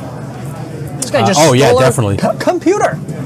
We have no more deck lists. No, Yeah, we have no more fine. deck lists. We're good. That's okay. We'll survive. We've memorized the whole deck list. Yes, Trust me. Fleshrakers, Painters, all this jazz. Okay, Painter. Okay, so this is a good equal start, I would say. Each player is doing their thing. But now we'll see what comes out of pedal as well. Go. He has the colored mana if he has the creature in hand to just get rid of this Painter and exile it, and then he's gonna have to, if he has it. I don't know if he does, I can't tell. I think I see the Michael Spawn in the hand there. Yeah, maybe just play that, get rid of Urza Saga. That is true. He could get rid of the enchantment as a Versa Saga because it is an enchantment. We will see. Does he have the K command in his hand there? I don't know. Or does he just have the kicker? Okay, so he can. He is kicking it right now. Yeah. Yeah, So and trigger, it's trigger. cast trigger, make a dude, deal damage. So these are cast triggers, so you can't counter the cast trigger Get your land. with a Pyroblast. Yep. Oh my goodness. Get the Wasteland. Yeah, fact that's that's a thing. nutty. That's crazy. Yeah, but I don't think he has the. No, so he didn't kick. He just. So I think it's 4 mana. This Fleshraker, this Michael Spawn. Oh yeah, it is. Yeah, 4. Thank God it's 4, right? At least off a temple. No, God. Oh my goodness. It'd be crazy if it was more than that. So Things we have a would draw. be wild. We have a draw step. We're gonna see. Can't get the grindstone now from the Urza Saga, of course. No, you cannot. I think your best line. I'm not sure what's in the hand, but Your opponent's tapped out. Sorry, they do have 1 mana from the spawn, but they're essentially tapped out. They can't K command for only 1x. We've got someone who would like to report their ranking. We'll see what kind of is the next play here for Painter. They're really reading this, seeing okay, He's what's like, that gonna makes happen. mana. They can pyroblast something here. I think they do have could. that in their hand. Try to get rid of this flesh. Oh, Okay, so there's the grindstone that I was thinking about. So if opponent plays Tomb, give him the thumbs up. he wins. Unless, do we miss an Oh, he's double Eldrazi? Simeon Sphere guide. So he wins if he decides to activate. Let's see if he activates. Yeah. Let's see what happens. In response. Here we go. Is he going to do it? Does he think his Here we opponent go. has no draw? Oh no! Wait, Okay, never mind. It was only one few. Oh, I thought it was double 2. Simeon Sphere guide. Okay, I got really hyped there for a moment. I was like, okay, here we go. Oh my goodness. Sorry, everybody. Sorry. We're good. Getting the hypeness for nothing. Part of the fun. Okay, still threatening any mana, and he's dead. Yeah. Well, a Tomb would be a nail in the coffin. And I think I see another Flesh Raker Yep. And a Thought Knots and here. a Thought Knot. So he should. I mean, there's no point of really Thought Knotting. There might be actually to get information, but he only has 1 card in hand, so it could probably a land. Or did he play a land? No, he did not Drake play did not play a land. Okay, get him for 3. Does not block. Good decision. Good decision, exactly. Good choice. Yeah, good choice for not blocking. Okay, here's a Thought Knot. We're all going to see. Ooh, it's the bridge. I forgot about that. Yes. Get rid of that. Okay, bridge is gone. So now it's clear. I think he's just hoping that there's no no mana. Yeah, it just Okay, passes. it's passing, no problem. Okay. Oh, and The that game's is the over. game. Yeah, activate. Perfect. Look at that. That's what Painter has to do in this game. Yeah. Is just get to the combo ASAP because your opponent has no Gaia's Blessing or Eldrazi of their own or anything that will shuffle in. So it's just the smoothest way to do it is do it as fast as you possibly can. Get it and in there. And Look at that. we saw it. And for those who may know or not know, right, we kind of talked about it before, right? Everything's blue. You target your opponent. They keep milling until they basically don't hit a blue card, but they mill their entire deck. They go to their upkeep. They draw. They lose. Because everything is blue, yes, Yeah. exactly, right? So that's it. Going to game 3, and now Eldrazi on the play. I mean, I think Eldrazi just wants to have try to get a fast hand, be explosive, and just again put the pressure on. Absolutely. Maybe a hearse in the turn 1 if they start welding. that'd But be again, nice. it is turn 1, so anything to do with. I think we lost some garbage bags in the ceiling there because we have some bright lights. Bright lights came down. Bright lights. No? It's got super bright on the camera, but we're good. Oh, it looks like, is it adjusting or no? Oh, it's trying. Maybe it was just maybe the camera got a little wonky. I don't know. Again, let's see. Maybe Moment it's of dying. truth. We're in a different room, so we're just taking speculations and having some fun with this one. Did somebody jump on the ceiling? Yeah, what's Somebody pull happening? down the garbage bag? Yeah. What's happening here? So for those who are tuning in now, tell us where you're from, right? If you're in the chat right now, if you're watching this later, make sure to kind of follow all the pieces that are happening, right? Enter the battlefield, Newmarket, Ontario, Canada, Legacy of the North, kind of big piece of Legacy all throughout this area, right? Tournaments coming up. It's a league as well, kind of similar to, Star City back in the day. So everyone's playing for some points here too. So it's fun. It's a good time, right? 66 players out here for our 6K, which is pretty crazy, right? And 6 rounds of Magic, and we're in round 4 here. Round 4, and we're going to game 3 already, which is this is speed Magic, I would say. It seems like, even for this, we're running pretty well, I'd say, on time. It's 3:22 our time, EST. Started around, 12? About 11:15 it should have been, I 11:15? think. Yeah, Okay. 11:15, 11:20 maybe. Yeah, so I think we're doing pretty well. And we had a pizza break for lunch. Yes, that's right. We did have that 30-minute pizza break, which was great. Yeah, so they're having a good. Everyone's loving that, That's good stuff. right? So just resolving some more mulligans. Probably doesn't like what he has to see, not fast enough, no disruption for if there's an early painter or anything like that. It's important to make sure that those pieces are dealt with if they come out. Same operation, but Oh, is this the prizing? Oh, we get to see we get sneak peek prizing we to see see what's this? happening here. What's that do? What's that? He hits Okay, it I there. can't see it anymore. Again, no. I saw 900. Oh, wow. First place, 900. could get an Let's under go. maxing. Let's go. Oh, we're back to the deck list. Oh, that's okay. That's okay. Okay, we're still. So we both mulligans? I believe Our so. player is Mulligan, I think. I think this Once or is. twice. We're gonna double check. What we should tell them is, hey, put a die on the table so we know how many cards you've Yes. put away at this point. That's right. The experienced people under the camera will always do that, I feel. Exactly. I'm kidding. Both these players, I think, have been under it before. So, Just a quick thing, on the chat there. I know it's that was an hour ago now, but Sia is the ETB shark, 100% hands down. Mm-hmm. You know, he's. But I do love playing against him too, 100%. Again, strong player. He's the nemesis of ETB. Hopefully, he can make his rankings up there. We'll have to double check the stats. I feel like he's in there, but I'm not 100% Oh, for sure. For sure he is. Yeah, yeah. Like, see, because he's always coming out to the Wednesday nights here. I think the Sundays he tries to get out too. I usually try to come to the Sundays, which don't work for many, but Nope, that's all good. It's part of the fun. Yeah, so Sia, as of Thursday of last week, was 11th. oh, If I'm not mistaken. Yeah, if I can read this properly. Yeah. Sia? So he's doing really good. He's doing very good. I Lugan go. Here we go. Make my Back to the game. K command cost less. Okay, Acidia Traders, Ancient Tomb Painter. Here we go. Oh my goodness. Make the combo as fast as you can. This is terrifying and has a bunch of cards in hand too. Off an Iron Ugin pass too. Yeah, I mean that doesn't seem like the swiftest hand, but maybe he's building up. There's a Flesh Raker, which is pretty solid. Doesn't help you if there's a grindstone. Yeah, if you want, did we see a grindstone yet or not yet? No, not we yet. don't We're know yet. unsure what's in hand. Okay, get your colored. Yep, discard secluded. So we have 5 mana for Eldrazi spells, 3 for regular spells. So he can. He can't Get the kick. Wasteland, right? Oh man, if he kicks this is going to be amazing. So 1, 2, cast this. He has a Oh wait, he needs the green for the casting cost. Yeah. Never mind. So he. Yeah, he has 2 Thought Knot Seers in hand. Get the Wasteland. Wasteland him. Does it come into the battlefield untapped? Yep, untap 2. Yep. Oh, great. Perfect. Fair. Balanced. Modern Horizons. Let's go. So he gets the land. Okay. Probably, yeah. Instantly Wasteland. Get rid of that. Helps him out a bit. I'd say a lot, actually. Yeah, I would say so too. Because now, because that was a tomb. Because tomb with a lotus petal with a grindstone is game 2. So not that same turn cycle, but having a tomb in play just expedites the combo going off. Yeah. I feel like, yes, there's been a concession because Urza Saga is a card that people are playing less grindstones. But when you want to just turbo into Grindstone Painter, sometimes you just need to get like that 3rd or 4th grindstone in your deck. So I'm wondering if there's a bit of a concession to actually maybe put 1 extra on the board. It may not be the best thing, but just so you can draw it and have it. That's fair. Right?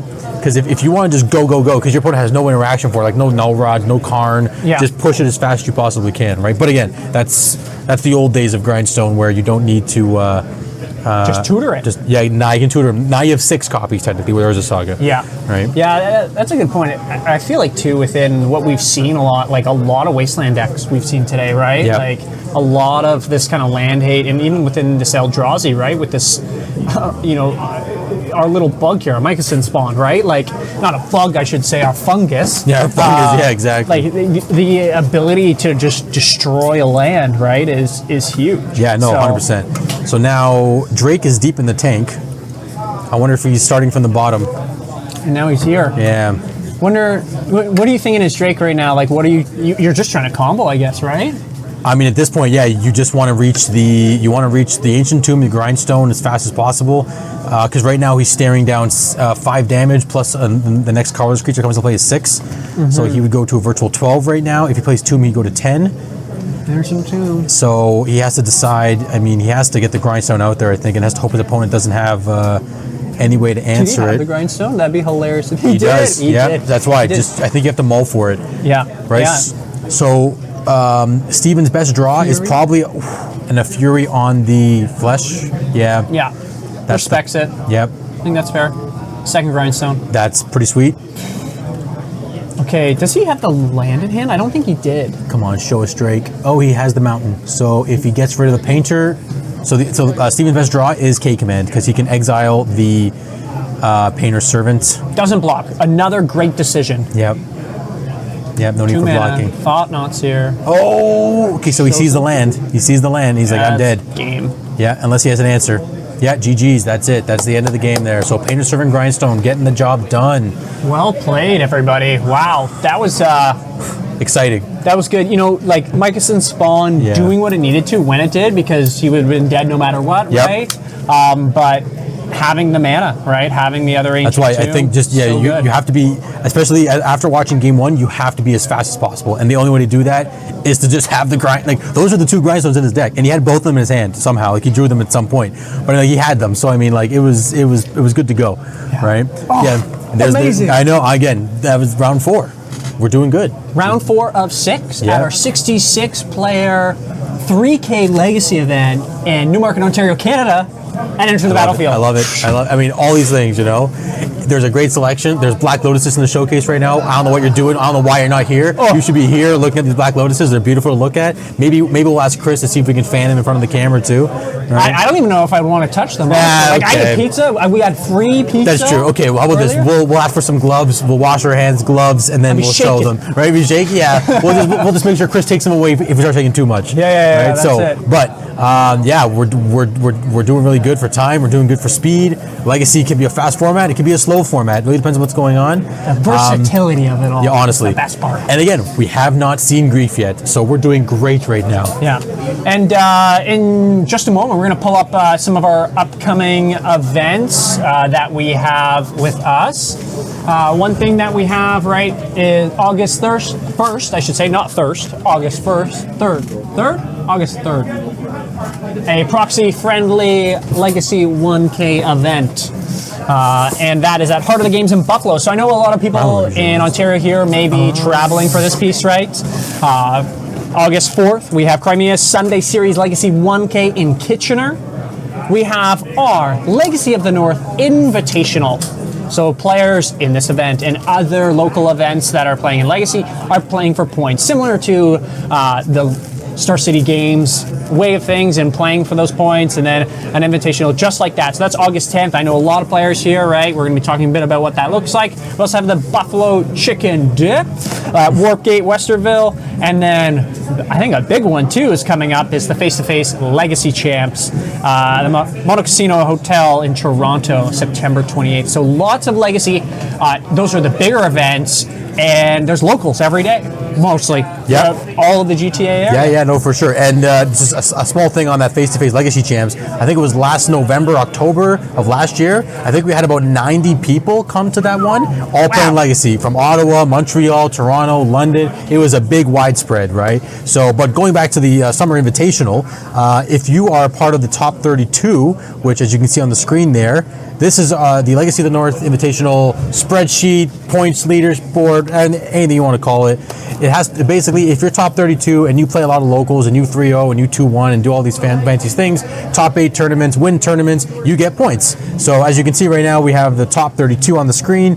Boston being the point leader for quite some time and the player of the, seems like forever. Since the spreadsheet's been going on, he's always been at the top, right? We have up and coming Justin Lamb, who likes to play at the locals, but is trying to reach that first place point level.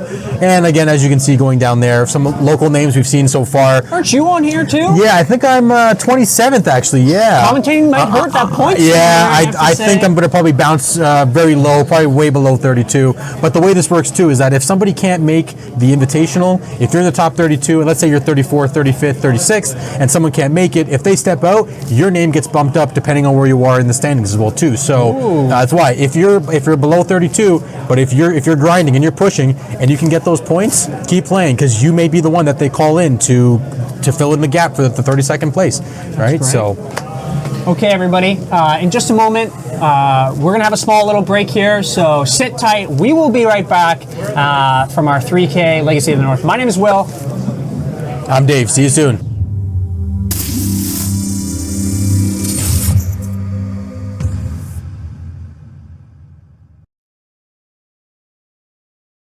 We're live. No. We're live. Oh, we're back. Okay. Thanks, everybody. Welcome back. We are actually starting round 5. It seemed like no one went to time for the most part. Yep. And maybe all the Beans players are 0-3, 0-4 right now. Yeah, honestly. get them out of here. Get the slow decks out of here. So they're not here right now, but we're here. My name's Will. My name is David. And welcome to those who may be new. If you're just joining us again after our small little break, we are here at Enter the Battlefield, a 3K Legacy event in Newmarket, Ontario, Canada, at Davis and Yonge Street. So if you ever need any CCG singles, check us out online at Enter the Battlefield. There's some Black Lotuses here right now. That's amazing. That's all I got. Sweet, I have to say. That's all I and got. A lot of other reserve list cards that we may need.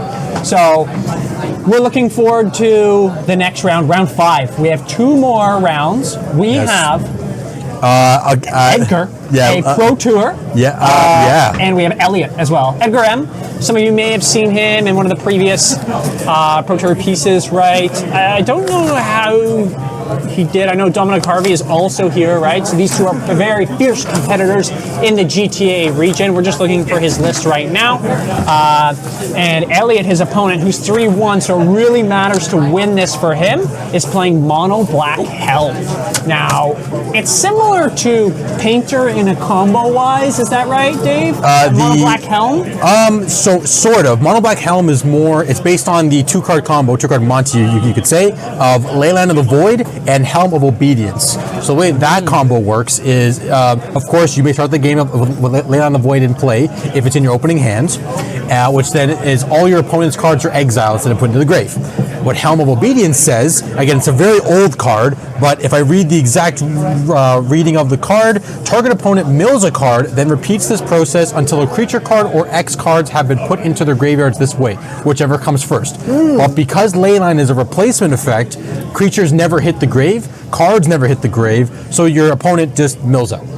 Oh, that's pretty bad. Yeah, pretty I feel like it. And sounds like a Modern Horizons card with the amount of text on it, honestly. I know, back in the good old days. Yeah. Yes. But again, if you shrink all the text into just one sentence of, if Leyline's in play, you lose, that's basically what this card does. Mill until you hit a creature. Just kidding, you never hit a creature, you die. Exactly, that's it, right? And it's 4 to cast and 1 to activate. So essentially, if you go Leyline of the Void, Swamp, Dark Ritual, Helm, you win. Oh, That's a fun. That's fun, pretty good. Pretty fun, eh? That's pretty good. Pretty fun. And we have, that's pretty good. Edgar here is playing. Yeah, what is he playing here?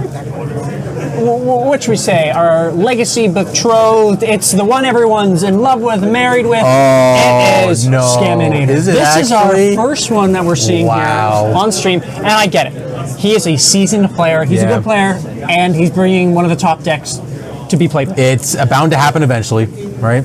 And of all the matchups, is this a good one? Because he has 4 Leylines main board. I guess that's the important thing. He also does have 3 opposition agents main board in Elliot's deck, right? So he can just oppo the Entombs, the fetch lands. So there's a lot. I mean, this is a very good tight match. You know what I mean? So we will see how this goes out here. I feel like play draw matters a lot. We're over to the games. Here we are. We just might need to update both players. Neither of them have won. This is the beginning of round 1. And we're kind of seeing what we have here. And, if you're in the chat right now, make sure you're telling us where you're from. What are you playing in Legacy? It seems like someone asked me what I'm playing in Legacy. I always play Goblins. That's what I always play. That's something that I enjoy as well. But right now, it seems like we're just resolving some mulligans. Yep. So, again, the Scaminator list looks very stock at this point because we see 4 Psychic Frogs have joined the fray on top of 2 Fatties of Archon and Atraxa. Let's see, anything out of the ordinary here? Honestly, this is a very stock list. Yeah, the Psychic Frog's just such a good piece within it, right? Like, Modern Horizons, every Modern Horizons, we've seen the impact it has on, our Eternal formats, right? And it just being a blue card as well, just for Force of Will, great addition. And being able to discard whatever you want.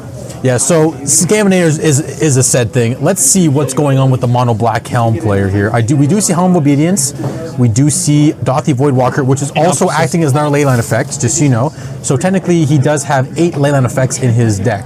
Elliott's. So he does have the pieces of it. The thing is he thinking it's fast enough? He's on a mulligan. Anytime you're playing against this grief deck, oh good grief, every mulligan just hurts more too, right? Because you know that they're probably going to at least Thoughtseize you or grief you once. And here we go. Oh, okay, at least we're pitching a grief. So we see Troll of Khazad-dûm, Dathi Voidwalker, Thoughtseize, and Oppo, Swamp, and Castle Locthwain. So I think in this particular instance, you don't see a Dark Ritual, so you're not 100% scared of Oppo. You do see a Thoughtseize, so depending on what your hand is looking like. He actually he bottomed the Helm. So he hid the Helm, okay. Yeah, he put it on the bottom of his library. So now that could be to tell your opponent, hey, you don't know what I'm playing. Here's what you're gonna see. Yeah. Mono black stuff. Yeah. Right. He does see Dathi Voidwalker in the main, but that is basically a stock card at this point. And I Dathi. guess he knows that he is playing Scaminator, so he doesn't want to deal with the graveyard shenanigans. Here we go. That's a Shieldred. That's a pretty good card. It'll be interesting to see kind of how Elliott really maneuvers this game, right? Yeah, Thoughtseize, absolutely. And Troll. Put a Troll in the bin. He's going to look for a land. Everything is not in English here, looks like it. I feel like this is a classic Edgar move. I remember seeing him online. I think it was X, maybe, if he's posting on that, about this. So that's he had 2 Animate Deads and a Ponder on top of the Underground Sea. So he discarded one of the Animate Deads in this case. Yeah, so something's coming back here. Is it a Troll or another Grief? I would. I mean, I think if he knows his opponent's not really doing a whole lot, like in pressure, I would go for the Troll. Yeah, the Troll has Aggro. double menace basically? Triple menace. Triple menace. Yeah. Which is kind of wild, like to have 3 creatures to try to block this thing. It's what, a 6/4? 6/5, and now it's a 5/5 because of Animate Dead. But again, that's still a 3-turn clock. Plus, if his opponent does any Ancient Tombing and stuff like that. So he, Edgar doesn't know that Elliott has a Shieldred in hand, but that's okay still. Yeah, probably takes the 5 here, probably. Then probably just plays out Shieldred, right? And then just trade at some point. Yeah, essentially. I mean, so we don't know if he has a Wasteland in his hand yet, but let's see, reanimate 2 fetch lands. So he knows his opponent has Oppo, so he either fetches now or he's never going to fetch for the rest of the game. This could be bad. If he reanimates Grief, take a reanimate. and then take Shieldred, and... Elliott's like, I'm done here. Wow, this is just too powerful. Scaminator, getting there within 3 turns. And now we're looking at some sideboards here. So I really like the sideboard of Edgar because he has, I know this won't come up in this matchup, but he has a Coffin Purge, which is an old school nod to playing against Reanimator mirrors, is you can entomb for it. Coffin Purge says exile target card from a graveyard for 1 black, but you can also flash it back for 1 black. So if you entomb it, you get to also Coffin Purge from your yard. Wow. At instant speed, which is pretty sweet. Other than that, let's see what we got here. Blue Elemental Blast, Fatal Push. Brazen Borrower, do you bring it in for Helm? I'd probably bring in the Brazen Borrower, Force Negation probably too. But again, it bounces Leyline, bounces Helm, bounces Shieldred, so many things to target and bounce. Orcus Bowmasters won't do a whole lot. Force Negation, not really feeling that. You could be bringing in the Fatal Pushes too, right? Yeah. So for the Dothies, like yes, the Leyline of the Voids, you know, we definitely feel like Elliott is going to be mulliganing maybe to something, right? Like he definitely wants to have these pieces, right, of the combo. But Leyline of the Void really does shut down a lot of Edgar's deck here. Definitely. So again, very stock list. What he cuts, probably a couple Animate Deads, Traxa, some Dazes because now he's on the draw, right? If he feels like he's not going to have to worry about those. I think sometimes they do cut their one or 2 fatties depending on what's going on. But again, we'll see what happens in that particular build. In Elliott's side, again, he's basically pre-sideboarded with the 4 Leylines and 4 Dothies. He could bring in Torpor Orb, which would technically stop Archon from the ETB, only the ETB, and the Atraxa ETB. So there is that. More Shieldreds could come in. I like the Mindbreak Trap potentially too. Like you could, like if they are going for like a couple pieces, right? Like you could just get them got, but it's also like very fringe of the things, right? Like you can play it around very easily too. Very much. Fatal Push for... Fatal Push for the opponent's frogs and Brazen? No, I wouldn't kill that. Yeah, it's really just the frogs, to be honest. That's it. Yeah. Frog is an amazing card. I mean, it is one push in the side. There's none in the main. So, I mean, just a nod to the frog, I guess you could say. Nod frog. What's this card? That is a him to Turok on a body. Turok Dread Cantor. Yeah, it's kicker for 2 black. Pro white. Whenever an opponent discards a card, give it a ++1. When it ETBs, if it was kicked, you him your opponent. It's pretty good. I think it's still too slow within that. Oh yeah, especially I don't think you want to be. You could him your opponent. They may cut Force of Will because they are playing Force of Wills, which if they know you're going to play like maybe a Thoughtseize, maybe him to Turok, or even Turok in this particular case too. You don't want to be. You could do a decided him to Turok by forcing a blue card and pitching a blue card, but I think you want to just maybe take your forces out and play more of a mid-range game. Yeah. Again, with the Orcus Bowmasters coming in, the Fatal Push is coming in for the Voidwalkers. So there's a bit of contention for both sides. Yeah. And really, it comes down to what game plan do you want to juke your opponent on? Do you want to be more the creature-based combo? Do you want to be more the reanimating-based combo? So we'll see the outcome here. But again, first Gaminator match. So I think we're doing okay by only seeing in round 5. You know. Yeah, round 5, 4-0 lists, right? Yeah, I was even talking to our head judge here earlier, right, Mr. Sapone, and we actually don't see a lot of it here, right? So talks about the diversity of decks, right? I think we saw 2. What are they? Merfolk decks, right? There might even be a third looking around too, right? So there's a lot of diversity in it. The Eldrazi's, we've seen a couple of those on our show match. But there's a lot of diversity in it, even with this grief card, this grief deck as well, being so prevalent and so strong too, right? As we mentioned many times, and many of the Magic community has. Okay, this looks like a snap keep. So Elliot has the Leyline of the Void helm in his opening hand, so he has to hope his opponent doesn't have a Force of Will for the helm, and we're keeping it. Yeah, we're just going right for it. So now I think Elliot has Elliot's playing Scam 2 minus the oh my gosh, what card I'm looking for? I know what you mean, but I don't know the word. Yeah, it's all good. It's okay. He allows it to keep coming alive. Yes, so he's good. Let's see what happens here. No, this is a Shadowy Backstreets, and as the hip kids say, it's guess who's back. Backstreet's back. That's pretty tough. Both lands were actually tapped lands because he has Castle Lockthwain, and that comes in tapped unless he has a swamp. Yeah. So both are tapped, because he could have reanimated the Grief as well here turn 1. So definitely, not ideal, but I think, he's still going to get his value from it too. So now the Grief deck, the other deck is griefing the Scam deck. Let's see what's going on here. Who's going to reanimate his Grief? So we got Brazen Borrower, Force of Will, Troll, Reanimate, Entomb, Island, Polluted Delta. Wow, he has the Brazen Boar. That's huge. Yeah, because he's like, well, now I got it. So I think you take the. I don't want to say that actually. I don't think you take the Borrower because, unless you're banking on, I think the top card of Elliot's deck was a Dark Ritual. So he has to bank on. I think if he takes the Brazen Borrower, he has to bank on the Leyline of the Void.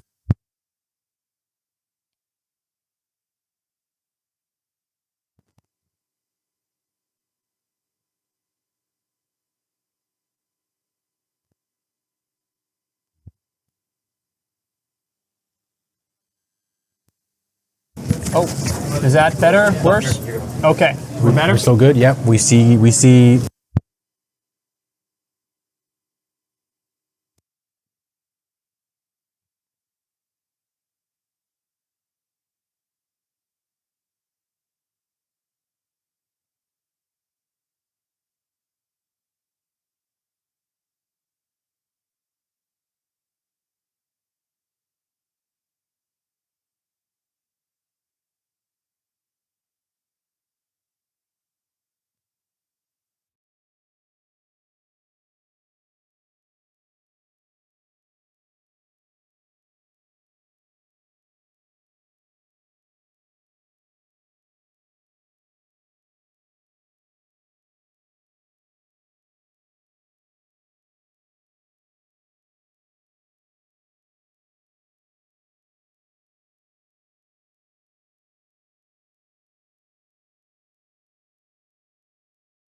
Test, test. Are you A or B? What does it say there? Does it say the letter? A. I'm B, okay. I'm B, he's A, just, you know.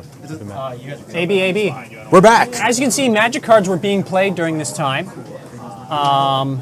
He's going to reanimate his Grief here. Take 4. No big deal. Look at that. It's seamless. You know, there's just a little bit of a pause in like nothing's everything happens. there. We had Frank come in for the rescue and save us there. So much appreciated into the battlefield zone. Thank you. So now I think you take the borrower because you want the leyline to be in play. Yeah. And you hope your opponent doesn't draw a blue card. Now, Edgar does play a surveil land, so he could surveil for a blue card. And we'll see what happens here. Yeah, it was really on Edgar to almost like try to draw another blue card here, force the potential reanimate on Grief so we can then bounce this leyline eventually. Yeah. But, not working out as always as we hope sometimes. But we'll kind of see how Edgar is able to work around this leyline and try not to die potentially from, well, Helms or even just this Grief, this 3-2 menace. Yeah, so This menace in a format, the menace it is. on the board. It's the menace. Yes, menacingly looking at us. Brainstorm. What a great card. Okay, so we have lots of blue cards for forcible now. So the Helm is hard to resolve at this point, but we shall see what is going on here. What language are these cards that Edgar has? I believe they're either Japanese or Chinese. I'm going to say Japanese. Yeah, I guess it's hard to get the surveil lands in that right now. Maybe, or just he hasn't gotten them yet at this Fair point, enough. right? He's still working on it.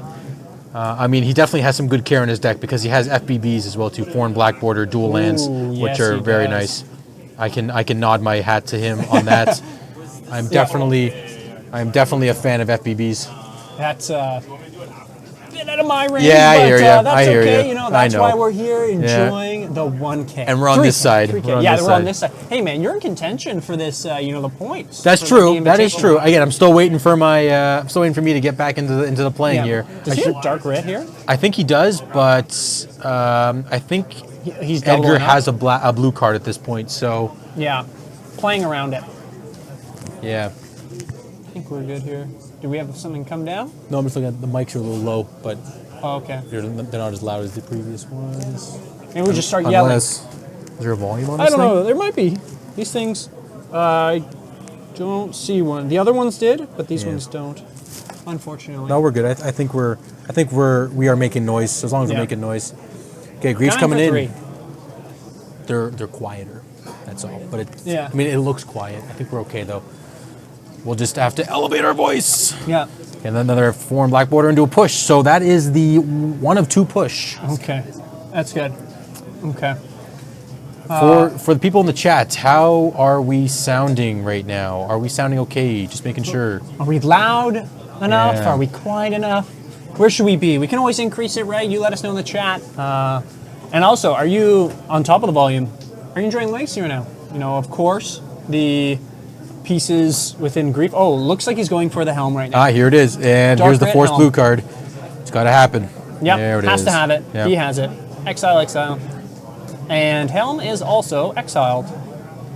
Wait a second here. If he plays another Dothy Voidwalker, he could then Helm of Obedience Elliot to death. Yes, he could because he has a. Oh yes, my goodness. he has to have a second Please let it Voidwalker. happen. Yes. Yeah. Yeah, perfect right now. Yep, we are good. We're Almost back as to normal. perfect Thank as you. the people in chat. Thank you, guys. Thank you, They are Gilly more Dunn. perfect. Gilly Dunn. Like, get it done, but Gilly Dunn. Okay, Yeah. so Edgar's like, can I helm you?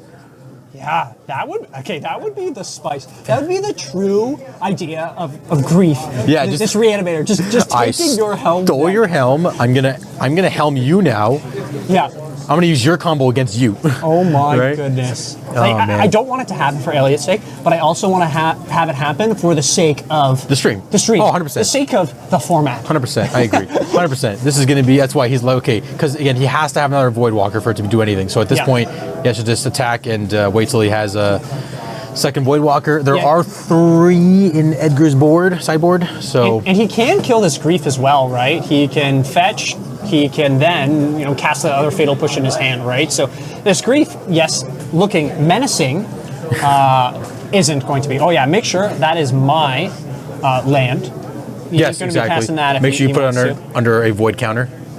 And we'll kind of see where this goes. I don't think Edgar is going to really pull the trigger on this Fatal Push. Maybe he is. Just like get it out of the way. My creature has Shadow. I will never be able to block unless you play your Dothy, right? Yeah. Oh, and there's the push. Yeah, there's the push. And Exile, please. Yep. Yeah. Oh, there you go. Yeah, this is definitely looking very. This is very grim. Very. Yeah, this is looking pretty grim monolith here. Yeah. We'll see. Draw, animate dead. On there's nothing to reanimate. That's okay though. Just attack for 3. I wouldn't do it. I wouldn't do it. Nope, can't do it yet. Can't do that in response. You need a Voidwalker in play. You need another one. Yeah, you need another Void. Don't try. Oh, he can sack the Voidwalker and animate dead the Void. Oh my God, he's doing it! No! Oh my goodness! Oh no! Oh my God! It actually happened. Oh, the game's over. This is how it ends. Oh, it's so strong. This is literally a meme. This is a meme. Oh my God! That's how. For all people. That's it. He's like, oh, I can do this, right? Okay, this works. This deck's gonna win. Okay, that's pretty hype. Yeah. Oh my God. Okay. Well, that's what Scam does. Scam does steal your combo. Yeah. Yeah, that works. That is it. Oh. Edgar is 5-0, most likely. He can draw maybe into top 8. You play it out. Honestly, I mean, that's why I don't know how these maths work. 66 players in 6 rounds? I don't know. Yeah, you really have to go XO or like last round lose or draw. Actually, draw. Sorry, he might be able to draw, but I mean, he was at table 3, so it depends on what's what else is going on here. You know, I gotta say to our producer Ben, you gotta make a short of that or something. Yeah, right? that was a perfect play. Him just exiling Neon guys. Yeah, that was vicious. I don't know what to say. Yeah, I mean that was if like I was playing Storm or something and I stole your Tendrils of Agony. That's what that looked like. You know, essentially. My goodness. Right? Okay, we're gonna be hopping over to a Doomsday versus Ben Nadu. Oh really? Let's get Nadu. Let's go. Let's do F6, everybody. We are watching. We are watching this game. Oh, good to stretch the legs. Wait, why'd you take his chair? Give me the chair. I'll use this one. It's easier. Ahead of us here. So, Doomsday Pile versus Modern Horizons. So basically. I believe these players are, if I'm not mistaken, we have. Who is this? Is this Dom Harvey and Chris Switlaski? I want to say, yeah. Switolski? Yeah, probably. Yeah, so Dom is on. It looks like a bug strategy. He is Bant Nadu. Sorry, here I'm reading I should probably just read the name tags. Oh, gets the force as well. This is maybe good. So this is not sure exactly where we are, but that's all good. We are doing okay. So the Doomsday list, it looks very stock. There's nothing out of the ordinary that's happening here. No. Right, we have the Doomsdays. He has 2 Thassa's Oracles. That's an important thing to keep in mind. Most were playing 1 in the day. Mm-hmm. He does have 1 Spoils of the Vaults, so that could just find your any piece you need. The Oracle, like again, it digs through the pile very fast if he spoils. The 1 ring as well too also helps with that. This is just a straight bug list I'm looking at though. Okay. Before it used to have white for Teferi, but that's I guess we're off that plan. We're off that plan. They can have my turn still.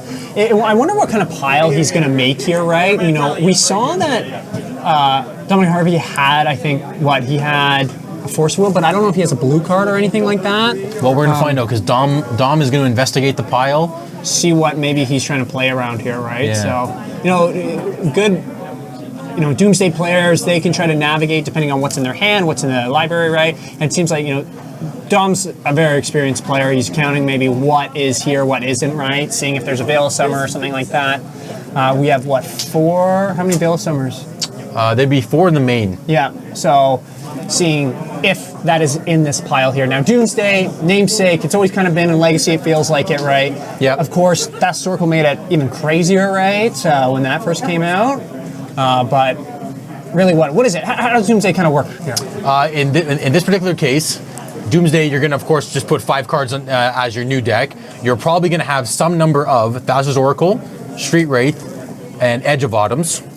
If you're in the later of the turn, later of the games, you could have 1 ring in play, so you can plow through your pile really fast with a One Ring on 3 or something like that. Ew. But essentially, the main goal is to Street Wraith, Edge of Autumn, make a bunch of mana. As long as you have 2, you can Thassa's Oracle for X is 2 on the Devotion level, right? Yeah, that's basically it. Right now, Doomsday has, as Will said, has been a very popular deck, mostly in Vintage because of just the power level of Black Lotus, Ancestral Recall, and the like. Sometimes you see Lion's Eye Diamond. Actually, there is one in the list here for Chris, so that would also power through the mana so that you can, in response to an Edge of Autumn or Street Wraith, you can make 3 mana by cracking the 8 Lion's Eye Diamonds, and then you're able to crack your Daemons Up pile. So in this case, we have Dom playing a Nomad and Delighted Halfling. Chris is at 4 cards in deck. So we'll see if he stacked this or has a Veil of Summer, right? We're not 100% sure what Dominic Harvey saw in the deck here. Right? Yes. So Edge of Autumn. Chris does have Vexing Bauble in play. So he does. really I didn't can't- even see that. It's all good. Yeah, he really can't force of will. He has 2 yeah. blue, or Just game, probably. I think he needs to play a Petal for the second blue. Cavern on blue and Thassa's Oracle. Yep, that's the game for that one. Yeah, that was a pretty tight pile. So he basically went 4 Autumns, 4 Street Wraith, and Thassa's Oracle. Or in the Cavern, I think. Yeah, Cavern again. Wow. Right. Okay, well played. That extra little piece, but So that was Vexing game. Bubble. Was that game 1? Do we know if that was game 1? We're not I sure don't know. yet. I guess we'll see if they start seeing the sideboard, and it looks. I think that was game 2. I'm going to guess game 2 because. Yeah, they don't look like they're packing up just yeah. yet. And also they are they're re-sideboarding, so maybe they're looking for some other pieces to side in. And now we will see. This is good. So in the again, we haven't seen Nadu combo on stream yet. So Yeah. basically, the main goal of this deck is to have Nadu Winged Wisdom in play, and you get to target it with Nomads and Core for free at instant speed as well too. And Nadu says when the creature is targeted. When it becomes the spell of target ability, reveal the top card of your deck. If it's a land card, put it on the battlefield. Otherwise, put it into your hand. So it doesn't draw you a card, so it plays around Bowmasters. And it also triggers twice per creature. So if you have a bunch of creatures in play, basically if you have Nomads and Core and Nadu in play, you draw 4 for that particular instance. And then if you have Illusionist or Halfling or Narcomoeba gets flipped or something, and you can just go from there. So it's funny because they're both playing Thassa's Oracle. Yes. Right? Yeah. One is Turbo Doomsday essentially, and one is on the Nadu Breakfasty type plan. Now, I have a question for you, Will. Yeah. What came first, the chicken or the egg? Oh my or the goodness. bird or the egg in this case? In this case, I feel like it's got to be eggs, and now it's the bird. Now it's the right? bird, right? We don't Yeah. see eggs anymore, Yeah. really, right? Yes. Like, So there you go. You know, and now we see this Nadu, this bird that, you know, we talked about it earlier as well, right? Modern. Top 8, right? We saw 6 of 8 of these decks absolutely crushing it, right? The Nadu decks, and 4 of them being in the top 4 and then actually winning it. And then the winner said, this card should be banned. You know, Legacy, I think there's more checks and balances. We always talk about that at Legacy, right? We have Force Will, we have Days, we have different pieces to kind of keep up or, you know, put things in check. Yep. Whereas Nadu, you know, I think it's still a very good card in Legacy, right? It's being put in as Illusionist kind of a Cephalid Breakfast, right? Decks. On top of being its own thing, so I think it's fair, personally, right? You know, I think Grief is more of the issue, but you know, maybe it will become more of an issue once Grief, if it does get the ban. I think people are thinking Nadu is kind of like Beans, where it's like, oh no, here's Beans, you draw a bunch of cards, or put a bunch of cards in your hand, gain some value. But to be honest, I mean, it's a creature. Sure, it can get plowed, and then they draw a card from it. So it's kind of like Leovold back in the day, where if you target Leovold or target anything that is under a Leovold, they draw a card. So it's a similar feel. I mean, again, it's legendary. It's Delighted Halfling uncounterable. There's many options to put into play. Arrakis is in the format. Arrakis too, right? is fine too. Yes, so, it draws a card, but Leovold idea. So. Exactly. So I mean, it's not horrible. It pitches the Force of Will, pitches the Force of Vigor. Yeah. There's lots of things for it, and I guess because it is a advantage engine, people are like, oh, this is too powerful. But again, for Legacy, what isn't too powerful? Exactly. You know, Doomsday. We just saw what happened. Yeah, that's why it can. Doomsday can just beat Nadu without even having to worry about Nadu being in play. So it's not the end of the world. Yeah, we'll see here, you know, and thanks for all those tuning in now and then later as well, if this turns into a VOD or onto YouTube as well. tuning in. Make sure to like and subscribe. All the socials that we have here. Enter the battlefield, right? Check us out online. We have a ton of TCG cards up for sale. We have 2 locations. We have one in Newmarket here, and we have one in Oakville. So definitely check us out. If you're not in the area, just do the best you can. Support us, follow us, and we appreciate all of those pieces. As we're just mulliganing here again, it seems like it for our Doomsday player going to 6. Thank you for that dice. That is great. Yep, helps so. And with our new mulligan rule that changed many years ago, these combo decks definitely get a bit of a hand from it. So it looks like a snap key. Puts one away. Delighted Halfling. Go.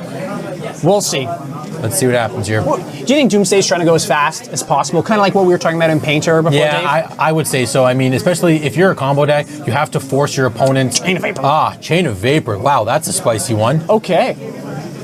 That's a 2 of in the sideboard there. So I guess just to decelerate the Nadu coming out. But yeah, again, that's a tempo play from the Doomsday. You want to be able just to keep them off playing their creatures. Or even any of their spells, and then try to Doomsday as fast as possible. Now, of course, the biggest thing with Doomsday is that you can make a pile, and it might not be enough sometimes, that you might not think of your opponent having a certain card. So always thinking about what your opponent could have makes again, it's the iterations. That's why Doomsday is such a complex type to play, is what are the iterations, what am I actually getting, and putting into my 5 card pile to win in the game. Yeah, it's a whole thing. I'm always impressed, right? I chat with one of my friends about, Doomsday, and he plays it a bunch, is you're trying to solve in a Rubik's Cube or a puzzle, right? You're trying to figure out all those intricate lines. What could they have? What do I have? How do I build that perfect pile for it being protected? You play it slow, right? You just draw, you have those 5 cards, and you just kind of go into it. Whereas, last time he was protected by Vexing Ball, he didn't really have to worry. You didn't have to care about anything, right? Exactly. Is Doomsday a deck in Canlander? Canadian Highlander? You probably could do it. I just play Seeker Time Walk. I won went 3-0 here a couple weeks ago with it. I just think, I don't think it's as good. Fair enough. Point wise, I'm not sure what it is, honestly. So I just play the same thing all the time. So I'm not 100% sure. Makes sense. No, I know, because I know Canadian Highlander is a very powerful format too, and very fun. Love it. So just being able to do similar stuff that we can do in Vintage, you can do in Legacy. Same kind of combos are kind of going on, right? So we've been to Force of Will. Okay. Kind of showing as well that probably has a Force of Will or Force of Negation in hand, right? And that's something our Doomsday player really kind of has to worry about. Oh, he's binning a Force of Will. Okay, that sets a precedent, right? I think we have more where that came from. Yeah, exactly. All right. Okay, so what's he going to try to do here?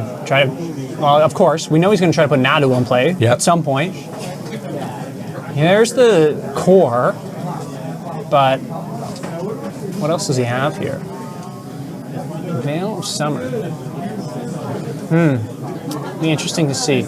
I find it quite interesting that he has a Cavern of Souls, Dominic Harvey, in his sideboard too. I think that's awesome. I love these little land techs in the sideboard. I'm thinking that's for Thassa's Oracle, because you want, if you do go off and you're able, it could be both. Yeah, I think Thassa's Oracle is a wizard too, right? They're both wizards. Yeah, so if you just call wizard on both, you have an uncounterable Thassa's Oracle and Nadu. That's pretty spicy. I believe even Settled Illusionist is also a wizard too. All 4 of them. Yeah. And I think that's one thing we talked about earlier of Bowmaster. We see it a lot in Legacy, but because in the Grief mirror matchups, right, we're seeing a bit less of it, right? We actually saw a lot of it today, I feel like, in some of the decks. But even the Eldrazi, these other ones, we're not seeing as much. Is that a consigned memory? I want to say yes. It looks like it. We're gonna find out. Or is it a? Oh, I think it's the Consider. It's Consider. It's one of these many Lord of the pieces Ring, that Magic does, where they have 12 different printings of a card, and you don't know what it is. Yeah, you don't know what it is, and what it is, right? It could be a secret lair. It could be well, who knows? Who right? knows? Yeah, there's so many different things. So many different things. Okay, so we bins a Lorne Revealed. Not sure what we drew, but he's really trying to set up the hand here right now. So basically, Dom's job is to counter Doomsday. Pass, no land. That's what he's basically focusing on right now. Doesn't have triple black either, right? Yes, of course, you could have Dark Ritual, but maybe doesn't have all the pieces in regards to going off just yet. Dominic Harvey, he's just, okay, sounds good. I get another turn. I could play Bird. I could start trying to go off. Shields down in that way, though. I feel like it's too risky, though. Still, what do you think, Dave? No, I mean you definitely have to be worried because at any time your opponent can just cast Doomsday. So okay, this does it too. So this is a win unless This is an Doomsday. I don't think he has the instant speed win as well right here. No, he does have Memory's Journey, so he can do an instant speed technically. yes. Oh, never mind. That's a different one. I'm thinking of there's a modern list that can try to win on instant speed. Oh, I got you. Okay. Yeah, I mean, because Nomad's Core is infinitely targetable, you can infinitely target the Illusionist, but he kills the Nomads with Abrupt Decay, Nice. which is good. There we go. Split second. Can't do anything. Essentially split second. Yeah. I mean, he could have milled his deck, but there's really no point. Yeah. Ain't gonna win. Yeah, not gonna win anyways. So here's the one of Duress. That's a one of, boys and girls. Spicy. Let's see what you're cooking with, Dom. What do you got? Fix the chair, wipe the hands. What Does he he have got? a Brainstorm? He could try to hide some of the pieces, right? If he's I think he does, yeah. But is it really? I mean, I guess it depends on how good his hand is. He does have 2 Force of Wills in the hand, or 1? it looks like 2 Force of Wills here. 2 Force of Wills, a Ponder. That's what it's looking like, yeah. And the scary part is too, right? He could always just try to pop off on the other side of this too, right? Just try to go off if he does hide both Force of Wills, right? Yep, exactly. Or maybe it's Force of Negation, Force of Will? Could be. Not too sure. Okay, what do we got? Come on, Dom, show us the goodies. It looks like he's Oh wait, responding Chris to actually, this. yeah, the Brainstorm first. Is he gonna try to go over? No, he wouldn't try to go over top of this. That'd be wild. Yeah, there's no like Flusterstorm or anything from Chris's side that would. Yeah, so he's getting a Bayou. It could be. Man, I'm not sure what he's getting. or is it he just another Besiju? fetching now? Yeah, he could just be fetching. We're just like, yeah. It could be Just to get Besiju, ready. Decay. Oh, it's a Dace. Okay, that is aggressive. Yeah, he's like, I'll make you tap out, bro. What do you got? Do you let this resolve? He's paying. Haze? Okay. What is this fight? Loading a mana and dazing again. Wow, he's like, just if you got it, you got Wow, okay. it. Okay, can I duress you finally? Yes, you can. Force of Negation, Force of Will, Ponder. Yeah. What do you take here, Ponder? I mean, you know what? You have to fight through a counterspell. If you have Veil of Summer, you're solid. There's the Veil. Oh my goodness. Off of the green from the trop. That's spicy as heck. Is he gonna go off here? I think he's gonna try to. I mean, he must have Dark Ritual Doomsday in his hand. There's no way he doesn't. Wow. Did he might have miscalced? I think he might have miscalced here, maybe. Or maybe he drew he's just something thinking. in the pile. I don't know. Looks like they're chatting about something. Yeah, I'm not sure we're gonna figure it out here. No, because he did draw. He did draw a card from the Veil, which is fine because his opponent did cast a Brainstorm. Yeah. Just trying to check if we have enough mana. We may not have the mana. Did you just pass? You just passed. He passed. What? Maybe I think he miscalced. Something happened there. Attack. Come on, get in there, fishy boy. Or Is he an octopus? I think they errated him. I think you're right. It's an octopus wizard. Yes. Get in there. Okay, now Okay, he so- has yeah. 3 mana without Dark Ritual potentially. So he lost the Veil. Okay, attacking. Oh, so yeah, Cephalid Illusionist does have the ability of 3 tap, prevent all combat damage that we dealt to and dealt by target creature. And because it was targeted, he mills 3. Dom in this case. What would he be trying to milk? Like, I guess his combo. He could do a slow. Yeah, he could do a slow burn into Thassa's Oracle Dread Return. Yeah. Also hitting Archimedes off the top Yeah. for free bodies, right? Oh, these surveil lands. So now because Dom has available mana, he can hardcast Force, both Force of X, Yeah, Negation this- or Wills here. This is a tight game. Oh yeah, because he knows That's about the those 2 days. cards. There's only one that's really unknown here. Yeah. And thanks for everybody that's tuning in right now that may be new, to the stream here. Enter the battlefield and casting upon it. This Yep. is tough too because he knows that he has Force of Will, Force of Negation. Yeah, I mean, that burning of the Veil was very interesting. Unless the unknown card is another Veil. 3. Boom. Okay, another He's Force doing it. gone. He's doing it the slow way. Another Illusionist. You just keep that in hand. I mean, you might just to like pitch it to Force Will at this point. Yeah. You have double. I think so too. right? Unless you're crazy and you want to put two illusions into play for the heck of it. But I think keeping it for force is fine. Plays a land, pass turn. Wow. So now this would be a great spot if Chris could slam a One Ring and force Dom to respond to that with a Force of Will, but he hasn't drawn that yet. So either he's cut them because he's scared of something like a Null Rod from the sideboard, which I don't think there are any, or there's one of Haywire Mike, but I feel like it's tough to say if these guys are bringing play this, name Wizard. Yep. Name You're Already Dead. No, we can't name that. That's a card. Yeah, name that you're already dead. Yeah. Okay, here we go. Is it an MTGO? Cycling a Street Wraith. Oh, a Decay on the Illusionist. Decay's milling again. Very nice. Yeah. Okay, that's fair. We know that John already has another one in hand. He got the Thassa's Oracle. Yeah. So, he did. Okay. So I mean, he could cast. No, not really a point of casting the Oracle. He only has a one of. You could Dread Return because I think sacrificing is part of the cost. So he could Dread Return the Oracle and put it back into play. I think that's how the interaction works here. But we stuck with Illusionist this time around. It's tricky in this because he has Oracle, Force of Will, Force of Negation. He's not going to want to exile. Well, he could just go down the Beats line, right? Yeah. Instead of go down this Oracle line, but I feel like that's just too risky against a Doomsday deck. Yeah, you have unless you really have all the counters in the world. I think you got to keep your counters up. And here's a hard cast Doomsday, the good old-fashioned way. Making it look like he has a Veil. Yeah, with Lotus Petal and Trop here. Harvey, pull the trigger here. We shall see. This will be interesting. Here we go. This is going to be a... Into the tank. Yeah. He's like, does he have Veil? Does he have a backup Dark Ritual Doomsday? Yeah. Do you let this resolve?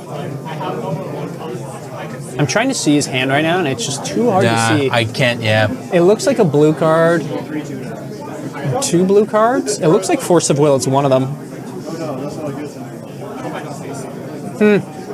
Let's see. I mean, this is. Come on. This is some round 5 magic. You're here. stressing us out, Dom. Pick a solution. What are you doing here? Yeah. Okay, so we fetched. What's he getting? Is that a Mystic? No, that's just an island. Gets an island. I don't think he has Mystic Sanctuary. He does not. That would be wild to have. He just has the archive. Yeah. Yeah, I think he's already done the one. So. Yeah. Okay.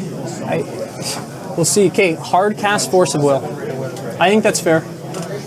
Yeah, I think you gotta force your opponent. Oh, force pitch force. Okay. And force negation, pitching the Thassa's Oracle. Okay, so that's no Oracle win for Dom, which is fine. Yeah, he can beat down. So he actually forced a negation to Doomsday, for the record, in case I don't know, in case Chris had like a mystical thing, right? Mm-hmm. This will get Dom, kill him quick enough. Right? Yeah. He's hitting for 1. I mean, that's why he hasn't dealt any damage to him since. He's just been passing the turn here. Wait, why? I haven't played the Cephalid piece, but why continue mill? You can get Narcomoebas? I guess for Narcomoebas, yeah. Already gone. Thassa's gone, so for that. It's just Narcomoebas at this point, which is fine. It's more more of a clock. Knowing the luck of this game, you probably draw the Narcomoebas. Watch how this game works. Yeah, mill 3, draw Narcomoebas. Mill 3, draw Narcomoebas. Oh, here's a Nadu. Okay. Okay, well you can't target stuff, but you can't. Unless he drew a Shuko or something, because he does have 2 Shukos and 4 Nomads, so he has 6 ways of targeting. How much is that card even right now? It's Shuko? like $33 Canadian. I would say about $30 Canadian, give or take. Yeah. Well, for a 60-cent card, basically. Yeah, wow. I know, crazy. So now this is actually a fun, cool, quirky interaction. Whenever you target Illusionist, you draw or choose to mill first. Oh, right. So you get to stack them accordingly. Yeah. This is actually very interesting little thing going on. I didn't think about that. I wonder if he's going to play the Doomsday is just hoping that he mills out or draws out. Yeah, or something. Yeah, that's why I'm not sure why Dom is pushing hardcore for the nod to the mill, but maybe just to draw that Nadu, right? Which is basically what's happening now at this point. Yeah. So plays out the land just to even, not hiding any information. They're both okay. Doesn't activate. How do you play this out? This is tricky. I think now they have Nadu, you can actually attack properly without milling, right? All Chris has to do is hop like a Doomsday. Yeah, or a ring. A ring or Doomsday would be really solid right now. Yeah, one of those two will definitely start changing the tide of this game. It feels Well, because now Chris is at 14 life right now. He will take 3 from the Nadu. Yep. So he'll go to 11. 11, half 11 would be 5 Yep. for the Doomsday. 5 so down. he has to. He has two turns after a Doomsday to survive it. Yeah. Am I doing the math right? Am I doing the math right? it's not looking 100%. I guess you could attack for 4, go to 10, go to 5. Yeah, if he attacks with Illusionist 2, it's a 2-turn clock in Yeah. Doomsdays. Okay, so he's not going for the Cavern plan, but Doomsday can get cards from the graveyard when you do cast it. Yes. So if he needs to put it back in his deck, he can always do that. That's the beauty of Doomsday too. Yeah, I'll just surveil and dump some stuff. Right? Yeah. It's good. It's interesting that he has the green-blue. Oh, he has the blue-black surveil as low too. Sorry, I missed that. I missed that in play there underneath the Bayou.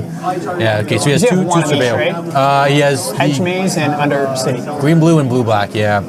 Doesn't have black-green, which is fine. Because again, you only need black-green all the time. It's really only for like, I don't know, Dark Ritual, Doomsday. Edge of Autumn. Yeah, he's edging. just trying to draw. He's Draw edging. into something. He's just edging. Okay, Edging. We're pondering. Show us the cards. Brainstorm, Unknown, Sleeves. Purple sleeves, shuffling. Yeah, shuffle. We'll see what happens. Get this here. out of here. Give me something spicy. Come on, Doomsday off the top. Let's go bang. And, okay, let's see. Huh. Doomsday. Pass his turn. Okay. Do the thing. Here we go. What's happening? We are. puts a land Okay, yeah, in. so he's choosing to do the land first, then the mill. That's a pretty good mill, right? Yeah, Like, I think solid mill. I mean, Narcomoeba. Oh, Oh, Shuko. Shuko. Oh. Here we go. He's just gonna go insane. okay, get the 2-0. Bring it over. With my own handwriting, I did on. this thing. Quick, run over to the booth and go put the F6 on the table. Yeah. We need the F6 sticker. Can you move as well while holding that? Like, so it's like oscillating? Yes, we have our. Oh, and he just proceeds to win. What? We missed that because we were playing with the fan over here. Okay, so He has double Dark Ritual. Oh, I think that was game 3. I don't get it. Is he just saying I'm going to kill you, but he has a Fast Oracle in the bin? No, Did he just I don't concede? think. I hope he noticed that. I think it Someone was tell game us in the 3. chat. There's 22 people in here. 3 of you are probably asleep right now. Yeah. Or just like Passed catching out. on. Thank you very much. And get your grandmothers to log into their Twitch account. Dom in 3, so Dom did win that game. Wow. He just conceded to the Nadu stuff, but he couldn't Memory's Journey. He couldn't Memory's Journey the Oracle because it's in the exile. Yeah, I don't really. Maybe he just didn't want to deal with the value. Oh, he may just never mill himself. Yeah. And just put an entire board state, and the guy just can't win. Yeah, that's what I mean. He's just like, yeah, I give up. I don't want to deal with the value train, right? So Yeah, it's a amazing game, I have to say, from both players. 2 seasoned vets. yes, very much. One really showing why he has played Pro Tour level, I should say. And congrats to them. And wow, round 5. Again, we have 1 round left, and then we. What? No, what? Oh, This is 6 round rounds. 5. It's round 5. We have 6. 1 round left. That was close. That scared us there. And then top 8. Top 8. And we'll see what the meta looks like for the top 8s. That's going to be super exciting. Do you think they cut? I don't think they cut. Cut as in like to split it? Like Yeah. I doubt it. if one person's in the top 8, Boston, he will always want to play. Other than that, depends who else is in there. Again, points are on the line, so we have to worry about the points and who gets certain points. Now they may split and Yeah. play for points. That'd be fun. But again, yeah, that's why. Yeah, that's what that's what we've usually seen when it comes to some of these tournaments. Is people they'll say, you know what, we don't care who gets the prizing, but we'll play for the points because the points matter. Yeah, that makes right? sense. In this case, right? I know, So I'm a guy that just loves, Magic and loves Legacy. I just want them to keep going. We're going to pull up the points here right now. and take a look at them. You know, talking about Boston, you know, Dave was just mentioning, right? He wants to keep playing if he's in the top 8. We'll see. I think he does have one loss. Not sure how the last round went for him. 127 points. That seems like a lot of points, Dave. That is a ridiculous amount of points. Has he ever missed a day? Like he has never skipped leg day. He never skipped leg day. He's never skipped any 1Ks, 3Ks, champs, anything of that sort. But just a quick thing, Boston is 3-1 at this tournament right now. So we will see what happens. We'll see how that one goes through. Because again, if he goes 3-2, he's probably out of contention for top 8. So, but again, he is at the top of his game right now. Right, so we'll see what happens next round. Yeah, we'll see if they decide to split. And then kind of, getting back to our upcoming events, we are here at Enter the Battlefield, and it's July 20th, right? Our 3K 66 players, right? We gave away a free Taiga for all those who pre-registered. Yes. Wow. You know, we had someone from Spain, right? Maybe if you flew all the way from Spain, won the Taiga, won the tournament, you might pay for one of your flights on the way home, right? Yeah. So it's totally worth it to make sure you try to come out to our events here in Newmarket. You know, some upcoming events. We have a proxy-friendly Legacy event, the 1K at Heart of the Games in Buffalo. We have the Crimea Sunday Series 1K, the Kitchener.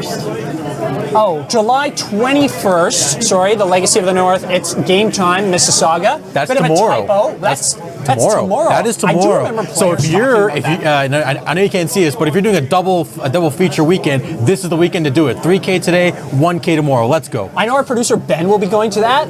As he said, he's wide awake and ready for it. So he'll be going to that and probably ready to grind some matches out. And then we also have our Legacy of the North Summer Invitational. That's here, back at Enter the Battlefield.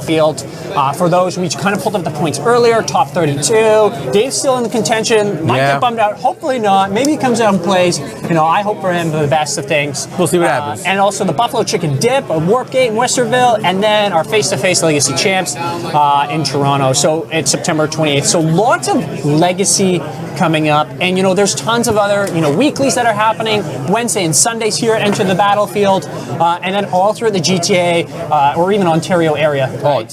Again, Legacy everywhere. And August is the off month for the points. That's why the Invitational is in August. So of course, don't stop playing. This gives you time to practice your oddball decks. Just mess around, brew a little bit, taking time off because it's summer. Play goblins. Yeah, there you go. Goblin Storm. All the decks that go X3 or whatever it is, right? But again, so lots of Legacy to come. September, October, November, and then we will go from again. That's September is when the next season starts, but we're almost at the end of this season, so we'll see what happens. It'll be a great time. I think, Producer Ben, are we going to be going to a break shortly? Yeah, we're going to be going to a break shortly, everyone. So make sure to check out all the upcoming events. Check out the socials, right, for Enter the Battlefield. Check out the online store, right, and make sure to follow us on all those pieces. And we will see you later.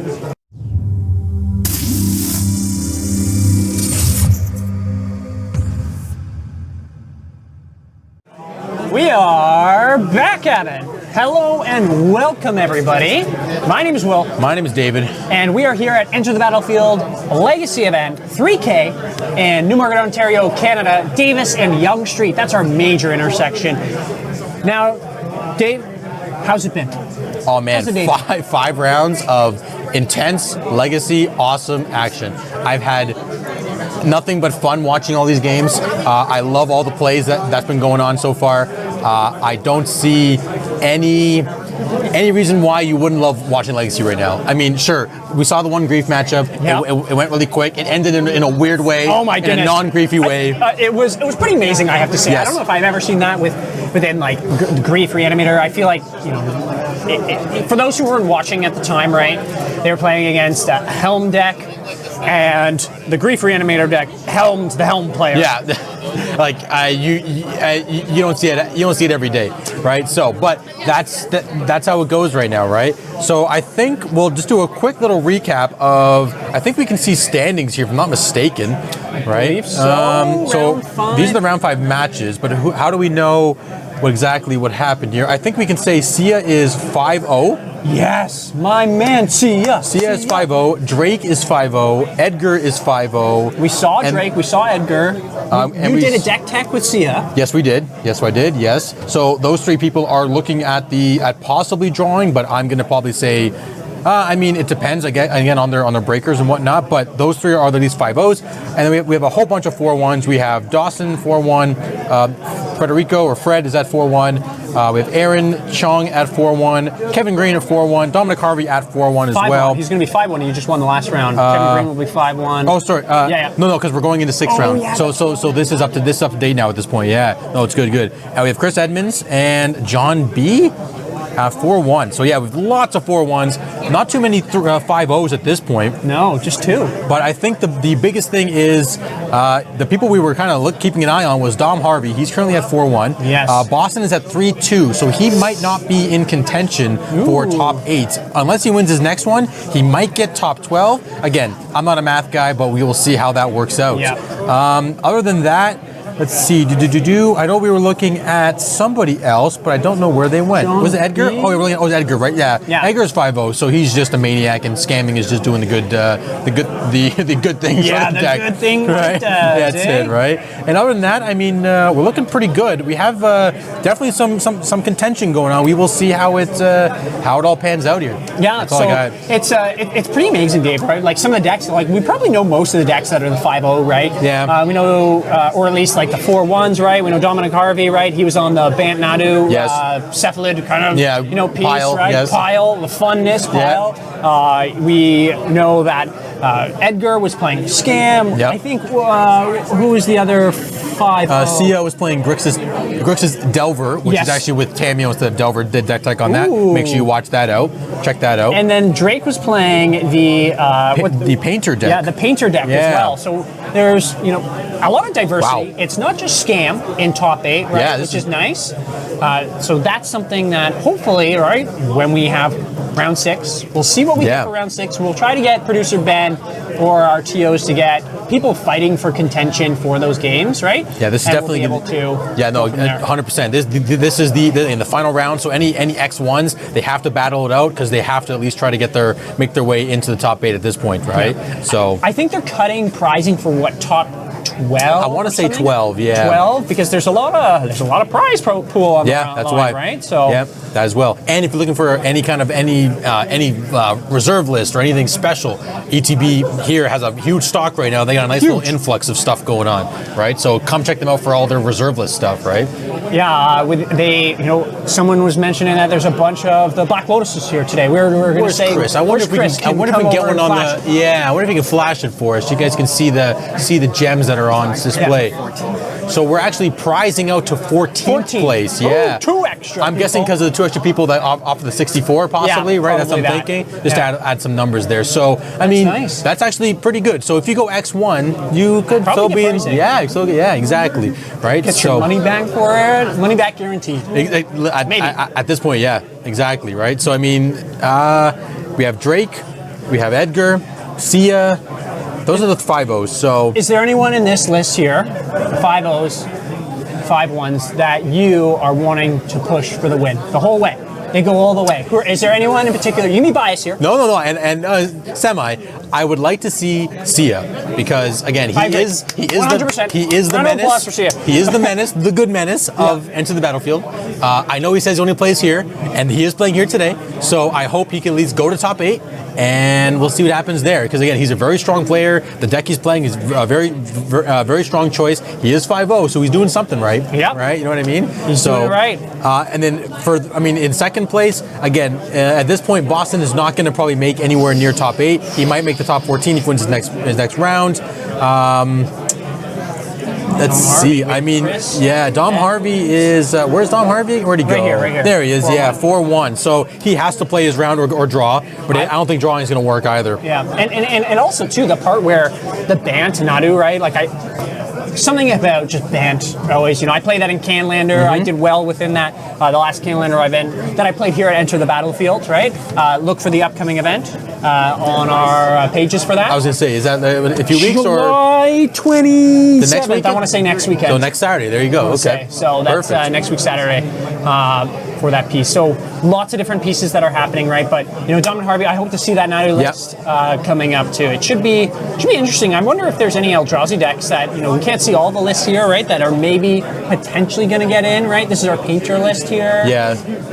I know some of these Eldrazi players, they don't give us their lists on. They must try to hide something. I'm not sure exactly. what their spiel is, right? So, but hey, seeing Painter at 5-0, that is very solid, because Painter can be a very top tier deck, because again, the only deck it really kind of has a bit of an issue with, maybe Scam, but not really, and is anything with Eldrazi, because then they can't mill them infinitely with the grindstone. So they either have to have a Soul Guy Lantern in play to be able to get rid of the graveyard. There's all these little things that Painter can do to deviate from those plans. So I mean, it's very good for Drake. Yeah, it seems like it's panned out, like a bit of that meta kind of piece, right? We were talking about that earlier. It's like, what is going to be the target of the meta for either the Eldrazi? I remember in one of the group chats, people were they were talking about it a lot, right? About one of the, I think it was the face-to-face Legacy 1K, right? And I think a lot of Eldrazi came top 8 or something along the lines. I think it might have been lands, actually. Lands? Wait, this is Legacy you were talking about, right? Legacy. Yeah, I think it was lands, because the meta was very full of lands, because again,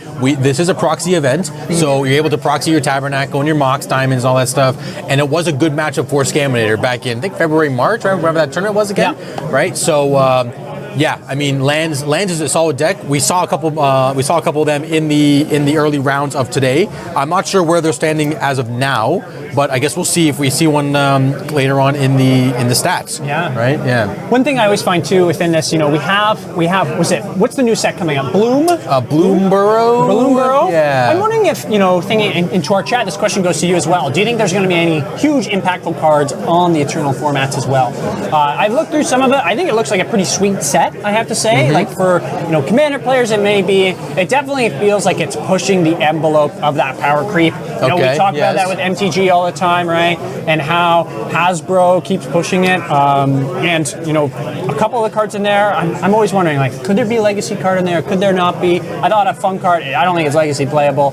It was a squirrel, 2 colorless green. Whenever you sack a non-creature token, Make a food, I think. no, they get 2 poison counters. Oh, that one. Oh, And that's then like different. CDH or something like that, right? Or Canland. poison.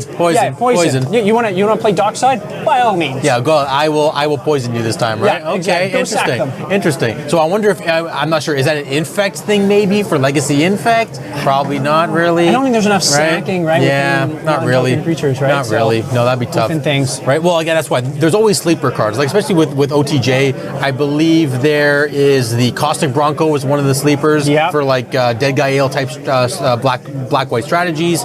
There's what's the other card? I think there's like a kill spell, like a destroy something. That's I can't remember exactly now, but I think there's a couple sleepers and maybe like a 1 of 2 ofs. I know there's also Geralf, the grave messenger or something like that. The 3-mana guy. Whenever you cast your second spell, you make some zombies and stuff like that. So it's kind of like a bit of a homage to Monstrate Mentor.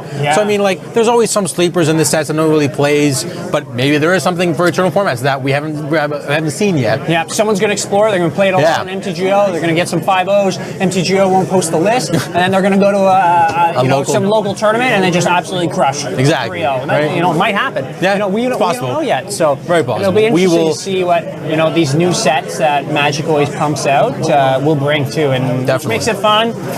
We'll hopefully see the ban announcement as well and see what that brings forward too. Yes, 100%. In regards to grief and the longevity of it too. So. Yeah, I think the ban list announcement I think is mid-August, give or take. Yeah. So we have a couple of more tournaments coming up before that announcement. So probably going to see a little bit of griefing going on for now. Absolutely. But again, like we talked about, it's the elephant in the room. We'll see what WotC decides. Hopefully they listen to the community, they listen to the stats and see how much of an impact this card actually is on the format. I understand that it really only got super better and more obtainable with the release of Lord of the Rings. Yeah. Right? So every Psychic Frog. Yeah, and then Psychic Frog, it's just like a cherry on top Here's of another one. Yeah, right. So there's always going to be blue black good stuff that comes out of Magic and what kind of WotC and how these sets they make. So we will see what happens at this point. I think we're going to be getting started in round 6 shortly-ish. We're going to see. We're just refreshing some of the pieces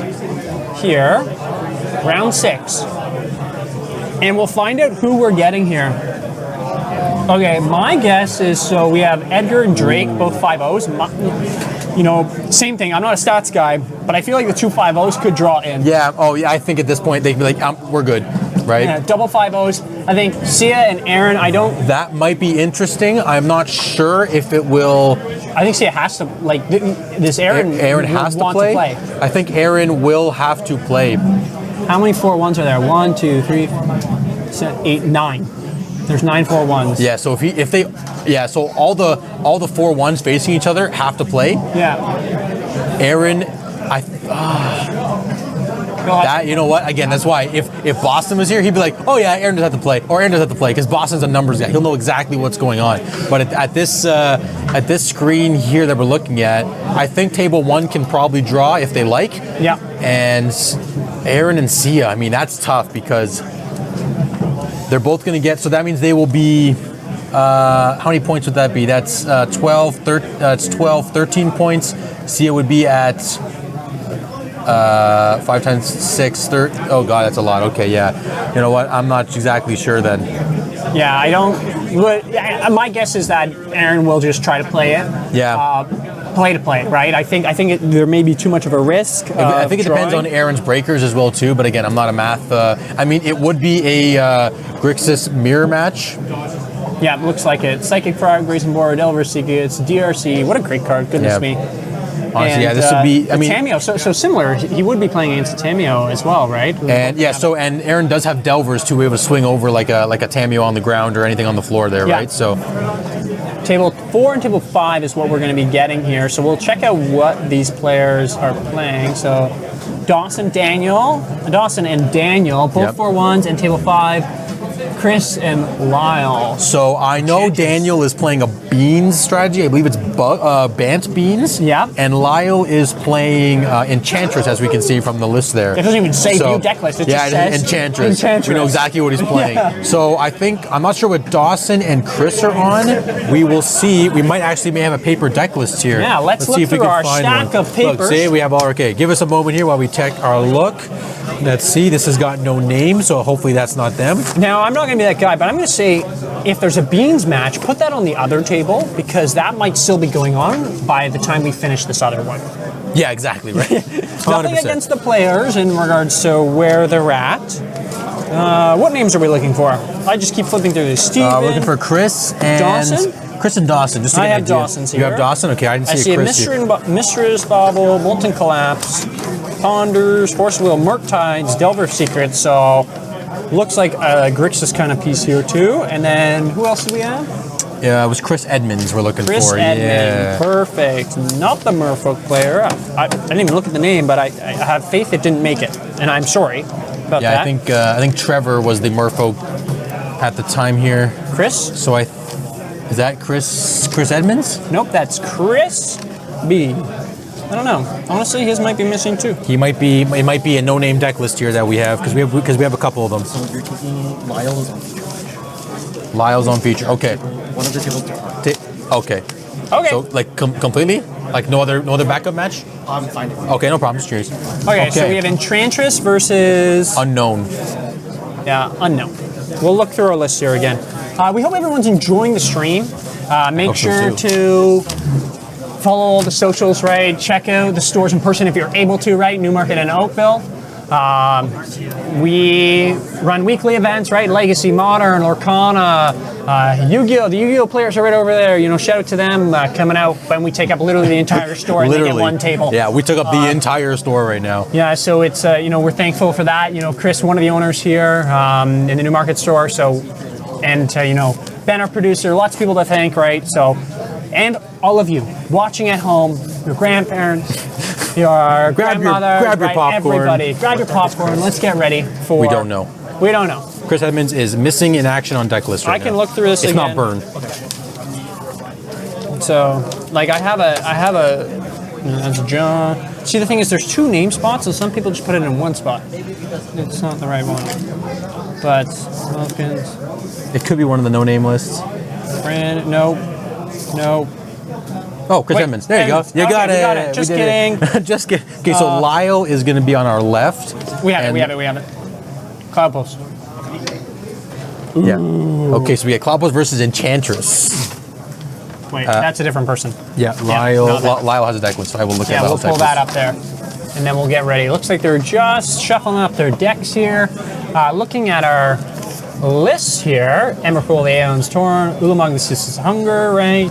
Planar Nexus, we talked about that and how that was kind of almost an all-star bonkers. Yep. for it. But Enchantress, this, I played against this in Modern. There's actually a modern version. Yes, it. I almost ripped my eyes out. Honestly, like F6, and I was just like, I Okay, swear, do what you wanna do. I was like, you'll win at some point. Right. But I'm the kind of player I make him play it out until he shows me. Yeah, something. give me a win con. Give me a win con. Yeah, he's a great guy, and it was a good deck. So he definitely beat me, and I have no problem admitting that. Yeah, fair enough. But we'll see. So Enchantress and Legacy seems fun. No, it's especially because you get Enchantress's Presence. Is that legal in Modern now? Enchantress's Presence? Did they print that, or did they print Argothian Enchantress? Which one was it? I think it was Present. I think the Presence is in Modern. Legal now, right? I feel like it's Wilds of Eldrazi Commander, so maybe it's not legal. Or are our Commander cards legal in? Oh, it is legal in Modern. Yes. Yeah. Okay, so that is now legal in Modern. Sweet, awesome. So again, they're still shuffling up. We will let you know when we're shifting over to the other side. Again, so basically the main goal of Enchantress in Legacy is you lock out the game with Solitary Confinement, Rest in Peace, so that you never have to, I believe, Rest in Peace. Wow, he rolled a 2. The Enchantress or Eldrazi player. Yeah. Well, and Lyle rolled a 3, so we're just about to see our opening hands here. We're gonna find out. Lyle is on the play on the left. Perfect. Okay, so again, Enchantress's goal is to play an Argothian Enchantress or a Enchantress's Presence, and then basically cast a lot of enchantments to draw cards. And Solitary Confinement says you skip the beginning of your upkeep, sacrifice Solitary Confinement unless you discard a card, skip your draw step. You have Shroud, prevent all damage that will be dealt to you. So basically, you just draw a bunch of cards. Yeah, you're essentially invincible because it's really hard to get rid of this card if you protect it or just keep it up. There is one Sterling Grove in the deck, so it gives all your other stuff Shroud, other enchantment Shroud as well too. So they can't target it. Yeah, can't target it either. And the name of the game is just eventually draw an Emrakul until you can hard cast it and play it. Wow. So that is Enchantress's game play. That sounds pretty good. And then Chris's deck is the same, right? Yeah, pretty much, our Eldrazi, like Cloudpost kind of piece, right? We're seeing the Planar Nexus, right? We'll see if that comes into play here too. It seems like he has, I love those full art Urza lands. There we go, The ones, I forget what, they were box toppers, I think they were, or something like that. Oh, those ones? Yeah. Oh, over there. Yeah. Green white. Quite possibly. Okay. Urza's Tower. Yes, we are stuck on Tower. I don't think anybody's playing Power Plant or Mine because it just doesn't make enough mana. No. Just play Towers. Play your Towers. Enchantress has a Utopia Sprawl on the 4, so it can make green and white, which is very spicy. He might go for a Presence already on turn 2, which is, again, spicy. Probably does, right? Like, it's the name of the game. You're going to draw a lot of cards. You can play a lot of enchantments and kind of say, deal with them. Yeah, here we go. Oh, this is the Argothian Enchantress. Okay. So Shroud, whenever you play an enchantment, you're going to draw a card.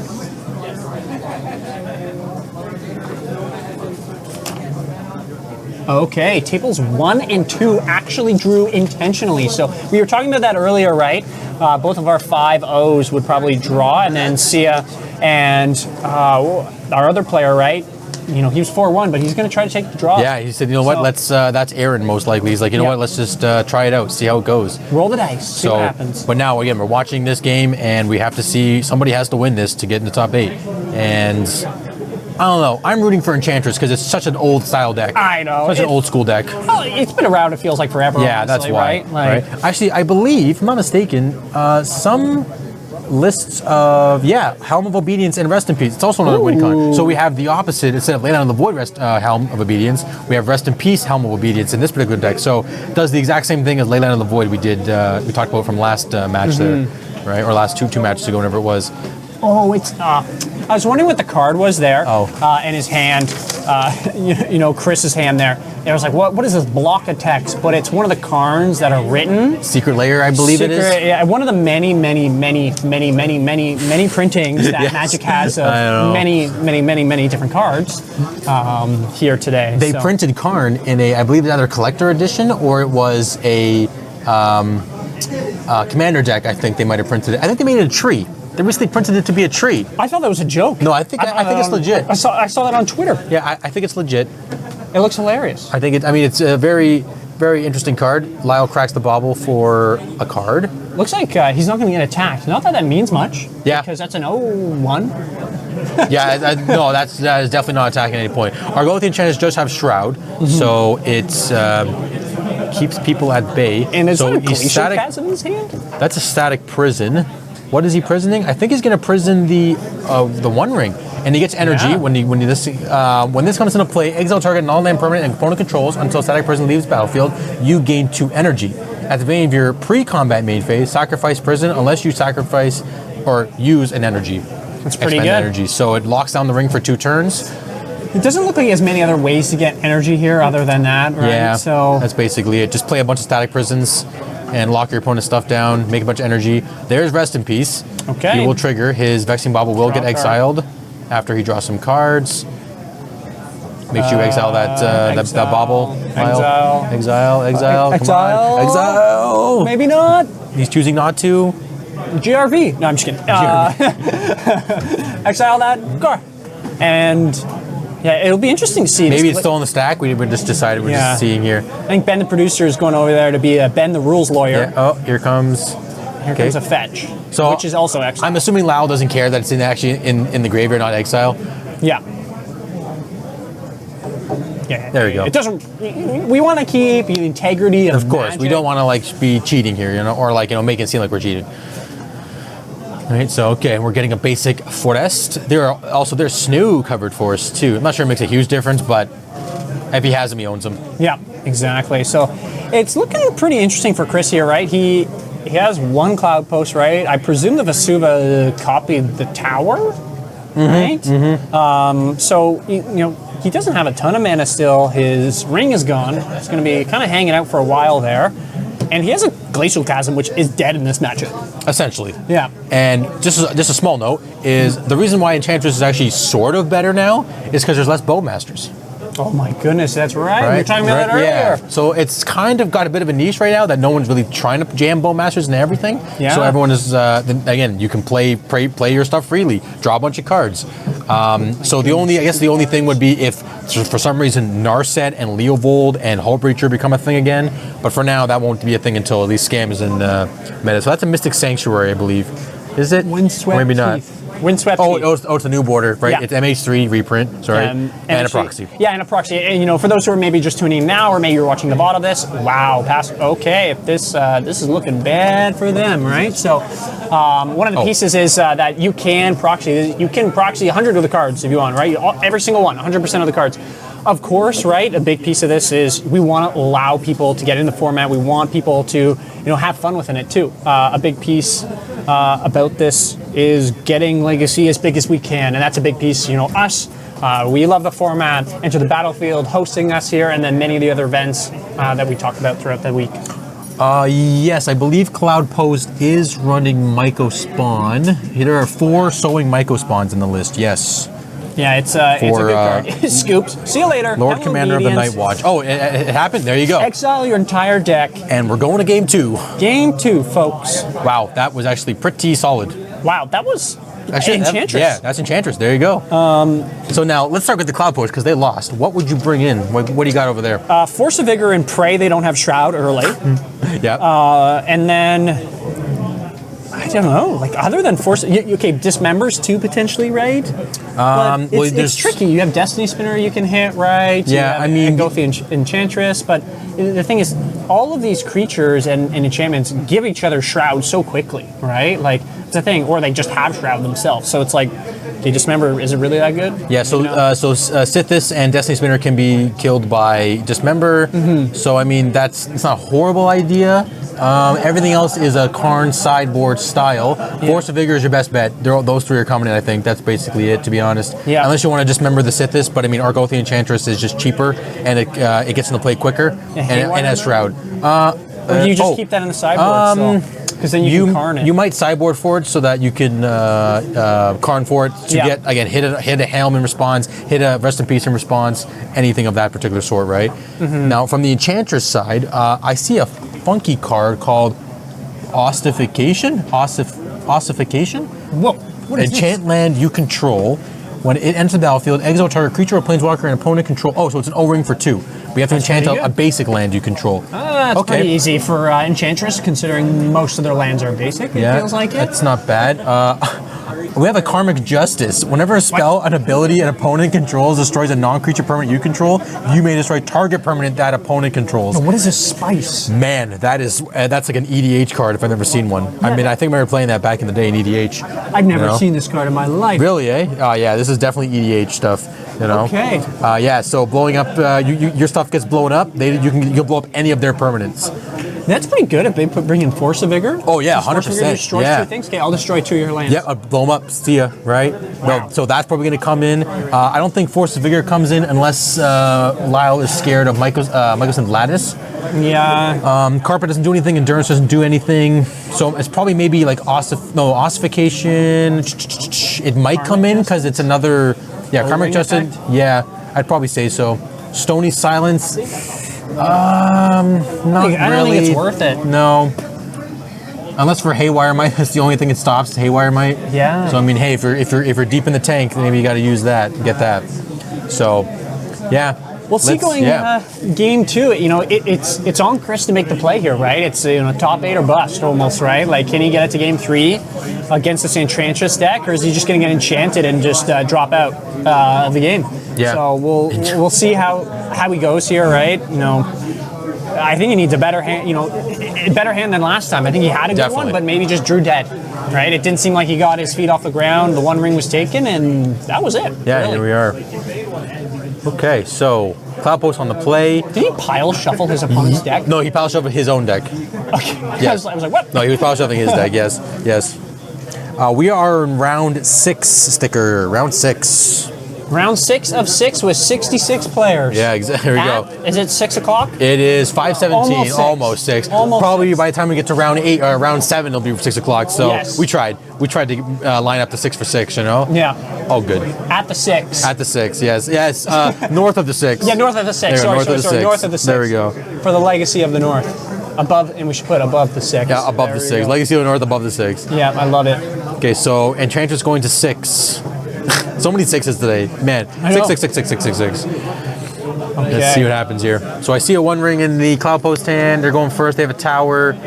Enchantress has a bunch of Windswept Teeth and Argothian Enchantresses. Is that a Beseiju? It might be Beseiju. I think it's a Beseiju. There is one Beseiju in the main, so Yeah, that looks like a Beseiju. yeah, I think it is. Oh, he does have that. Solitary Confinement, yeah. And he does. Yeah. Okay. I think he has an Argothian Enchantress as well. Yeah, that was that. Okay, we'll see how this goes. Once Upon a Time, nice card, free card, Yep, gotta love it. great card in Vintage as well. Really, eh? Yeah, actually, is it But it was play? playing a little. It went when you're playing. What's it called? Like Bazaar. Bug? When Oh, you're Bazaar. playing, Oh, right. Because that's all you want, really, right? Too. So I didn't think of that. Good point. yeah. And you I don't always know if I don't know if lists are running it now, but I remember when a group of buddies and I were playing. I was playing that, so it was in the list when I played. But Gotcha. I mean, it's always good after Once Upon a Time. You always play the land you get. Yes. So that you don't reveal more information to your opponent. Correct. Right? I've seen people say, "Oh yeah, I'll get a Cloud Post. Okay, I'll play a Misty." It's like, huh? What? You say if you want something free like that. information. Right? Yeah. That's all. So we have Vexing Bauble in play. I don't that even think. good? The only thing it stops would be you and your opponent's Force of Vigors. Maybe Endurance if you thought they brought it in. Do I see any? I don't think I see a Lush Portico. No. So there's only one Savannah. Everything else is basic. Yeah, There is a basic. white tower of Athelion here. Oh, it's correct. It's just the one of the damn many. that trolled us there. Yeah. Okay, so we have a Caracas in the main, not a white tower of how do you pronounce that? Is it Athelion? Lord of the Rings. Athelion? I don't know. Oh, good.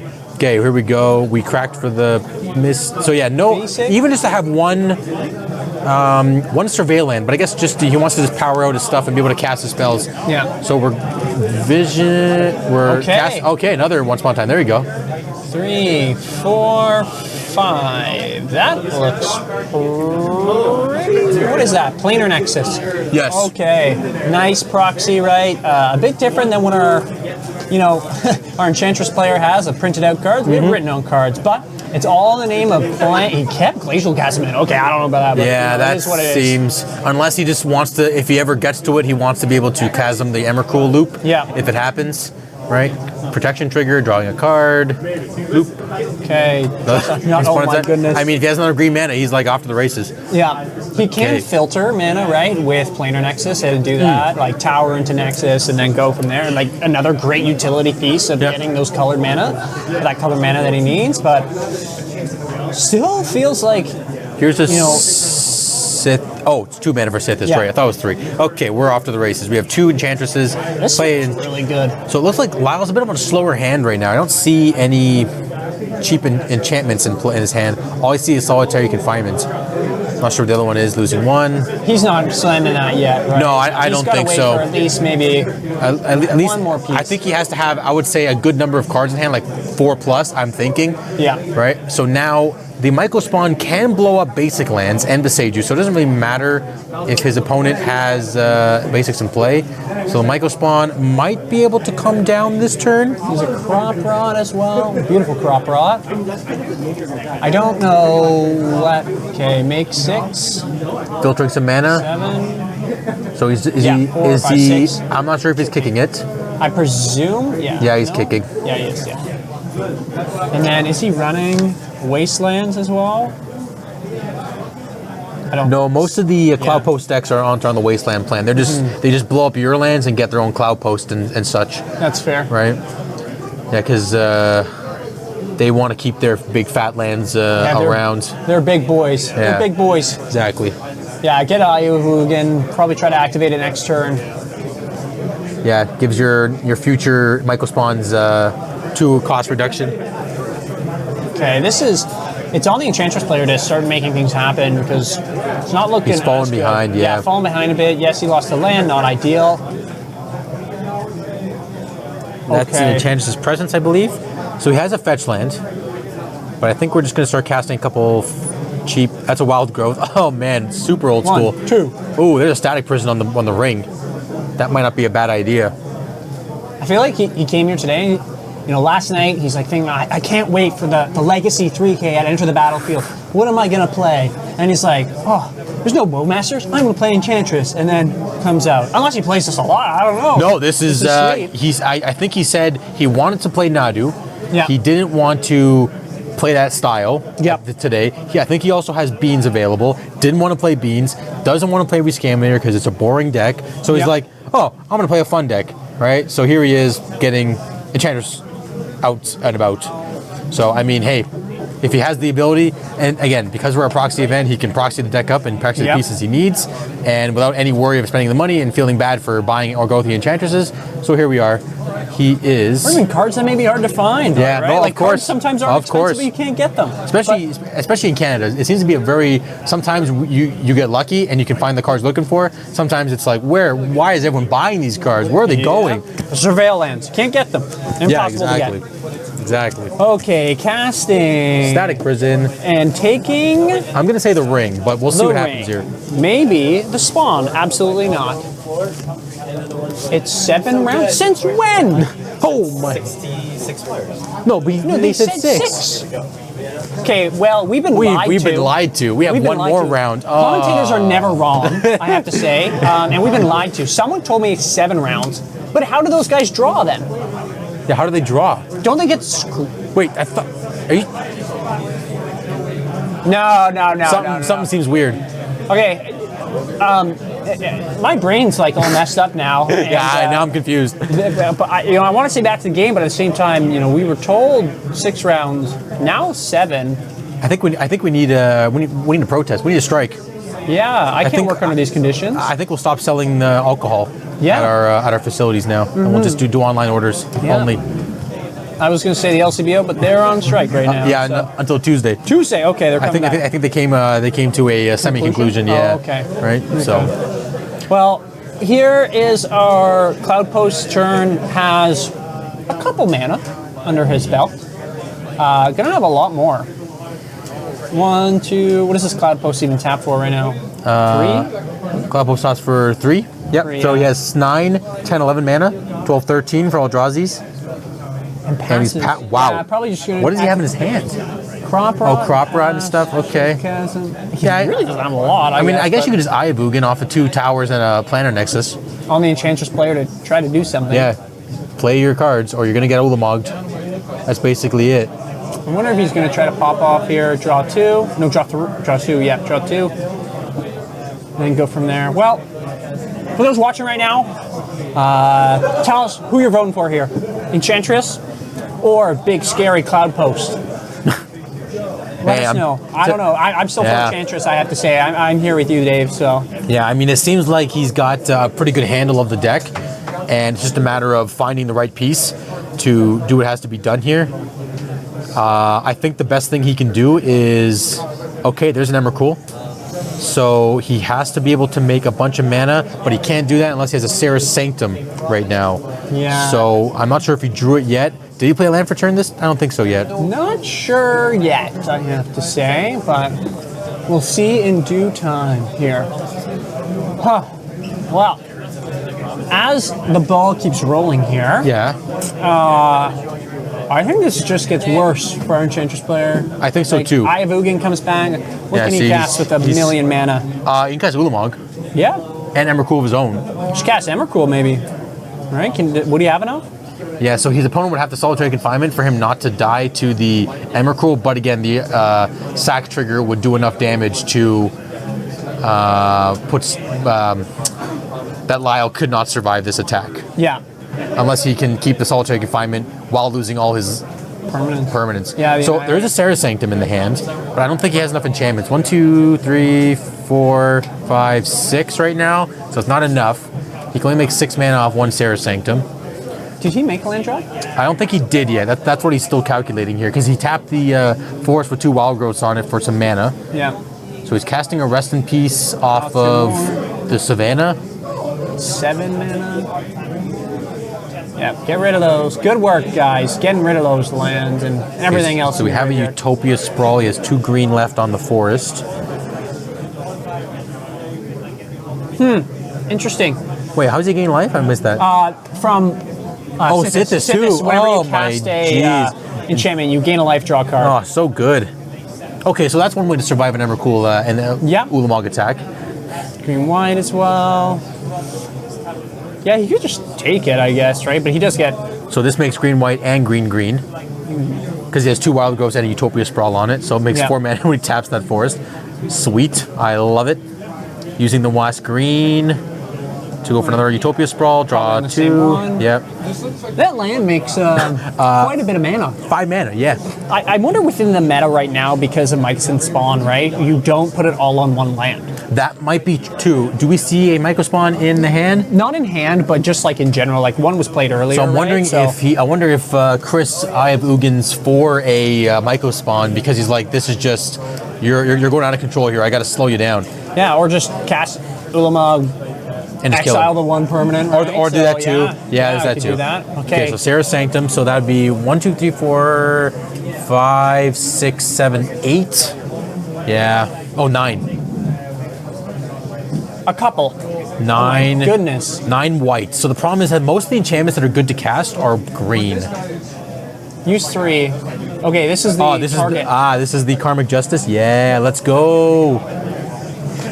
Pop up right there. Yeah, this one's great. Destroys. Would exile count still too if it's Ulamog? Oh, it seizes hunger. No. So it's Only specific to destroy. yeah, it's only destroy. So maybe he's thinking his opponent has Force of Vigor, but I think he would have Force of Vigor before the thing resolved if he did have Force of Vigor in his hand. Well, he's So casting a bunch more here. Okay, there's the gonna confinement. cast. Okay, let's see if the lock happens here, but That is the exile target creature or planeswalker. He's like, Yeah. I guess I'll just I guess you got to cast it.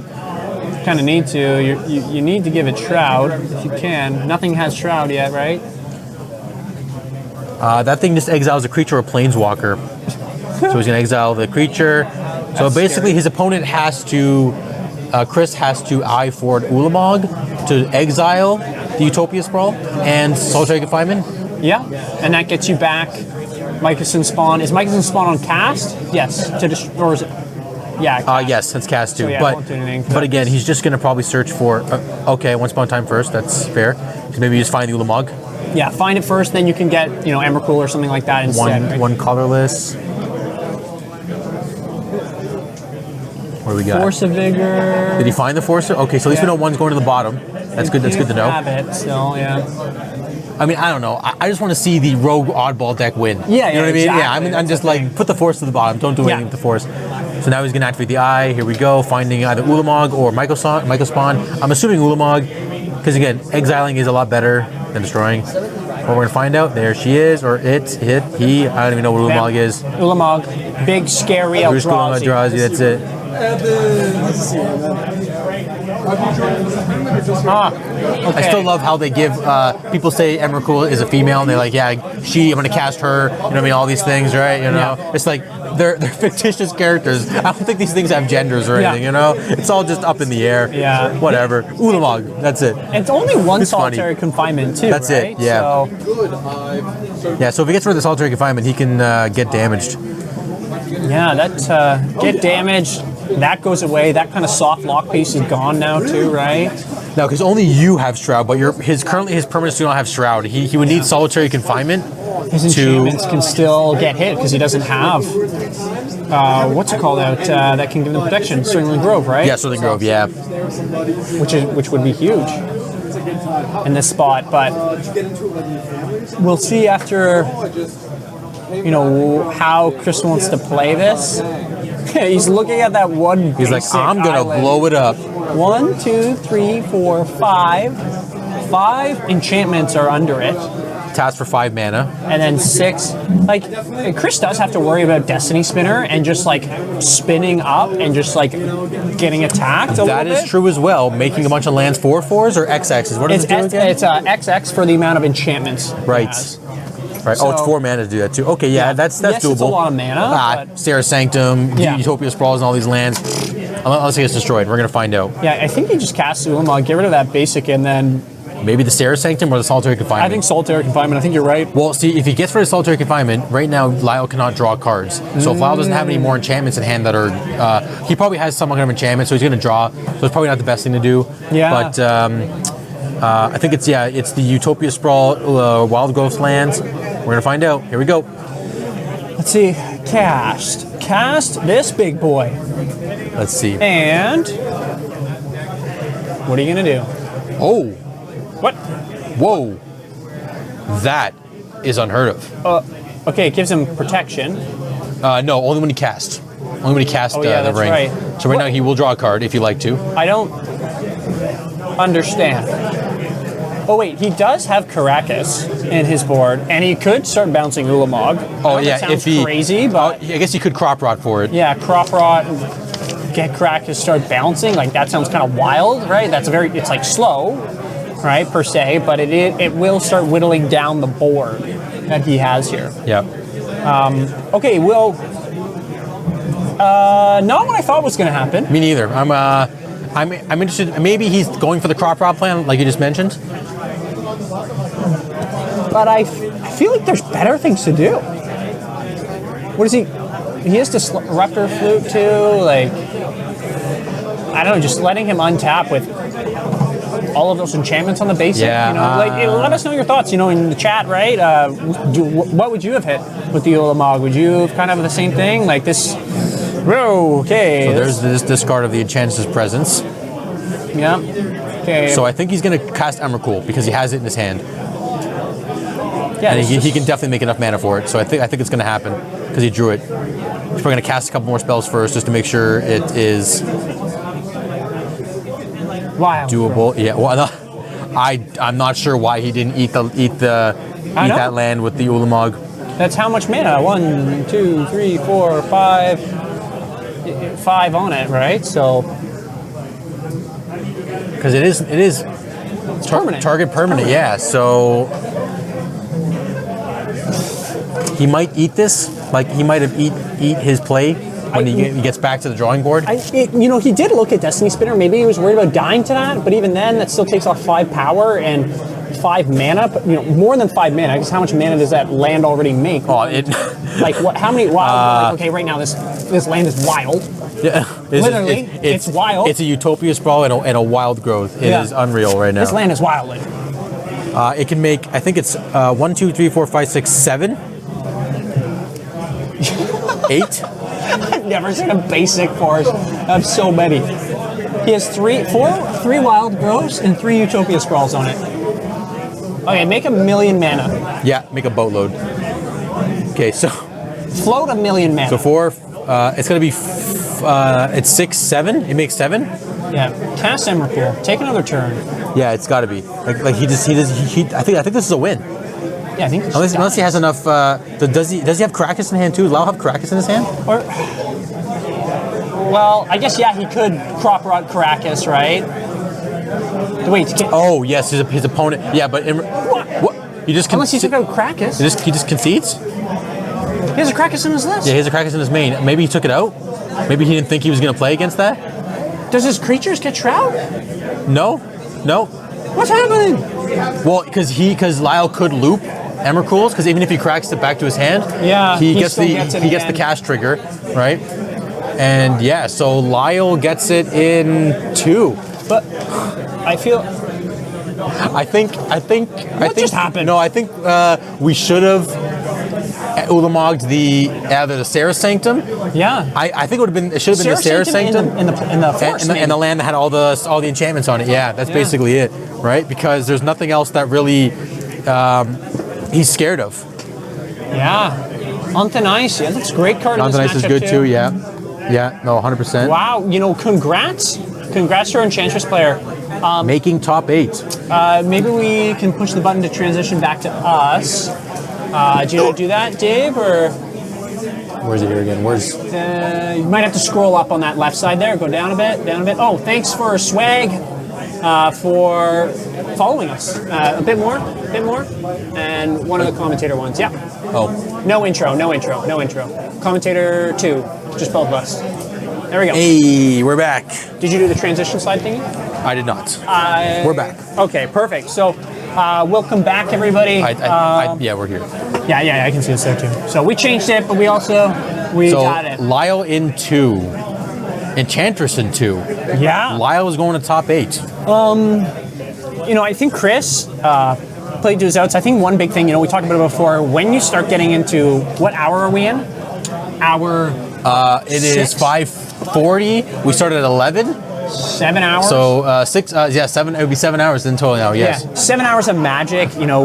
Playing tight, playing exactly right is tough. I'm not saying anything in regards to that, because I think that game was still somewhat in the Enchantress's favor. But I think maybe hitting that land. I could be wrong. Chris probably knows his deck in and out. I said this about a Lance player last time. Yep. And then he kind of went through with me, and I said, I totally get that. Of where you came from for that play.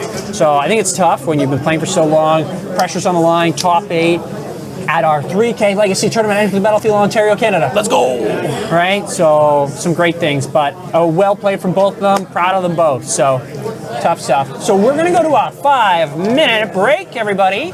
And we will be back. My name is Will. My name is David. And we will see you all later.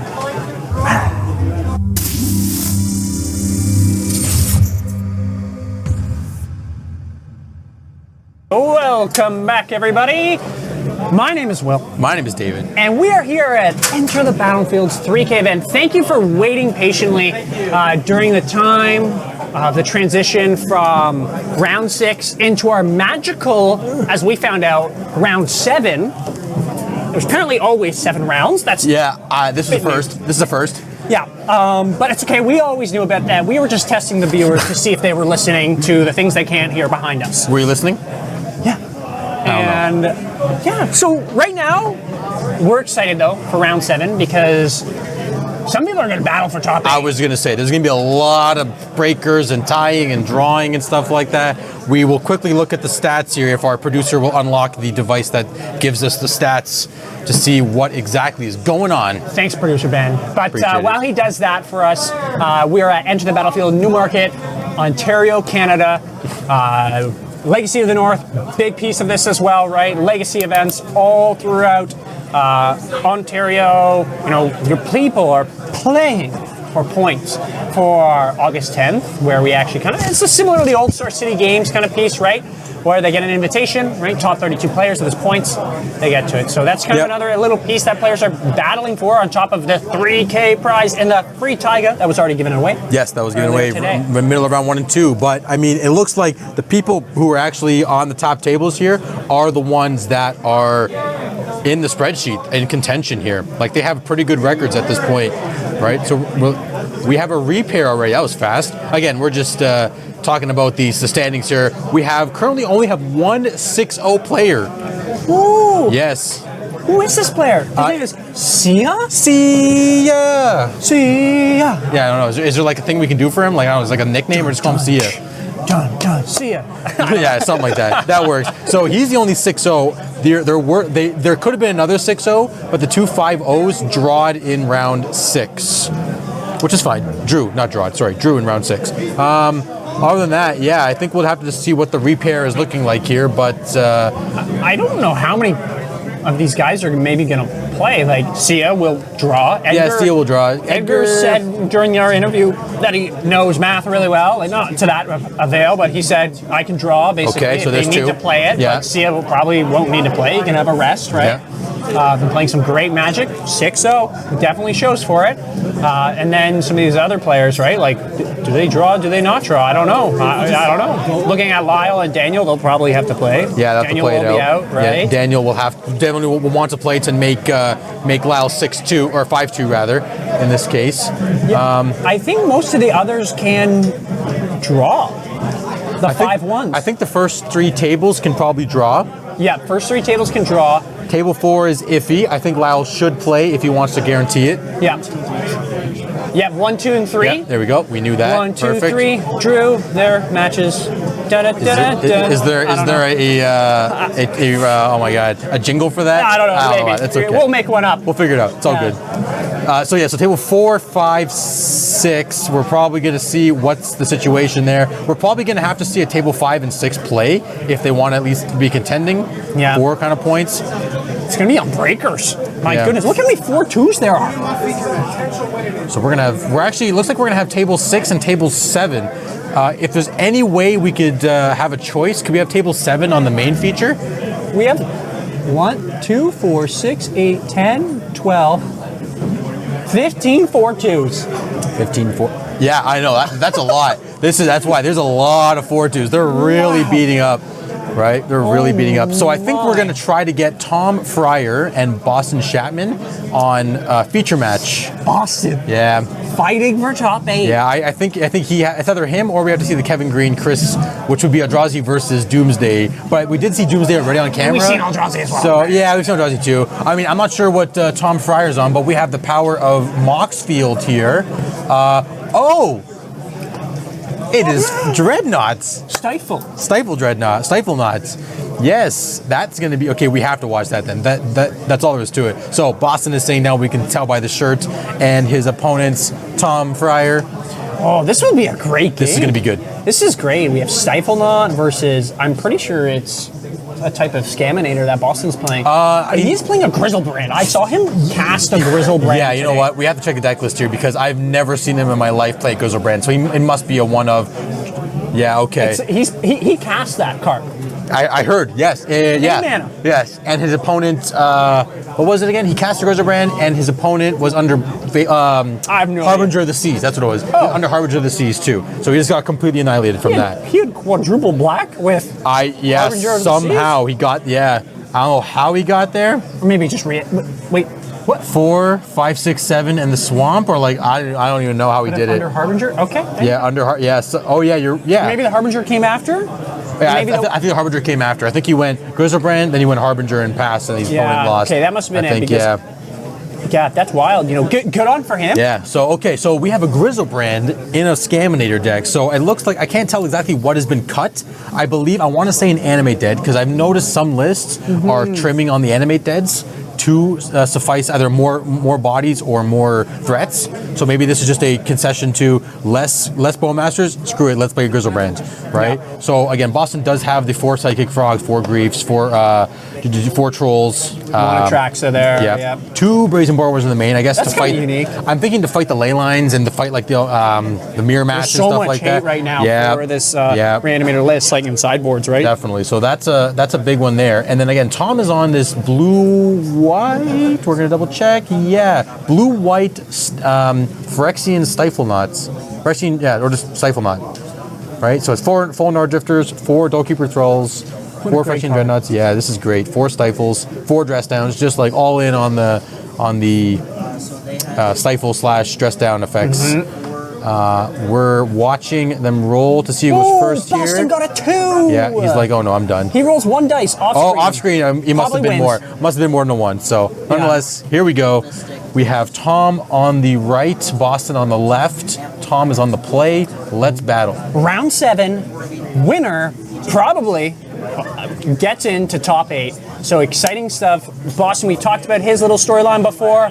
You know, we know that if he gets in top 8, he's playing it out till the very end. Yes. Until, you know, we roll him out of the store when it's closed.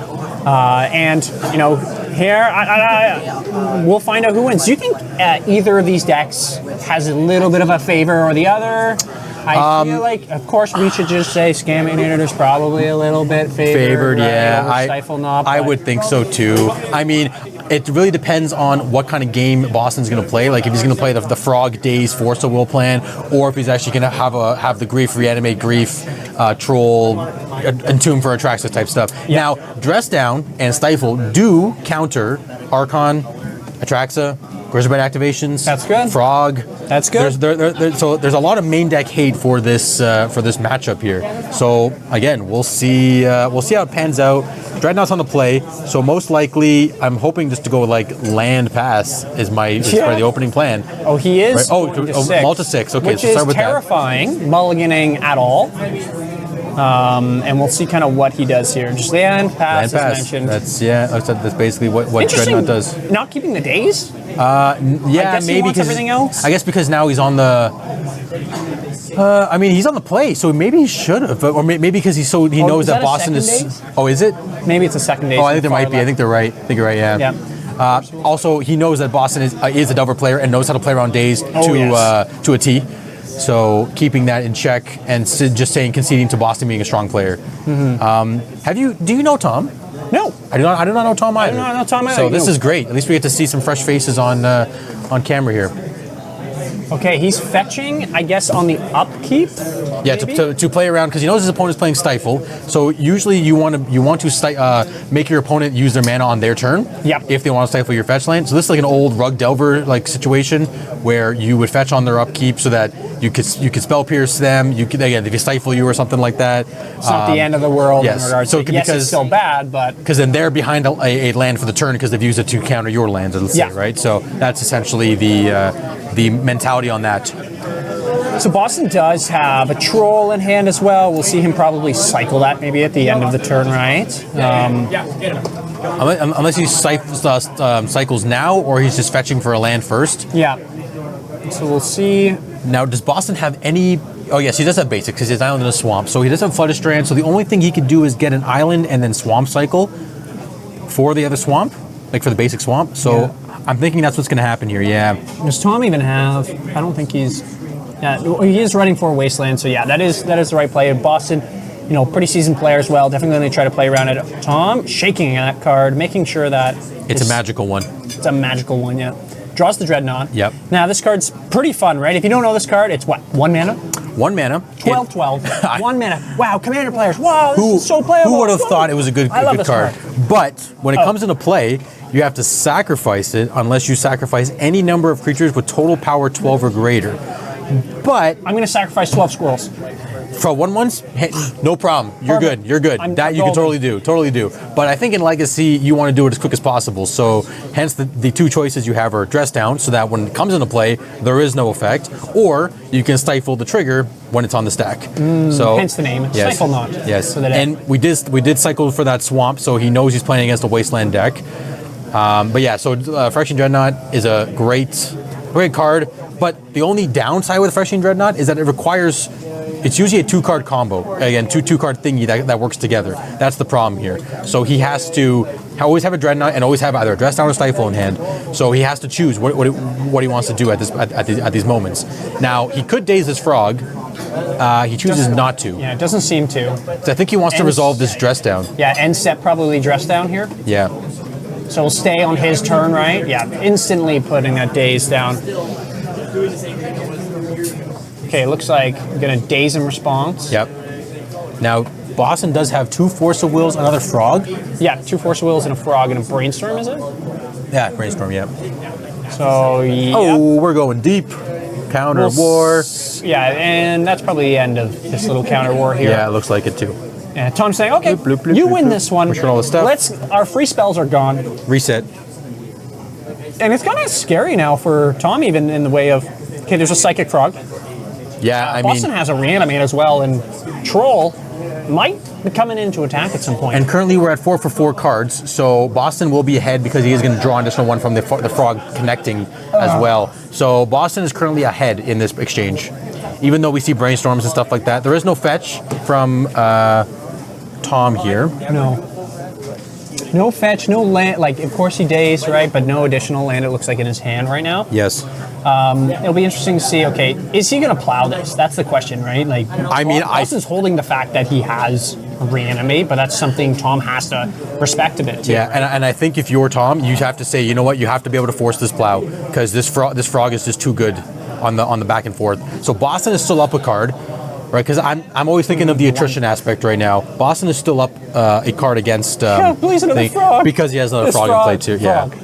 This, I feel like, you know, and help me out here, Chris, or you know, Frog really changed this whole piece, right, Dave? Like it seemed 100%. like just made, you know, it was already so good, but now it's just so much better. I mean, it's this card has, again, people are saying it's a Dreadhorde Arcanist effect right now that everybody's playing this card, and it's basically like it's similar stats. It kind of does similar things. I think Arcanist, I mean, it has a bit of a different game style than this, but. Because, I mean, Frog, to be honest, actually, I think Frog is better, to be honest with you. I didn't play in the Dreadhorde Arcanist time, but I heard about the horror stories with it in play, right? It was scary. Right, yeah. So, I mean, this thing is just crazier. It's a pitch outlet for discarding cards. It draws you cards. It can jump and fly, right, by exiling 3 cards from the graveyard. Pitches to Force Will, pitches to Grief. What more can you ask for? Yeah, and he's going to draw a card here, Yeah. right? Like, you know, Psychic Frog, just such good tempo. Yeah, and Boston is still up a card, if I'm not mistaken, at this rate. Yes, because now he's at 5. Passes. I wouldn't be surprised if that. He has no reason to do anything else differently. Honestly, yeah, he just has to control his opponent at this point. Like, he's basically the control deck at this point, is just tempo him down, control the board, don't let him do anything too extraneous to your board, be up on cards.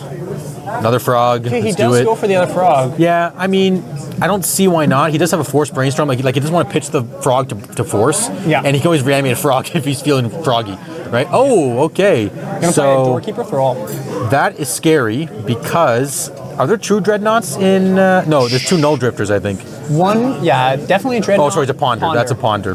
And Null Drifter, guess what? Another new Modern Horizons card. Yes, and the cast trigger is the draw 2 part on this one. Not even the enter. I thought it was an exact Mull Drifter like reprint that was more and it had either one. It's actually it's a cast trigger, right? It's so better. yeah, I think it's just way better. Okay, so Boston is still ahead on. No, actually, Boston now they're equal because he did have to pitch a card to Force a Will, but he will be drawing 3 cards next turn if these frogs connect, and one of them probably won't connect because of the Doorkeeper Thrall. But does Thrall have flying? It does have flying. Yes. Flash flying. It is a 1/2. Boston will handily probably discard a card here, Most right? likely. And kill the Thrall, as it's definitely a threat here. Okay, gonna ponder. Hasn't seen a ton of cards that are helping him right now. Yeah, and we're missing the 3rd land because he needs that land to be able to play the Thrall right now. And he's hoping for it, I think. We'll see. Okay, puts one on top. Let's see how he does it. Reorders. But he's keeping him. He's going to need a lot to get out of this spot. It's got to be a land, yeah. It's a land. There's no way it's not. Probably just passes. Yeah, again, you want your opponent to do stuff on their turn. Fetching for the Surveil land most likely here. This feels pretty handily in Boston's favor right now. Yeah, Boston is definitely ahead on cards. I mean, I know it's even right now, but it's definitely ahead on the tempo part. It feels like ninjas. Yeah, essentially. Yeah, it's good to put ninjas, it. right? Like they can cantrip, right? Isn't Yeah. there one ninjutsu guy that deals damage, draws a card? Yep, and draws card every time a ninja hits. Like Yeah. the frog. Yeah, actually, you know what? This is like it's a non-ninjutsu ninja. Yeah, Right? You know what I mean? So I don't know what that means. yeah, the frog is basically giving you virtual card advantage. Yes. Yes, that's and so is the surveil land too. I mean, like, you know, it's the surveil land is basically a half a card because you get to always surveil and find any action you want to. I thought he meant that was the name of a card. Oh, I was like, I've never heard of this card in my life. it's just Must be another Modern Horizons no, card. it's because again, right now, like the way I'm thinking about this is I'm thinking of the Jund's time frame. Oh, Basically, yes. Jund is you want to be able to 1-for-1 till a point where you can eventually 2-for-1 your opponent, Yeah. or try to 2-for-1 your opponent as much as possible. Delver or Rescaminator is essentially trying to do the same thing. You want to always have the advantage bar where you have at least one or more cards over your opponent's cards. Right, so these frogs are just unloading and drawing a bunch, are giving them cards. This game is Yeah, this is, and then the hard cast grief. So you didn't lose a card, and you have a grief in play now. okay. Fetch. This is okay. He's gonna probably play the Thrall that he has in his hand right here, so he won't lose another card. But still, this isn't good. This isn't looking good at all for our savior of the grief attack, Tom here. So, looking at Tom, right? They're both 4-2, right? Both Boston and Tom. So fighting on the lines. I'm thinking about, if I'm Tom right now, I'm already honestly thinking about sideboard potentially, right? Yeah, I'm just like, what do I got to do? Yes, I'm at effectively 16 life, but this feels pretty rough. Yeah. I like looking at his main board right now, like what he needs to be able to turn this around, and there's a lot of different pieces. It feels like it. It's got to be like dreadnoughts, runner, dreadnoughts. Plow, yeah. like the other three. I mean, again, the frogs can't successfully block that is pretty good. Drawing 2. Okay, and it so stays. are we even on cards now at this point? I think we might be, Yeah. if not maybe Boston's one above still, but I think we're very close to being even. Boston don't have a force of will? For the Null Drifter? Yeah. Oh no, he forced the. He forced something. What did he Ponder. force? We must have been talking or something. No, I think he forced the first Doorkeeper Thrall. Yeah. Yeah, okay. Yeah, he forced the first Thrall. So, I think we're even on cards now at this point, if not Boston one above. 4/4 Annihilator 1 is pretty good though. Yeah. We'll see how Boston gets through this year, right? He can. He decides to block a frog. He could just discard his hand, and the Null Drifter dies. So blocks are going to be kind of weird, right? This grief. He is going to draw with Brainstorm though first. So, I mean, there is a reanimate on a Troll, but Troll won't do enough. There's an Atraxa, but there's no and an Archon too, I believe. Yeah, Traxa Archon. Yeah, so they both entered his hand. Archon, Atraxa entered the chat. He has no way to put them. He can discard them with the frog. Oh, yeah. So he could just go nuts and discard. And he's reanimate too. He could actually eat. No, but Archon and Atraxa don't do anything with Doorkeeper Thrall in play right now. Oh yeah. That's the thing. So I mean, he has to get They rid get of the no Thrall. ETB. Still massive body. Oh, of course, yeah. They're still massive bodies. But again, No Drifter is going to start pinging down for 1 with the Annihilator as well. So Boston has to decide: is it worth having just a body? Or I think he's just going to go nuts, try to swing, and then probably pitch the Attraction Archon to each frog or one frog. And probably the Troll too. Just picks his whole hand, maybe. Is there a Troll too? Yeah. Is it? Yeah, it's Oh, it's Troll. Yeah, you're right. He has just a handful of block. Now he might try to go for another land off of the Archon, off of the Troll as well too, because now he is down a land. Even though he has a actually, is it a? It would shuffle the reanimate. The Wasteland got brainstormed away, right? Because I did see Wasteland before. Yeah. Yeah, so I think what he's going to do is you're going to try to kill this Doorkeeper, right? He has reanimate on top, discard, right? Kill the Thrall. Okay, he may have this Annihilator piece, but he's going to have either Atraxa or, Archon of Cruelty. Not knowing, of course, right? There's Dress Down. And the third Doorkeeper in Tom's hand. So it'll be interesting to see how Boston plays this, right? I think Boston has to discard to the frog being blocked by Thrall, so it kills the Thrall, and then he has to reanimate the threat that he puts to the bottom. Or sorry, puts into the grave with the discard. We'll see how he plays it. You know, he's played a lot of Magic today. He's got to play tight here, make it in top 8, and you know, we've seen that lots of times. Point leader, 126 Here we go. or whatever. Oh, there we go. He did Discards it. all He three. discarded. Oh, get rid of the Null Drifter one. Interesting. Okay, not what I would think, but you know, he knows this. Okay, 1 damage on Again, thrall. this is why Boston is a top player. He knows what he's doing. So Plow. Okay, that's a pretty good draw. that's a good Talking draw. about runner. This, you know, yeah, we're still under pressure here. We have a Grief. We have a big Frog here, but we see now he sees that there's a Traxa Archon troll in the grave. He Yep. may Tom may want to keep that plow for those big threats. yeah, But if he doesn't do that, these frogs might get ahead of themselves. But 12 trample. Boston A knows. 1 mana 12 Yeah, trample. yeah. This is it's a play. And here we go. So he's plowing the frog. So okay. that means Boston has the reanimate on top of his deck. I'm guessing it's reanimate wastelands on top of his deck right now. Yeah. Has just pass. Yeah. Here we go. I'm pretty sure it's reanimate. Yeah. He's hiding it from everybody but himself. He's thinking, will I play this? Will I not? I don't even think you. I mean, especially because of the ETBs. That's why I'm surprised he didn't get rid of the No Drifter. Maybe because he's scared of the Annihilator. If he can't deal with it appropriately, Could just start just start away. chipping his board. Yeah, which is fair. Oh, we're doing something He's here. gonna give it flying. Oh, yes, he is. Okay, and then So the Dreadnought can't block it. Fair enough. yeah, and then let him decide. Does he If want? he wants to double block the Grief. Yeah, so he's gonna start there. So Take they'll just collide. Yeah, Sounds good. I mean, really Boston. good block decision. I Yeah. have to say, right? Like, Yeah, I would think so. I think so too. I wonder if Boston's thinking, okay, that means he has another doorkeeper, right? If If he's blocking, he's blocking with it, Yeah. with 1 card in hand, because then he right? knows. Like, Because then he knows. So yeah, this will be tough. This is a wow, like back and forth. Like, you know, I was literally calling for Boston. Like, he has to run, right? Like, I mean, it's not gonna be technically hard. Boston has 2 turns to survive this Dreadnought. Yeah. Or if he can, I mean, Archon does come into play, and then when it attacks, it will make him sacrifice a creature. Right, because it is. It's just enter the battlefield. Yeah. I believe it is. Yeah. So the attack trigger in Archon would work. It just sucks that you got to pay 8 life for an Archon, and they have one less turn with Dreadnought in play. If I'm not mistaken, 8 Yeah. would be put him at 13. So But actually, it no, might- he still has it 2 would- turns. Yeah, it actually may work though because he attacks with Archon. That's 6 in the air. He'd have to block it. It's another 3 as well, right? Yes. So it's effectively 9 and a Grief too, right? Yes. So Yeah. There's a lot of different pieces that are happening here, but yes, his and- life total does come down low. And it's still a 2-turn clock for Boston's side if he does reanimate the Archon. yeah. Yep, looks like this is exactly what's happening here. He's doing the same math we're doing.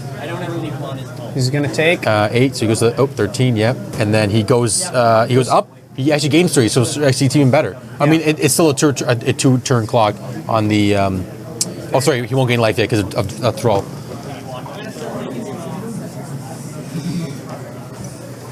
Yeah, I mean, it's possible. I'm thinking he's going for the attack trigger of Archon instead. Yeah, it's tough in the regards that the attack piece 2 turns ago, right? And buffing instead of the Null Drifter, right? Without knowing, right, that there's another doorkeeper, right, in that piece. So it's one of those, we know they don't. It's tough in that No, situation. of course. Too, I mean, so. Boston has 2 turns. He has 2 turns to live, and at this point, he did the play that's going to bring him back up to 4, has and he another has flyer. to sacrifice a Dreadnought and block with the Thrall for his opponent not to die, essentially, or he just doesn't block and he dies. Actually, Boston will just die. So, or he has to keep it up now. So, Yeah. beginning of combat, flash it in. That's spicy. Okay, I didn't think of the dress down coming down too. So, yeah. Oh yeah, there's no. Yeah, So now the Archon will not deal that's the 3 life swing, the 6-point life swing, and the 6 damage. Yep. Yeah, Boston wow, succeeds. Yep. wow, Okay, so well maybe that doorkeeper troll.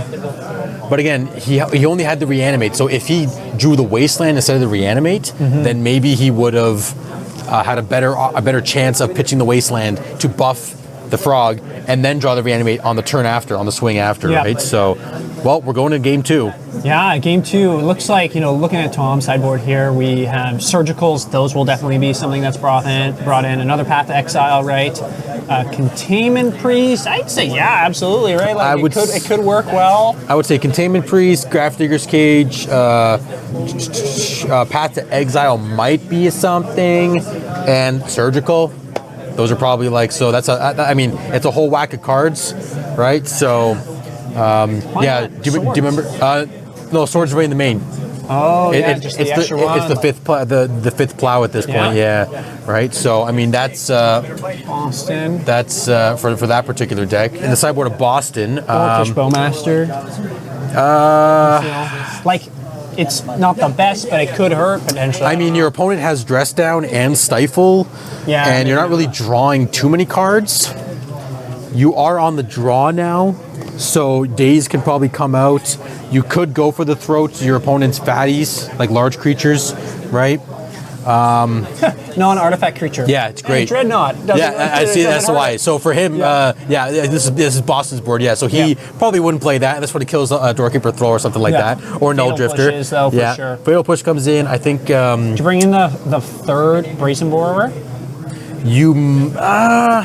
I'm not sure if you would actually. I mean, there's really nothing too crazy except for maybe bouncing a Dreadnought if they once the Dress Down's gone. Yeah. Right. So then so it's just a dead card in their hand unless you draw a Stifle or a Dress Down. Yeah. Quite possibly that might be a concession to lay down in the void. I'm thinking more or less, or for mirror match fatties, right? So we'll have to see what comes down here. I'm gonna think Grizzlebrand is being sided out from Boston because, again, Stifle, Dress Down, so many ways that this card just dies. Your opponent has Bowmasters in the... that's Boston's board. Tom does not have Bowmasters in the board, so... it's a tough one here, too, right? Like, looking at it, Boston's board and then kind of looking at Tom's board as well, right? It's going to be interesting to see, Boston's on the play this time, right? So may help him in regards to being able to rip apart the hand of Tom. But he does have the surgical as well. Of course, if you stack your triggers appropriately, there it is. Yep. You're not going to have too many issues. Okay. Keeping 7. Not get both kept 7. Let's not get grief turn 1. The game's over. Tom wins. That's it. Tom wins. We beat the deck. We beat the meta. Let's go. They just don't draw grief. Just don't. Maybe you know what? I'm not sure if he even. Is it too rambunctious to take it out? Yeah. To take grief out of the deck on the play? I think it is crazy if on the play. On the draw, you can maybe cut a couple or something like that. But on the play, I think you have to keep the grief in. What did he keep? I see a frog and reanimates. A troll. I think there's a troll in there. Yeah, I think there's another land of some kinds. Troll, but he has Grafdigger's Cage. What a good turn 1. Is he gonna respond to this? I feel like I think he has to do something. I mean, or maybe not. I mean, he could always Brazen Borrower the cage. Yeah, or just put in a frog and hope it sticks. Yeah. This is definitely an interesting game here. Yeah. Okay, he is brainstorming in response to it. I think that's a good little piece there. Letting this Grafdigger's Cage come in, right? It could pose an issue. Okay, definitely. Now we're seeing the grief in hand. So there's no force in Boston's hands. And he just drew a grief. Yeah, and he concedes to the fact that Cage will resolve. Untap. Okay, this is... I think you have to frog. I think you have to frog. Yeah. And no force of will, right, to back this up. Yeah, so you got to hope for the best, and your opponent has the force, so... I'm surprised he didn't maybe grief first, but I guess not wanting You know to. what? Yeah, good point. Maybe he wants him to think that the frog is that important, so he puts it first. But frog, I think right now is the most important card. I think it's pretty important right now. Yeah, with Cage out. For him to get rid of that, it's. It's wild. Surgical frog. I mean, I would not be mad if he did that. It'd be kind of wonky because he has Cage in play. But I mean, if that's his one win decision, Yeah, and then you just bank on protecting Cage. Yeah, essentially. Right? Okay, Yeah. you hard cast a Grief. If you have 4 mana, that's great. Good for you. Yeah, good exactly. for you. I'm going to have probably a Stifle Not by the end. Yeah, exactly, right? Wow, okay. Interesting So shuffle on the plays here. Ponder. I mean, you know what? I mean, to be savage, I would probably Surgical the Frogs. Because again, your opponent, I mean, again, you have to also read it too. We're also seeing both sides of the table. Yeah. So we see Boston's quick put back of the Brainstorm. He didn't like slowly put back and decide. He was like, I don't need these cards, throw them away. So that kind of indicates that he didn't draw a Force of Will, right? Or a fetch, because he would have played the fetch instead of the island, I'm guessing, as well too. So at this point, it's a point where, yeah, there's probably no days, probably no Force of Will, right? So something... No protection. Yeah, exactly. So, okay, now we have a Daze. Brainstorm, double Daze, and... I think Entomb? Is it Brainstorm? Okay, no, he has Entomb to get out of the Brainstorm lock, but at the same time, like, he's still under this cage. Is it naturally draw Brazen Boar? I don't... No, I don't see it there. Yeah, so naturally draw Brazen Boar to try to reanimate at some point in his lifetime. And then... Wow, okay. This will be interesting here. Okay, so we're putting back some cards. We shall see. Grief, something else. Nothing. Okay. Wasteland Tundra. Okay. Are you going to stifle it? Are you going to stifle it? He doesn't have it. No There's no stifle there, no. But I don't think Tom's too worried about that. Like, he has another land, right? Yeah, I think it's very 1-for-1 right now. I see 4-for-4. He doesn't have any of the new lands, right? Surveil lands? No. He has one. He does. He has one Meticulous Archive, so he could get that if he's feeling slow. Yeah. Boston is going to get the City Sewers. Oh, he's Troll Cycling for it. Okay. Yeah, it does feel like this game has come to a slow crawl now, right? Yeah. Grafsticker's Cage is doing its thing, right? Saying, no, stop that. You're not allowed to come out here and party. And at this point, we'll slow it down here. I still think Psychic Frog getting out of here is yeah, great. honestly, I think surgicaling that is probably like super, because then your opponent has to get rid of the cage. Yeah. Right? And you drew another push. I guess you could always save it for force it. Then you're going to get a counter war, right? True. Over Brazen Borer, and then you can get rid of that. Well, see, now your opponent has drawn more cards over the last couple turns here. Yeah. So he most likely has found something to at least try to defend against this surgical. Yeah. Double days. Doing it right after that Brainstorm was done and you killed the frog or whatever it was, I would have fired it off, to be honest with you. Yeah, and has a true stifle for the deck as well. There it is. So Okay, just so he's pass it passing back. too. Yeah, he knows he's not under any pressure. Okay, so Boston Surveil the Ponder from last turn. Yeah. Yeah, that's fair. You let it happen. Yeah, you can't do anything It's about not that. your battle. No. Force So now there's a Force of Will. And yeah, you shuffle that. Yeah, so he doesn't want the Force. I guess he feels like, he has to get rid of this cage at this point. Cage or Psychic Frog, Yeah. right? But he knows he's going to be in a counter war, right? Probably, or something's going to try to kill his frog. So Yep. this is a tight game. Round 7 of our 3K Legacy at Enter the Battlefield. I love this. Newmarket, Ontario, Canada. Let's go. Make sure to follow us on all of our socials as well. Follow on Twitch if you're able to do so, right? And check us out on our online store. We're thankful for being able to have this event here, and all the staff are providing us the great service that they do. Fetching a Misty. Do you think he stifles it? His own? Well, he didn't have blue to cast a stifle from the fetch. He had to find the. There's no dress down in the hand, right? For Tom there? No, I don't think. Oh, there is. There is a dress down. Oh, so he could hope to draw. I mean, is he willing to risk it for the biscuit? Yeah, Boston's pulling ahead on mana. He might cast another. Well, we probably cited out his Grizzlebrand, right? Yeah, I'm gonna probably say he has. Okay, so we're brainstorming end of turn. Yeah, Okay. let it happen. Okay, so there. Okay, finds his land. so still no Dreadnought, still no Doorkeeper Thrall. Is Doorkeeper Thrall the only big fatty? Yes, it is, because there's no and no Drifter. Sorry. Yeah. And no Drifter. Forgot about that. So he doesn't want to stifle. Yeah, because he has put back double of one each. and he's gonna draw one of them for turn. So he's like, I'll get the one, the chunky one. Yeah. That I can put into play, draw a cantrip anyways. So probably looking at playing a fetch land, passing. Yeah. There's no point in doing anything. Yeah, just... Unless you want to hang out. surgical their frog. Come on. Yeah. Come on, Tom. I wonder if Boston would fight over it now, right? Because now he does have the counter magic. Oh, he did get a Brazen Boar. Okay, so this is decent. But again, Boston wins. is missing the force. Because again, he shuffled off that ponder, which is fine. Yeah, does pass back, yeah. Does he still have a reanimate? Oh, I presume he does. I think he had animate dead. Animate dead? Okay, he's got something. But this Grafdigger's Cage you were kind of talking about earlier is now going to be under pressure. Yeah. She gets a basic. Yep. I think that's fair. Yeah, he Has- did. Is it 2 fatal pushes? Boston has in his 75 2 fatal pushes. 2 fatal pushes, okay. So maybe those are in his hand. It's tough to see right now. Yeah, I think there's 1. 1 for sure. Dress down, end step. Oh, 2 fatal pushes. 2. So he Both does are have both. He Okay. actually has no reanimation spell right now. Tom doesn't know this, of course. Yeah. Okay, he's drawing the counter magic kind of to fight over this cage. Okay. But there's no Dreadnought to put into play, no Yeah. drifters, so he's gonna go, well, my dress down was useless, but that's okay. Yeah, 2 force That's how it wills works. and a daze, where Boston has, I think, 2 days and a force? No, Boston has no force of will. Oh, Just we're kidding, good. just Clear, kidding. clear. Okay, so he can't animate it anything.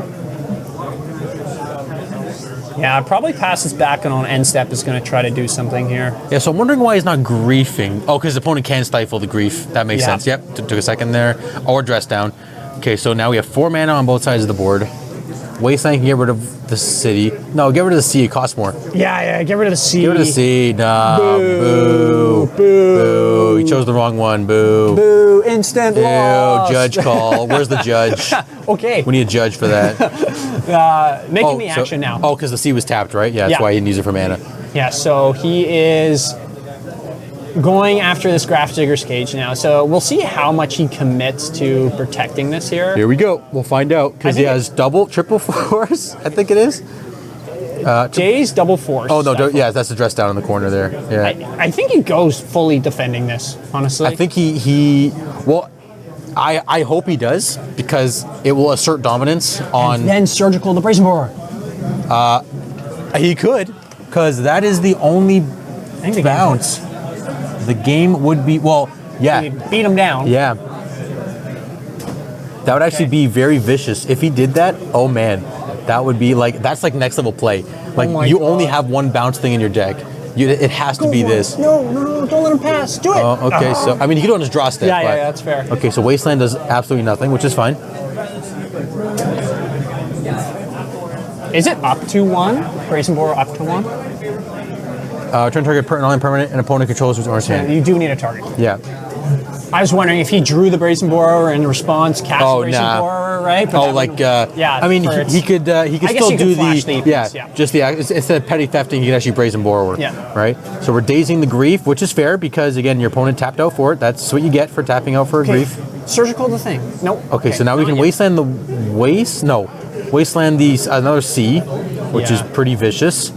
Honestly, I would surgical this frog, or the brazen borrower. I think a Brazen Boar. Brazen Yeah, Boar, the I game's mean, over. if you do that, then all they can do is draw frog. Yeah.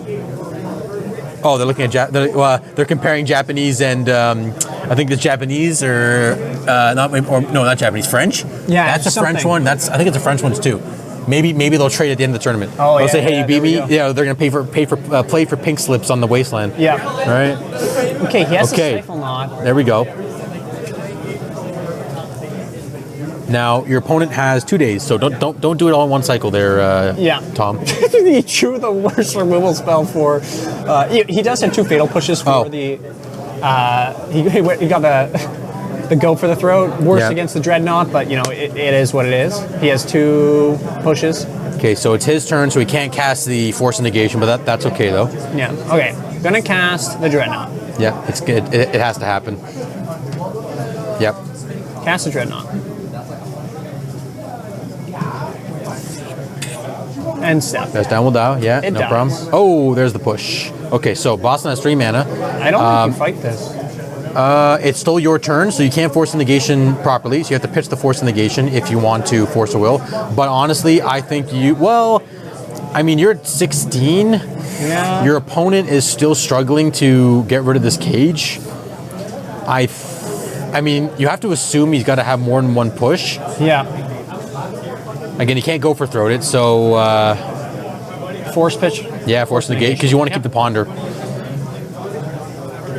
There's no point of dazing, so let's let it happen. Oh, force negation should be in the exile. Push again here. That force negation should be in the exile. Yeah. Stretch. Push it again. Push it again. Yeah, that's fair. That's fair. He's gonna let this die. Can't. I mean, anything again, about it. Dreadnought's not playing any Murktide, so the instant sorcery count doesn't really matter too much in the grave. But Yeah. it's technically a game state that we have to just keep aware of if it ever changes drastically. There's a frog. See, so now if he's surgical, the frogs are again. We're just gonna keep talking about these frogs being surgical. Yeah. You know. Like I get the Brazen Borer would stop. Okay, so now we have a clock. There's a wasteland And it's a good on clock. wasteland on C, or just keep it up. I mean, you might waste the C because you don't need more than 3 mana unless you play in around days. Okay, Yeah. ponder first, fair enough. See what's happening. I saw a Tundra. Is it Tundra there? say. Okay, yeah, so I probably wouldn't keep that unless it's a fetch land because you do have one more island in the deck because Tom has 3 islands, 1 plains. So if you can somehow get a fetch land instead, that can get the island, you'd be much happier than finding a Tundra. Okay, let's see here. This has gone back and forth and for the piece, it felt like Tom had it for a while. You had the surgical since the beginning of the game, and it's the only card until this draw. Honestly, yeah. I mean, I think to be super aggressive to kick out the frog, it would be backbreaking. Yeah. But again, here we are. Okay, so we're shuffling off the ponder. Yeah, I think he really thought about that for a while. Okay, do I want to draw whatever these 3 cards are, right? Now Boston's checking that 1 card should be exiled from the force. Yeah. He's going 4 to. force and negation should be exiled. Yeah, there it is. We're good. There we go. Oh, Game good. state restored. We're good. So 3 cards are exiled, 3 Force of Wills in the grave, I think, is the count. Or is that Force of Will that's like tilted, the one from the grave? I think it's exiled, so I think, most of them are gone here. A big card and a stifle. You stifle a draw? Yeah. Just getting rid of a C. Yeah. Float a blue, probably. Yeah, I would probably just go for the the tapped one, but that's okay. Same diff. Okay, now we start pounding with the frog here. So now this frog could run away. Runner, frog a frog. Yeah. So we'll see how this goes. Okay, brainstorm, you're gonna pop that. And see how this goes, yeah. Okay. There's the archive. I'd probably put the archive and a stifle back. Yeah, it's pretty tough. Like, brainstorm did not help too much there. No, not you at can all. at least get a brainstorm lock. You're not locked, but I would put the archive back, fetch it with the I'd still probably fetch for an island just to shuffle. Maybe not get the archive because you don't want to lose it to wasteland. But again, he's starting to discard the cards to frog. yeah, I think he finally learned that this thing needs to deal more damage faster. Yeah, this thing's busted. This thing's busted. Yeah, I agree. Okay, what did we draw? We drew a still the back of the hand there. I want to say it was a brainstorm, but I could be wrong. Okay, got another Brazen Borrower. Okay, so there's 2 of the 3. I'm presuming he brought the 3rd one in. This is good. So now now he has a land. He can play around days. End of turn, he gets to. He'll probably would you still Brazen Borrower or the Scraft Diggers and just have the line of it still? Well, I guess Why not? I think Tom would let it happen because he has surgical, Yeah. but maybe he's defending the cage strong enough so it makes it look like he doesn't have surgical. Yeah. Okay, he has an Null Drifter and a So he Stifle in could hand, he's going to fall into a daze for this. but- Yeah. So cast trigger. So first the cast trigger, because then the evoke's on the stack, on the bottom. So first he'll draw 2. Then he can decide if he wants to do anything with the evoke. And he's going to fall into a daze. Yep. And he will fall into a daze, which is fair. That's part of the fun. Daze. Evoke will Okay. resolve. And she dies. Yeah. Okay, I think this is. Okay, here we go. game. We're borrowing. Yeah, oh, exactly. Yep. Yeah. Oh, because then he got. What does he grab? He has. His own Null Drifter? No, he has Troll in there, but I'm pretty sure he's just gonna die Yeah, almost, he's right? just like, I'm done. Reanimate that, pitch your almost whole hand, right? Like he Yeah. has Force of Will, Daze as well, still, right? Okay, puts a Daze in when he's on the play here. Okay, so game 3, Dreadnought on the play. Dreadnought on the play. I think that will help.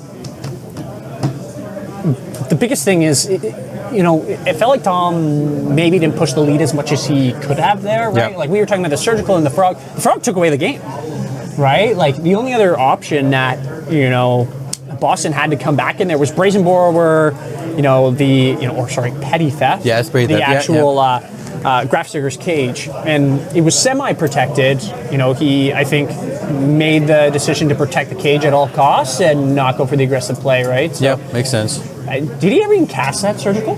No, he never did. And that's Didn't do why anything I with it. think, again, in hindsight, we're always thinking of the past, Yeah. but surgically that frog and just letting your opponent try to get rid of the cage. I mean, I guess you're playing to your outs. You can still win with cage and surgical in hand. If you just surgical the frog, if cage does get removed, the same situation happens. Yeah. But I think just trying to outpace the frog because of the value it accrues your opponents is important. But here we are.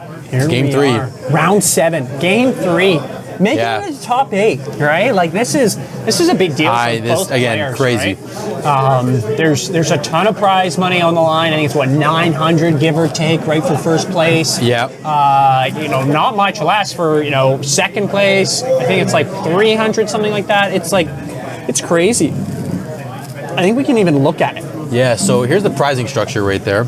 So we have 900 for first place, 600 for second, third and fourth get 300. 5th to 8th get 150, and 9th to 12th get 75. So, no matter what, these guys are getting credit probably. That's pretty solid. I'd say, so. And 13th and 14th get a penny. One penny. Yeah, one single penny. Put the decimal point somewhere else, and they get $50. So Yeah. there you go. Not too shabby. A nice little piece there. Looks like we are in. Land go. Looks like they both kept something. Here we go. A grief into A grief. a grief. I think you just let them see it. Let them see it. Take what What you do we want. got here? I think we are at high enough play where you are concealing your hand and not playing, open-handed for your Yeah, opponent. I think at this point you let them mess up after 7 hours of play. Yep, I was going to say, yes, we are at the 8-hour mark in 10 minutes. Right? Oh my goodness. Yep. What a great time. I know, 8 hours of 7 rounds of Magic. Plus, we still have top 8. Because if Boston wins this, he might be in contention. He might be. But if he's not, it might just be the end. Yes. But end as in like him not in the top 8 and him not forcing other people to play top 8 as well too. But we'll see. This is we shall wild. see. He's probably going to take, because he has the reanimate in his hand, he's probably going to take Doorkeeper and Dreadnought, right? And then just leave him with a Force of Will. Okay, take that. I'm just going to say, okay, just stop. Just leave your hand open for me. Oh, he's gonna ponder instead. Ponder, okay. So he feels like the Dreadnought is not useful. Yeah, okay. Interesting. That was a fast ponder. My goodness. Yeah. Did you just top draw, basically? Wow. So does Boston have? Boston has a blue card, and Tom does not. So Does Tom play into this though? Because he thinks maybe he didn't have a reanimate spell? I mean, you're on the draw, so you probably shouldn't, because you assume your opponent's a savage and has days, right? Oh my God. But he might just do it. He might just say, "You got it, you got throw it." it. Yeah, if you got it, you got it, right? Playing in the wasteland if he has it. Oh, never mind. Yeah. Okay. So this is off the fetch. Man, if he does go for it, oh my God. I mean, I think you do. I think you have to force into it because you know your opponent saw your hands. Yeah. Wow, this could work out really well for Boston here. Yeah. Here we go. And both basics too. Yeah. He doesn't have to even worry about. He's like doing it. like, you got it. You got it. Cast trigger? Do you have it, Boston? Do you have it? He has it. Good enough. That's okay. It's like a combo. You try to force the combo. Okay. Wow. It works out for him too, right? Because he knows that he just still has this, 2 lands and a Force of Will. Right? Yeah, exactly. He knows what's in his hand because of perfect information. The only thing he didn't know about was Stifle. Yeah. Oh, and he has the Troll too. So he could cycle into. Honestly, I would just jam it because you know your opponent. Yeah. You know exactly reanimate. what your opponent's hand is. Yeah. Do they have the plow or are they dead in 3 turns? Yeah, exactly. Wow. Play it, reanimate it, boom, bring it, let's go. Fast, speed magic. Look, he's like trying to Come on, touch his let's go. hand. Let's Like, do here it. we go. Is he going to write? Is he going to tap down his stuff? I don't know. Which one? Oh my goodness. So we have a troll. He's playing the flooded strands. Oh, sorry, no, that's just his hand being flooded. All these lands, yeah. I mean, I don't think you wasteland, but maybe you do for the frog. Because again, frog would just because frog is blue-black. You need to be able to have triple menace, right? So we're even on life total, but the threats are real. Yeah, because maybe you try to get your surveil land and try to find something better, right? I mean, maybe you do wasteland because you have basics and they can't wasteland you, so you're going to be ahead on that. You also don't need that many lands because you also have 2 in hand. Yeah. So. Okay, lets him go. Okay, he has the force will now. Yeah, you got to pass. Yeah. So I mean, he's dead in 3 turns, 2 turns, 2 turns, 3 turns. Well, if he tries to force will anything, if he fetches, it's 2 turns. Yeah. Or forces. Yeah. So we brainstorm. Yes, we are. Let's do it. And then he'll troll cycle end of turn, which is pretty. Oh, and enemy dead on another troll. I mean, this is and like a brazen borer. This is like there's no this is board wipe aggressive that he has, right? No, Stifle Knot doesn't play anything crazy. He did have. Did he have? I saw that new board wipe, but no, that was in. That was in the Esper control deck. I swear, yeah. This is. You know, 8 hours just kind of start melting. Yeah, it blends. Starts blending.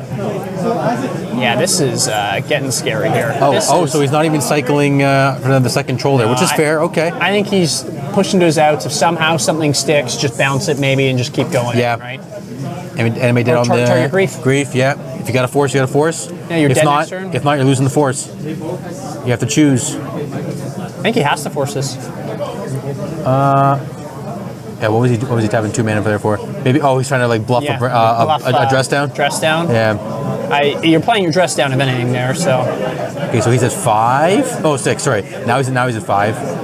Okay. I'm gonna guess Meticulous Archive because that's the only card. The only thing. Yeah, he has to find something. You can't just get a Tundra. Nah. No.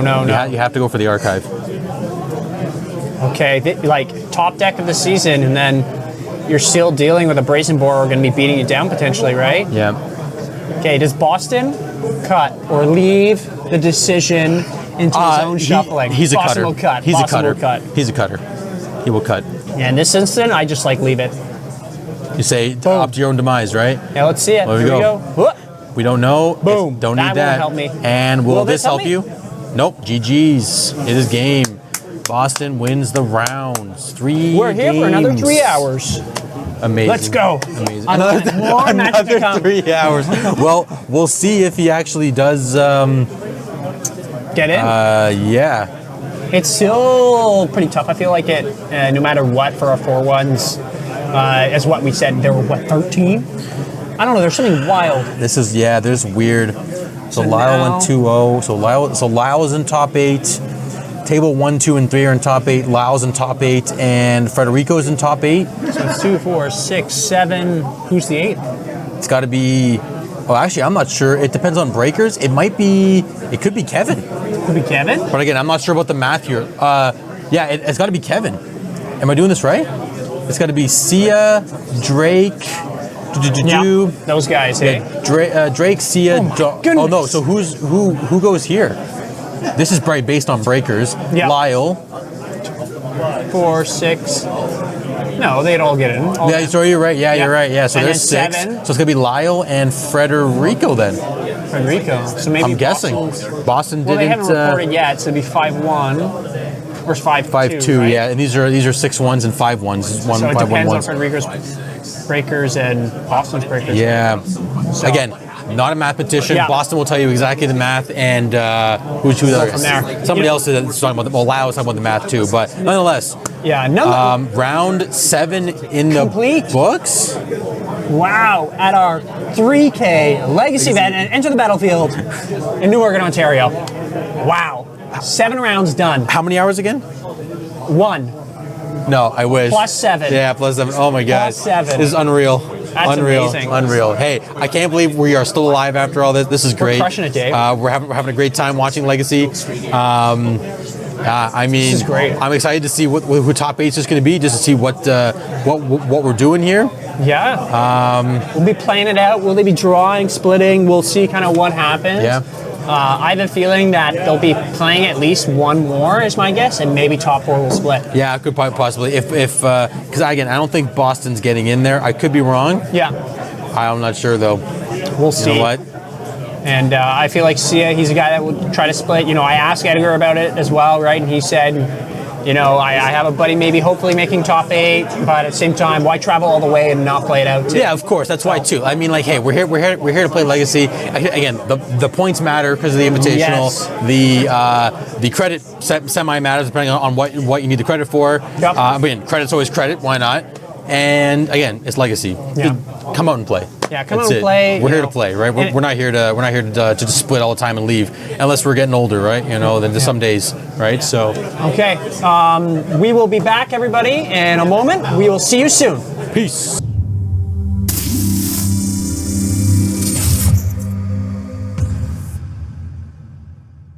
The Battlefield 3K Legacy event up next.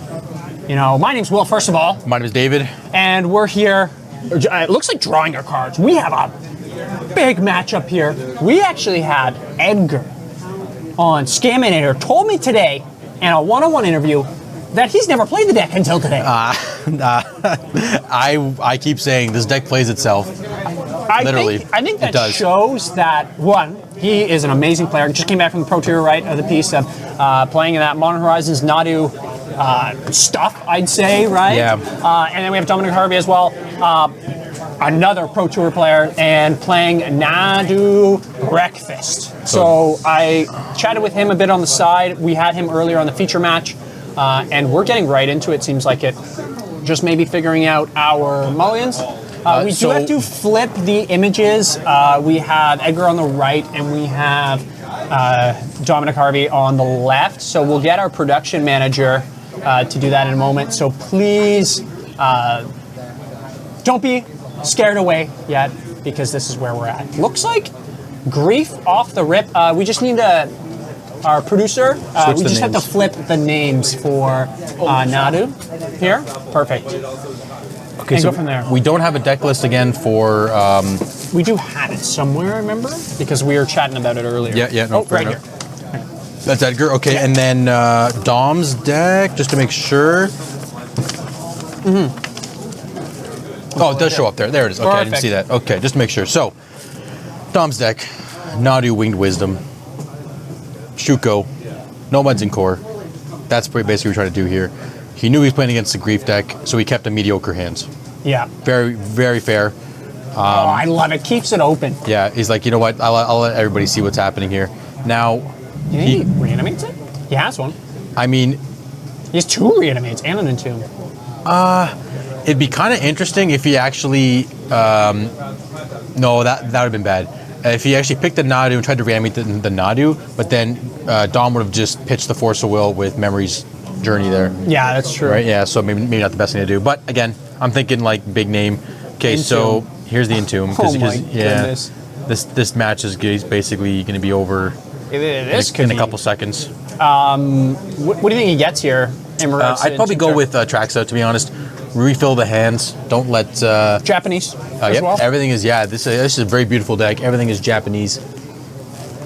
Wow. Okay. Yeah, just taps it. I think Dominic Harvey's saying, okay, I wish maybe I didn't have this matchup to begin with, or this explosive of a hand. Oh my goodness. Okay, checks his 1 card. That's Just to make sure. information.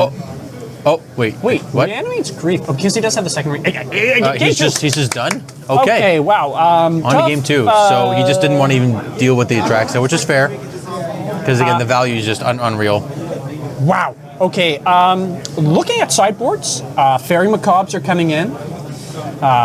Do you bring in Veil of Summer? It can stop Grief?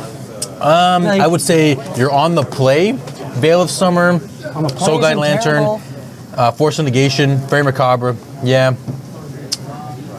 That's pretty good. That's probably the options we got going on here so far, right? And Edgar's on a very classic, as we said, Scaminator list, so... Yeah. Bowmasters are coming in for sure, I feel like it. Maybe, like, it's good at killing Cephalid, right? Like, that's a thing. Yes. It's good at that. It is 1/1, that is true. And it could, I guess, is Nomad's Core a 1/1 as well? I believe so, yeah. So it does kill those 2, so which is good. Of course, then you have the Shuko Nadu nonsense as well that you may be going with. So it kills 2 nice targets. Yeah, no, that's fair. That's fair. So how many cards would that be? I've only need 2. Would there be? You might begin the Fatal Push for the Illusionists. Go for the You throat? could. Yeah, go for the throat for the Nadu. Is Dothy? I would probably say Dothy. I would say it's probably decent to bring in. Yeah, because now he's on the combo version. that, and also you're on the draw now, so you get to cut your dazes and cut some griefs if you're crazy, which is cool. Yeah. And you get to play Dothies on turn 2 instead, so you can eat up their graveyard if they try to breakfast you. I mean, there might be too many cards to bring in. He might just want to play light. We're gonna find out. We're gonna see if we can do a quick count of how many cards are actually coming in and out. I don't think Edgar's touched his. He's looking at Dothies. It looks like go through. I think I saw Brazen Borrower too. Yeah, Brazen maybe? Borrowers. Which is Definitely interesting. a lot of cards came in there, and he's looking at those dazes. Exactly what you were talking Yeah. about, right? Dazes, Animate Dead. Yeah, of the reanimation spell, definitely not the best one right out of the 2 Yep, 100%. that he has there, but definitely a good one still. Yeah, this will be an exciting match. It'll be interesting to see. It'll be really on the Nadu player just to not get Grief Scaminator Essentially. off the top, right? I think Veils have to come in on this point because you have to just keep up a land on your turn 1 if you don't have a Ponder or again, there's always a theory like Steven says, the gentleman who had on before. You always have if you play against Grief, keep a mediocre hand. Because, I mean, if you're going to get griefed, you're going to lose your best card out of the mediocre hand. So, I mean, there are some times where that's maybe not the best thing to do. Yep. But, you know what? If you're on the play, keep a hand. If you got Veil, no problem. Hope they do try to force a grief on you. I think I see the Voidwalkers coming in. Yeah, I think the Voidwalkers are in there too. Yeah. I think he's deciding. I think some anime deads could probably be trimmed because you're not as turbo now. Now you're slowing down. Yeah. Right. Yeah. So I'm going to say anime deads and dazes came out. Yeah, I think you're right here. Yeah, because how Edgar kind of had that is he put them at the front, right, then decides, and then he'll probably shuffle after, Yeah. right? So it's a bit harder to know how many cards because he just kind of brings in a chunk, right? Sorts them, brings in a chunk, so you don't know, okay, is he bringing in 6 cards, right? Like, how many, and if you know lists really well, it's like, okay, that could be maybe this many. Yeah. Maybe I'm thinking too much into it. We're No, I know. We're just going too deep. I know. But, yeah. it could be 8.5. 8.5. 8.5 Love it. hours. Let's go. Legacy, as they say. We almost need to swap the colors of the life totals to more represent the deck colors. Yeah, well, that's why. I don't think there's what's the color that I try to use on there? I don't think there's what color was it? Was it orange? No, there's an orange for sure. I can't remember now. I'm not sure if it's purple. I don't think it's a purple. Black. Yeah, you're right too. I don't think there is a black color. Yeah. Yes, there is no black. That as well too. So if you're using black sleeves, you can't use Carbonate on your phone. That's okay. it, but it's okay.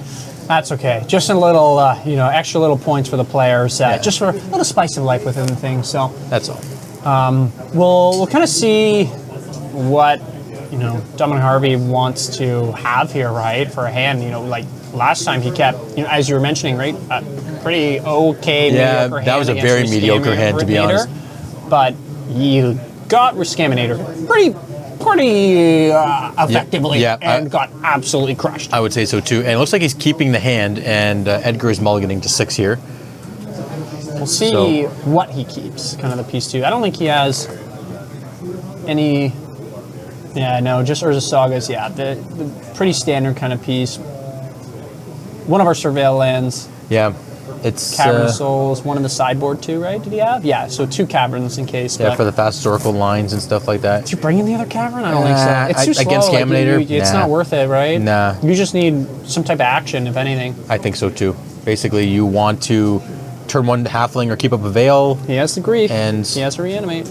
Yeah. That's a keep.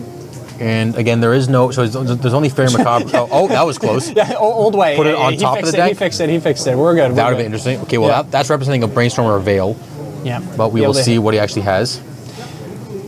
It is. We haven't updated the score yet, but it is 1-0 for Edgar here. Yeah. So it is 1-0 for our Scaminator player. So he's not griefing turn 1. No. I wonder. You go for the Surveil land here? I think I would. Yeah. Yeah. You want to try to get aboard here pretty quick. I think only playing 1. Yes, 1 Surveil land. 1 Surveil. He will Surveil. And it will be kept. Must be an on top. amazing. Oop, oh God. Whoa, Oh God. whoa, Oh God. whoa, Okay, whoa. draw that. Yeah. Okay, Yep, we're good. We're clear. Clear for takeoff. These guys have played a lot of pro Magic as well, and Yeah. you know have kind of know the pieces. Definitely played against each other before.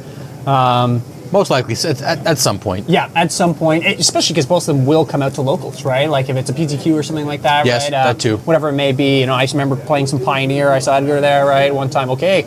Yeah, so I guess anything to qualify for the Pro Tour, Yeah. I presume, right? I guess that's the goal. So we're entombing the Atraxa. Let's, again, the only thing that... I'm surprised he did that. Well, I guess you have to do end of turn because you want to be able to have your mana available for next turn. Yeah, it's on Dominic Harvey to have the answer here. Yeah. Right? We'll see, you know, does he have the counter magic for it? You know, He has the Wasteland because he can waste the Archive if he so chooses. I don't think he has another black card to Grief to try to see if the waste is clear that, first. Yeah, he doesn't have the Grief yet, like piece. So you know, might just hold off for a moment here. Oh, well, he has a black card, but he doesn't want to animate dead, piss out to Grief Exactly. because it's just gonna Yeah. not work. Okay, so he's brainstorming here. Unfortunate about that. Has 4 lands. Maybe, you know, can brainstorm away one of them. But definitely the Wastelands are going to help him out here too. Yeah. Because, oh yeah, that's a Urza Saga. You Yeah. don't really want to play that into Wasteland. At least the mean, first one. True. You don't know or about the second. No, yeah. I mean, or you want to force him to have to crack the Wasteland so he can't cast any 2-mana spells from the Scaminator. Edgar does have frogs, right? Yeah, he does have the Yeah, frogs. he's got the frogs. We were talking about that. He's Yeah. like, this Okay, so card there's is wild. Yeah, I think I would waste the white source. That's fine. That's Yeah. no problem. And plays a basic. That's Yep. pretty good. And still holds the fetch. I think that's a really good idea here, right? You know, he definitely probably doesn't have maybe a play here. Maybe he does, right? But not worth it into what's happening. I mean, maybe all the cards are really that good. You want to keep them available. I think he drew 3 lands, honestly. Did he actually? Oh. Or maybe another Animate Dead? I can't see. No, I think it was 3 lands, honestly. I could be wrong. No, I think he might be right. Wow, okay. He's going to be able to shuffle At least some one of of this them. away. He does not need this many. Keep the... Oh god, he's really okay. We got it. We chose our we made our decision. Yeah, keep the Wasteland. Okay, go to his turn. Here we go. Boom. Draw the land. The millionth land this turn. Mm-hmm. You're gonna fetch at some point to get rid of the other one, and we'll go So, from there. I wonder if you. Well, yeah. I guess you can't animate dead because you don't know what your opponent's doing. No, not yet. It's a bit too risky. Okay, place of Urza Saga. It's gonna be played into the Wasteland, right? Yeah. So True, but I guess he's assuming he cracked one. What's the odds of him having one immediately right after? exactly another. Like, what's the odds of him having more lands? Yeah, no, true. Well, true. That's true. Out of all the lands he has. You win. So he does have his undersea sewers, right? Yeah. So we're definitely going to surveil here. Definitely going to surveil here.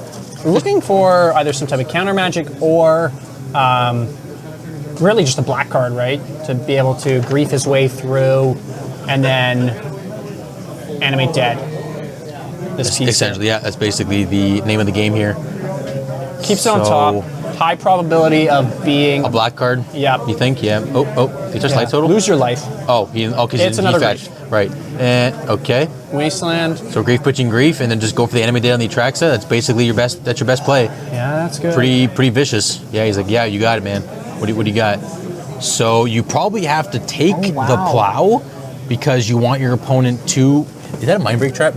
No, memory journey. Yeah, Sorry. so he could Man, shuffle. that card loves being in Dom's hand. That was in his hand game 1 too. Is it one of two? Is Yeah, it's a 1 of 2. Yeah, It's it's we'll read this card literally here. 1 of. Target player shuffles up to 3 target cards from his or her library. So you could shuffle back into Atraxa. Could you not? Yeah, you could. Yeah, so he Yeah. is protected by this grief, and he can't go for the animate dead just yet. He could. It is 2 mana for that. Yes, so he could. Actually, very good point. So That's it's huge. it's actually it's a defensive spell too, not just for the combo of you getting your Cephalid or your Fast Oracle exiled. Does he go for it here? Because he has the Nomads, he has the Nadu.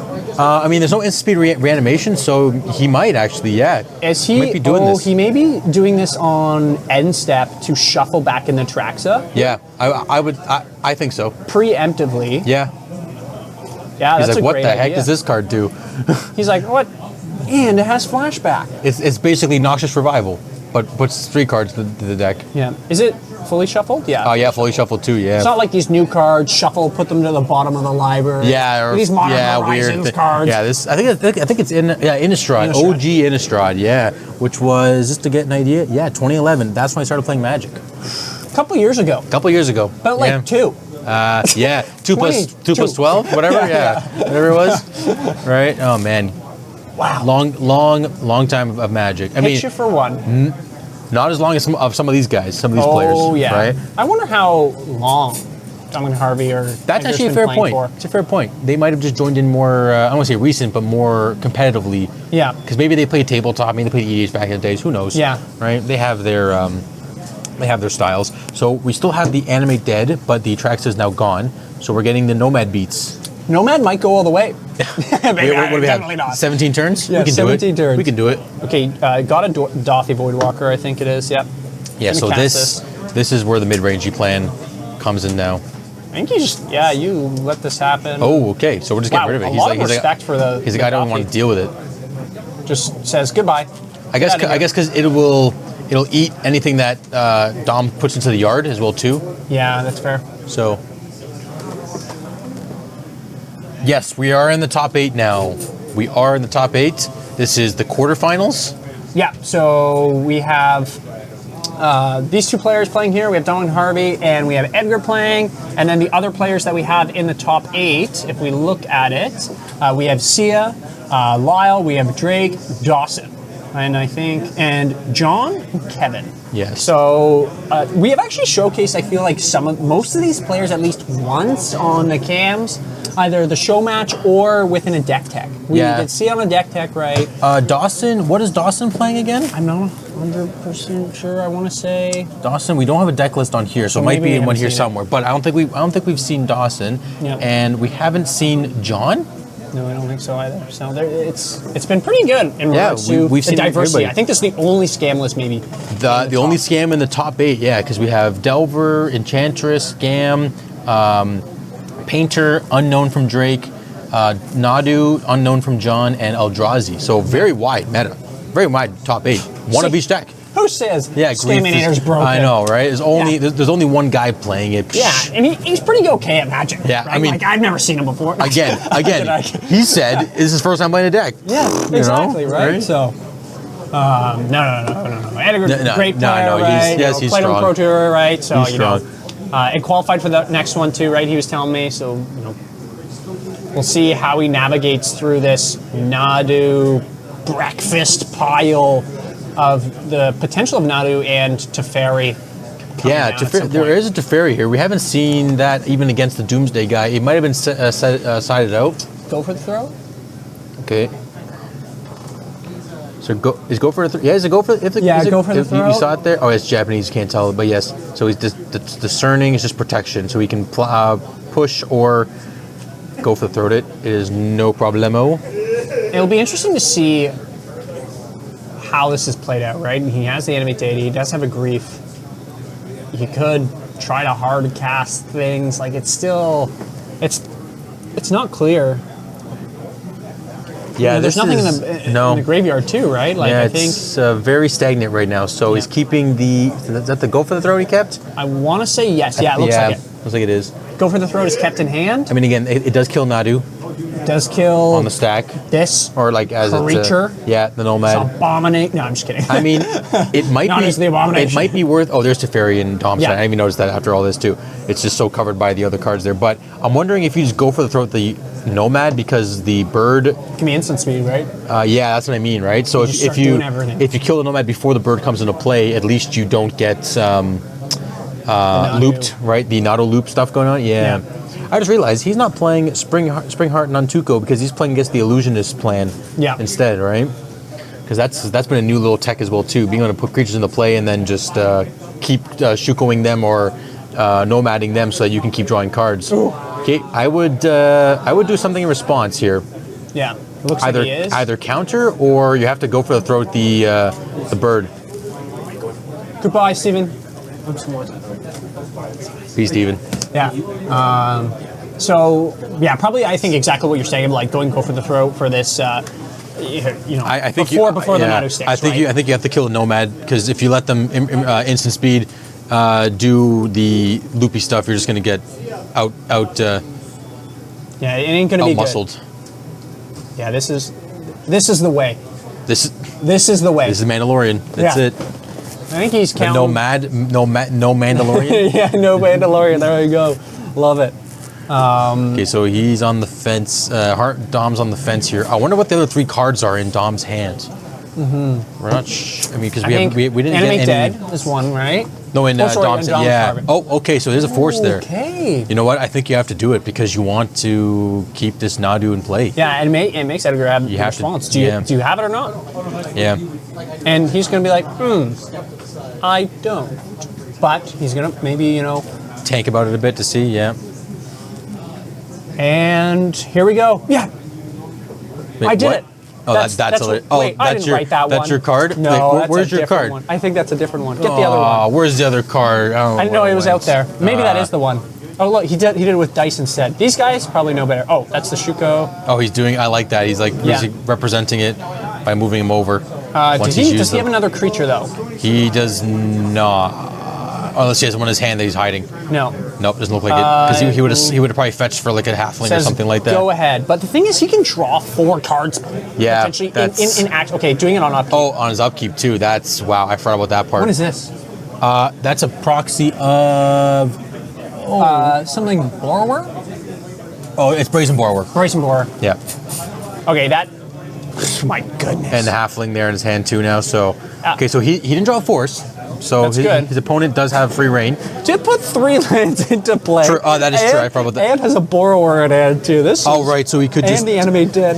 if there's something that bounces the, or if he finds a way to put something in the grave, he can just bounce it with Brazen Borrower. Yeah. I don't want to be that guy, but is Edgar thinking, okay, Nadu is Oh. back. I dealt with it at the Pro Tour, right? When it was everywhere in that modern tournament. Do we know if he was at that Pro Tour? Yes, yeah, he was. Oh, yeah. he was at Yeah. that Pro Tour, Yeah. so he knows the craziness of Nadu. Yeah, yeah. Interesting. Okay. He was playing Gorios, we were chatting, right? And people did really well with it, and then come day of, Yeah, didn't yeah. pan out as well, right? Nadu was the thing to play. The thing to do. So, and that's the thing. Oh, that was a veil on the grief there. So Yeah, Veil on the Grief, so Solid. draws from that, doesn't discard. This is looking like GG at this point, right? He's going to basically do this loop. If you haven't seen it before, right? This is it. This is the He's going to loop. start playing creatures, continue to do it once, do it twice, keep putting cards into his hand, not drawing. And every time he gets another creature or land, right? Lands come in untapped, which is wild.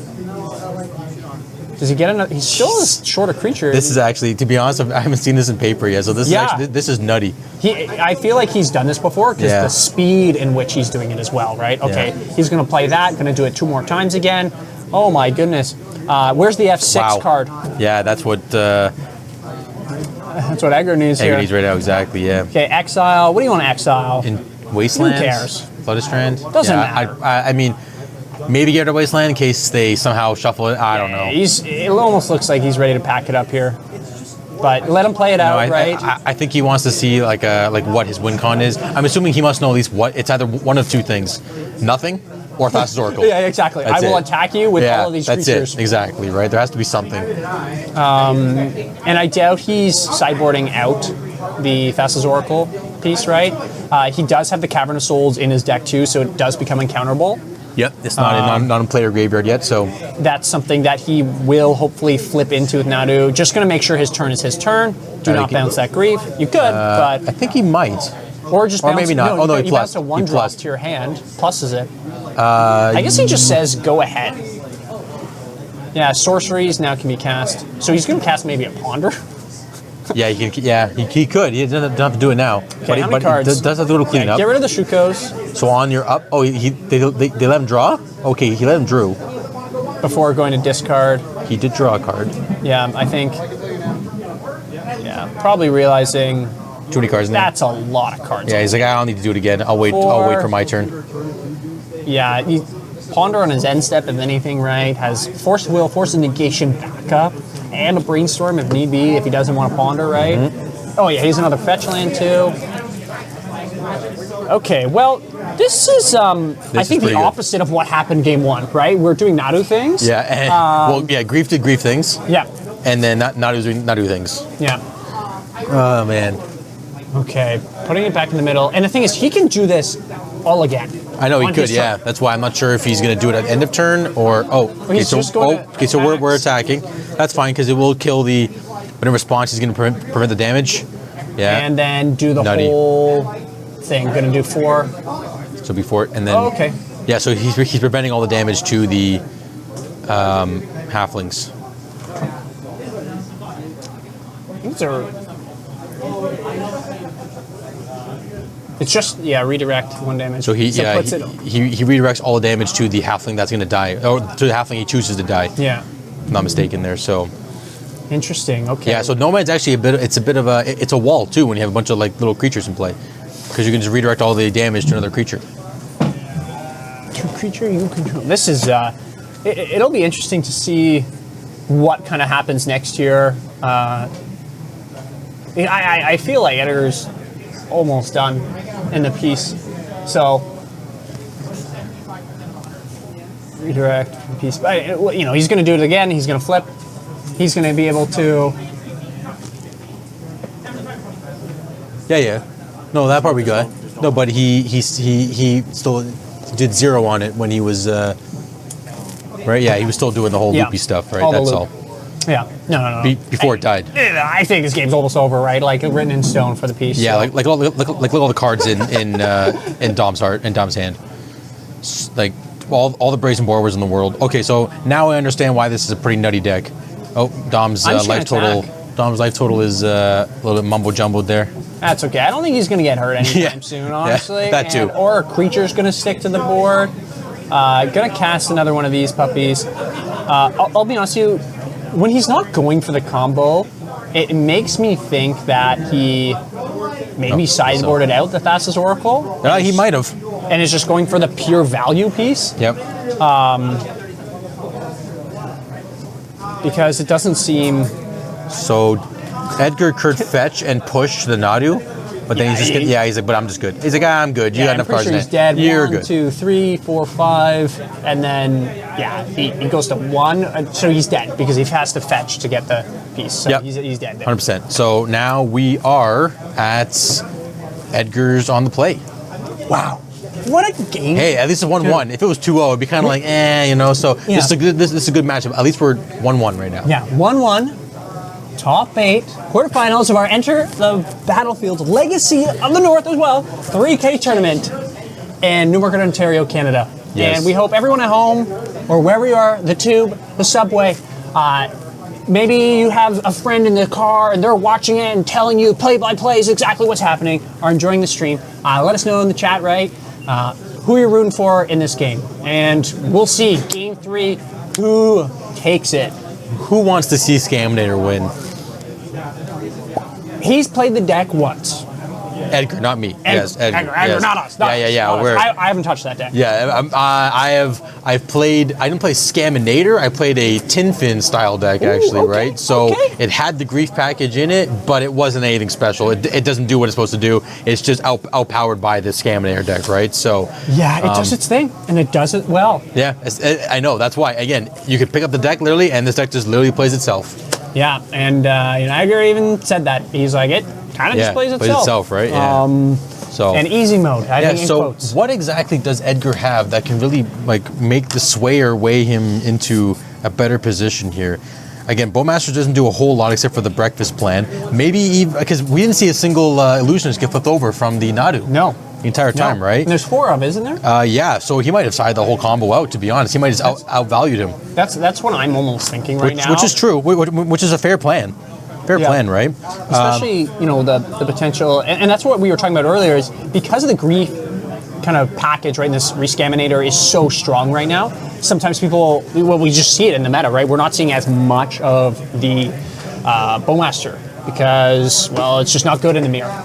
And Nadu, it's a put as well, Yeah. right? So within these kind of more fair pieces, it's a bit tough, but the cephalated does kill those things. I'll Yeah. kill all the little guys around. The Bowmasters, yeah. So yeah. And even Enchantress, we were talking about that as well, right? Enchantress, Yes, like a that little too. bit too. Again, there's no Bowmasters. You can keep it in play, right? You can keep playing Enchantress style decks, right? So I mean, again, you're on the play now. I'm thinking you max out on Griefs because you want to just get rid of their hand.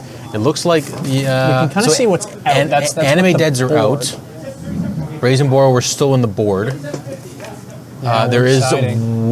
There's one in the main, one on the side of the Brazen Borrowers. So I'm not sure if that's are they both in the board.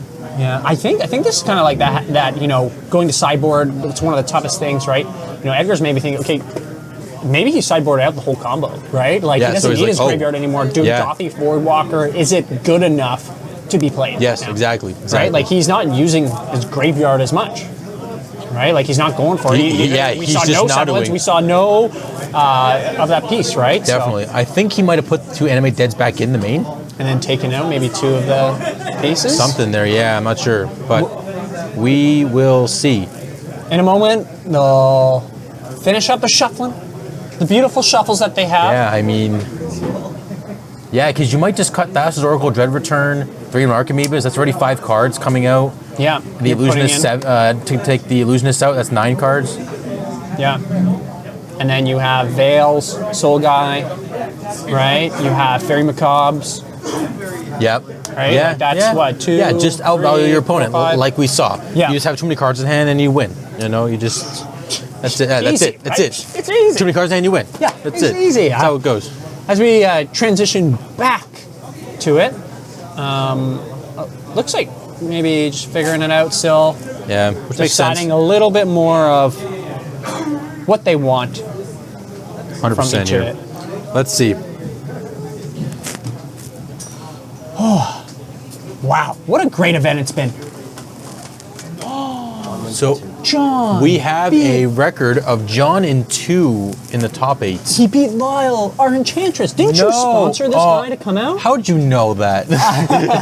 I know everybody's talking about it. Yeah. Yes, feel I like did. you I get did. like 2 So cups. I'm gonna get some money back from my bet, pretty as good you could bet. say, right? I was you- like, hey, I'm gonna bet on somebody. Let's just bet on this He guy, right? top-rated the last 1K here, Yes, he did. right, with With beans. beans, yes. And it was great. It was great. I loved watching his Oh yes, I remember we were all here watching it too. Yes, I do remember that. So that was that one. So John B. What's John B. playing? Do we have I'm any not idea? sure what John is playing. We Whoa, don't have you won a time spiral box. we don't have a deck list for John. You bought a time spiral. Wow, Lyle Nice. With the winnings. lost and then bought a time spiral box. Remaster. Time spell remaster. Remaster. Ooh, okay. Key factor. And he's going to give me one Whatever card's pack. in there. I'm kidding. All of the rares. No, Yeah, we don't have a deck list for John. Which I know, I is didn't even look interesting. through this. I just like pretended You were to just as fizzling? I was talking to Lyle here. Yeah, you're just fizzling through it. Congrats, Lyle, Yeah. nonetheless. Good work. Enchantress, love it. Love to see it in the top 8. But we're getting back into it. We have We scammed around on the play with a C to start the game. an Underground Sea, Blackboard, FBB. Italiano. Halfling off a trop. What a great play. Wow, so again, no turn 1 grief. Oh, no turn 1 grief. Okay, that I know that sounds bad, but that scares me. Yeah. Scares me a bit. It's like, what are you thinking about here? Has an entomb though? Yeah, so he could entomb Atraxa, and is there reanimate in hand? Yeah, there's there? an enemy dead. Oh, okay, so the mana is a little off here. I think it's a frog. I see a frog for sure. I wonder if you do a frog. Is that an Atraxa in hand? I think so. Yeah, he plays the frog. Okay, let's the frog resolve. Okay, if he goes Nadu though, that's like, okay, yes, he can discard. So there's no days in Dom's deck. I thought there was, because I was like, oh, you could just, you could get he frogged. So I think frog is fine. Now, does Dom have a Nadu? Did he have a Nadu? Did you see I one? don't know if he had a Nadu. It'd be interesting to see if he does play it. And then the thing is, do you block, forcing him to discard a bunch of cards, and then Oh, yes. the thing is, then he could block. We have another report. Oh, we have Drake versus Dawson. Dawson winning 2-0. I think Wow. Drake was our Our painter guy. player. Oh, so Dawson, we don't know what he's doing. He couldn't paint the Mona Lisa No, and get the winner. He And- couldn't paint the Mona Lisa. He couldn't paint the Yeah, I can't think That's of another okay. one. He Yeah. can come join my kindergarten class and paint with them right now. With his fingers, maybe, or Yeah, something like that. exactly. There He's you doing go. some finger painting right now. Oh man. Soul Guide Lantern. Oh wow. So Whoa. so he pitched the Atraxa to the frog and got rid of the Prismatic ending the frog. In response, discard the Atraxa, then place the Soul Guide Lantern to Spice. exile. Wow. Okay, Spicy. Really good play. Okay, so I think we're gonna bin the Archon here. Yeah, bin the Archon now. Atraxa's gone. That's actually pretty good for Dominic Harvey in regards to it won't refill the hand. Does he have the mana? He does have the Wasteland and the Animate Dead. So does Dominic Harvey have the Force of Will? He's got to have something here. And okay, let's say, oh my goodness, the sun. Yeah, it's coming right through us. Attacked me. Coming right through us. That was bright. Oh my Oh, goodness. it's gonna do it again. Oh, Yeah. close the door. Close the door. If the Archon sticks, is there anything that he can do to Just plows. plows, eh? Oh, he may be thinking about a grief here actually. Yeah, grief. I guess it seems risky. I guess he does have the Soul Guide Lantern, right? Like that is something I. I Yeah, don't so he know has to why. force the lantern. Yeah, force the lantern. Like make him spend an animate dead or a reanimate. Yeah, and he. Yeah. Oh, that was all main phase? Okay, fair Yeah, enough. he's Yeah, doing it. it's all main phase. So, He's forcing him to use it. That's exactly what you're saying. yeah. I think that's the right play, right? He's never gonna get anything big else. Yeah, you wouldn't put Archon with the guy with the Soul Guide in play. Yeah, I think you have to... oh, there's the Fey Macabre. Those two cards, yep. Okay. That's it. Wow. Okay. I mean, that's fair. So now he has the Soul Guide in play still, so now he's like, what do I do with this thing? He has a troll in hand, but Soul Guide Lantern's still here. Wow. Okay. Edgar trying to maneuver this really well, I have to say. No, he definitely is. He's trying. Okay, this will be, balls in Dom's court right now. I think so too. Stick a Nadu. Can he stick a Nomads? And can he just get value? We'll see. Wow. Wow. Wah. This. What do you think he's thinking here right now? He's either thinking, do I drop a Nadu or do I... or does he have a... Oh, this is main phase. Oh, that was main phase brainstorm. My fault. I thought that was end of turn. He's feeling pretty secure. Yeah, I think he's just like, yeah, I'm just gonna play with what I got. He has something in hand, a white card of some sort. Maybe it's another prismatic ending. Ponder, brainstorm, and a troll. Frog. I think you take frog. I know this sounds wild. Does he have a non wasteland land to play the frog, or is he just gonna Yeah, you're right. pause? Try to play. I mean, I don't think you take the grief because there's really there's no point in taking grief yet. They just want to pitch the troll. Yeah, it takes. Yeah, I mean, he may just cycle it, to go get another swamp to play the frog now. That's a good point. I didn't see the troll in hand, so it's probably your best play. play the frog. Hope it sticks. Hope he doesn't have A plow or something, ending. or prismatic ending. Yeah. I guess prismatic ending does hit Animate Dead, right? Yep. Animate dead. It hits the frog. It hits really, yeah. Dothy Voidwalker. Voidwalker. Yeah. Oh, so he's cracking to draw a card, not to exile a grave. Okay, that's fine. Cantrip. I guess he's saying, okay, we know I have a pretty good stable piece here. He's probably off the graveyard right now. Well, at least he thinks. Yeah. And maybe he thinks he can just go for the win here. Play Nadu, right? I would. Shields are down. I would say so because your opponent most likely took out their dazes. Yeah, let's see. Surveil land gives him a nice shuffle. Here we go. Beautiful cut into. Into a cut. Okay, he kept it. I don't know what it is, but he kept it. Let's see. And I don't know where it is in his hand. Oh, it's a saga. And he doesn't veil, I think, in his hand. Does he have a veil? Does he? That looks like a veil. Middle card. I don't know. Could be. It could be. But Okay, so another Nomad? He'd just be slamming. Yeah, I think so too. So he's just. I mean, we're pretty even. Sorry, go ahead. Can he? No, he can't. Well, I guess he could block the frog. Unless he wants to get a fly. And exile the 3 cards. Yeah, 3 cards in his grave. Yeah, but I don't know. This is tricky. You try to draw. Okay. waste the saga. Yeah, that's fair. Yep. Don't want that to go. Don't want that to get out of hand. Exile 3 cards, give the Froggy flying. Yeah, he does have a Bowmaster in hand. Oh, he does.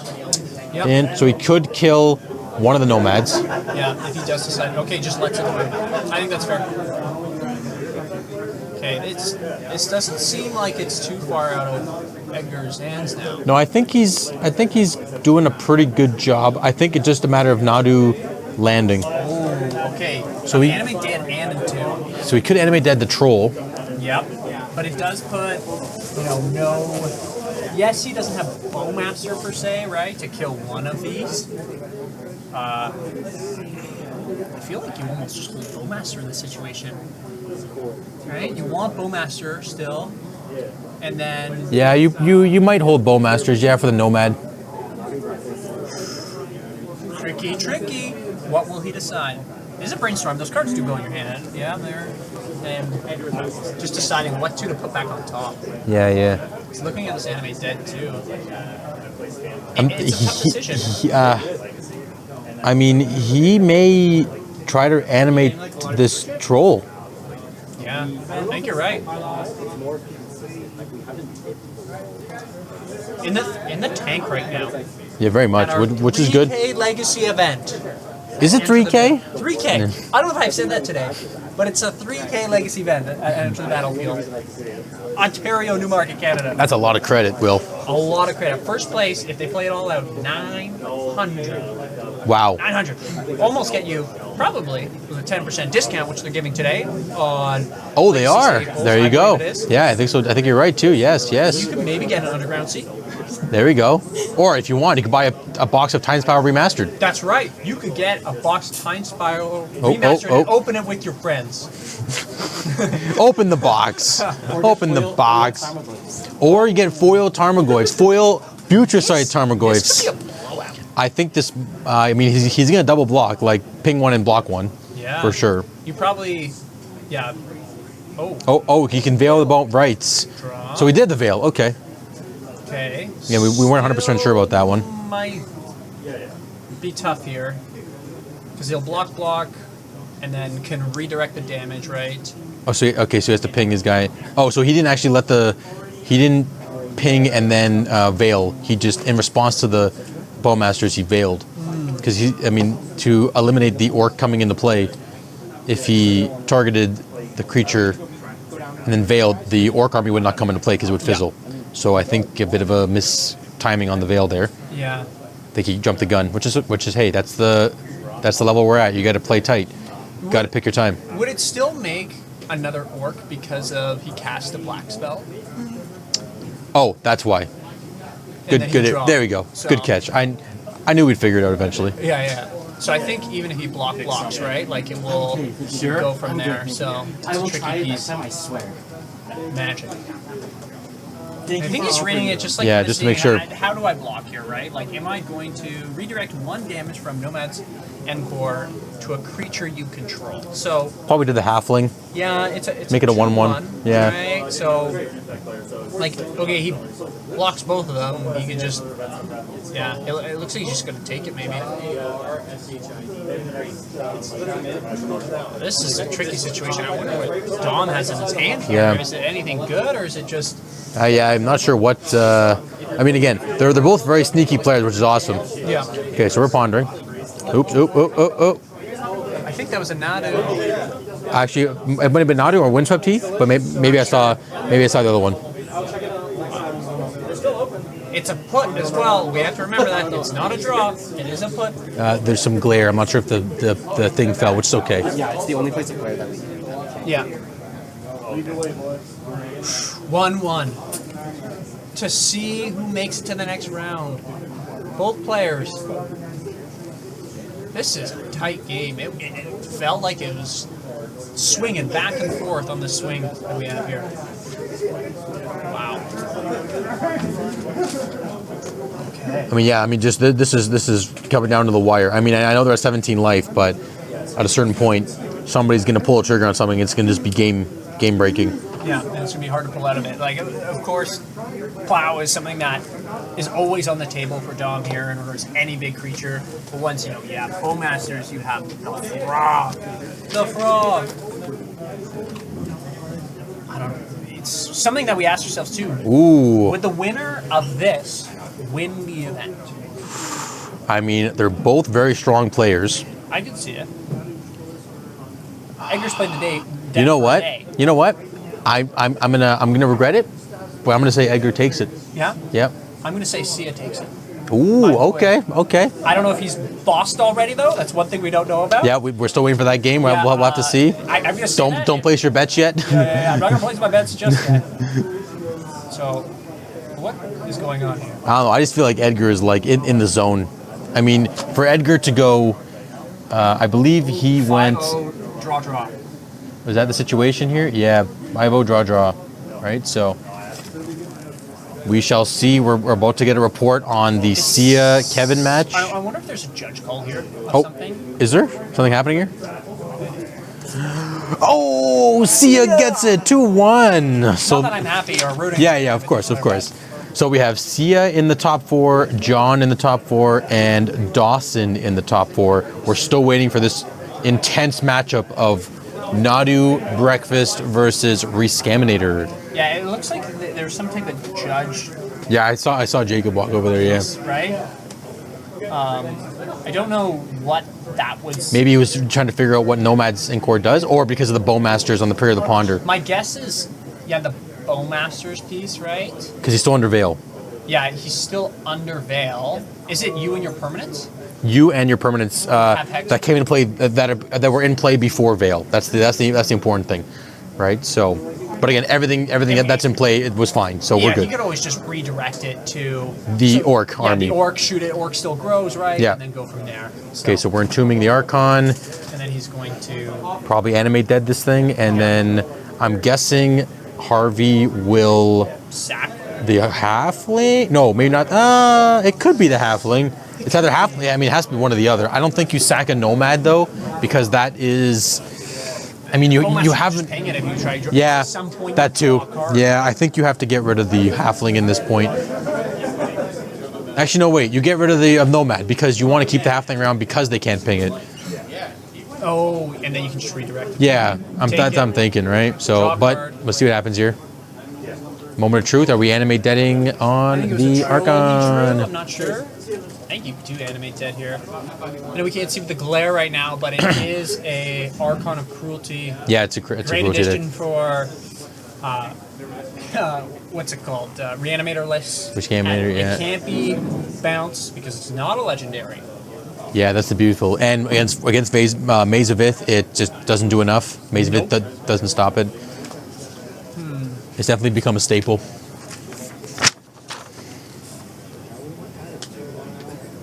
Then it has toughness. Yes. Yeah. So the judge call was about was if nomads can redirect damage more times than it has toughness, and yes, you can technically stack it as many times as you'd like. You can prevent infinite damage even though it doesn't have infinite toughness, right? Yeah. So Essentially. a unique old card, right? But still a really cool Magic interaction. Which Yeah, of makes course. this game Even crazier. so great. Yes. And Legacy as a format as a whole. I agree. Again, there's so many different quirky interactions and card choices and stuff like that. Enter straws. Okay, back to 20. This is where you wish maybe you had the combo version. What is he gonna sack? I think it's a nomad, but I could be wrong. Yeah, I think you're right. The extra mana could help depending on what he has, Yeah. right? I mean, it could be an uncounterable Nadu, and then he has one nomad in play still. So, yeah. So just and discard a card too, right? Discards Brainstorm. Right. Plus another card in hand. if I Brainstorm don't know. Discarded. It's so bright with I know it, that bro. it just keeps getting me in the eye. I'm like, Son, ugh. my eye hurts. Okay, so we drew nothing yet. We're still deciding what to do on the. Oh, is it? There's a Nadu. Okay. So now he's like, coast is clear. You're tapped out. I'm going ham. Did he draw that? I think he might have. Okay, the thing is, he needs to go off here. That's the biggest piece of it all. Yep. It's Okay, upput we're as watching. Well. Here we go. Here we nice go. and fast. Knows what he's doing. Yep. Okay, so Nadu, Okay, Nadu himself. time. Teferi's spicy, That's good, bouncing good bounce. the Archon back to hand. But then they have to. Does Edgar have a reanimate or another animate dead in hand that he can just put back the Archon into play ASAP. He does. He does trigger a Bowmaster if he does that too, right? Right, because he would draw a card. So yeah, so then he would kill the Nomad, but he had Dom has another. Go ahead, yeah. Fetch put a second Nomad into play as well, right? Yeah, that's why. So I think should he's be okay. fine. He does also have the Meticulous Archive on the top there, Yeah. available. Oh, I didn't see that. It Yep. looked like it was on tap or Oh, good. tap there. Sorry. Oh, good. Yeah, so I think there's again this. I think this might be another one, just a value train. I guess to fetch, just to thin your deck, sure. Fetch. Hold part. Fetch a response. Get Yeah. stifled. Oh no. Oh no, yeah. What? Elvis Spirit Guide. I mean, Edgar is tapped out. Yeah, right. That'd be funny. Like, oh, okay, I'm gonna stifle you. What the heck? You know, Yeah. really? One of each basic. Love it. Okay. Okay, yeah. Plains with the Windswept and Island with the Misty. Yeah, I think honestly, you might just. I think you Teferi the Archon. Yes, the Bowmaster triggers, but he's played another Nomad, because then it will get two more triggers on it. But Dom's the pro.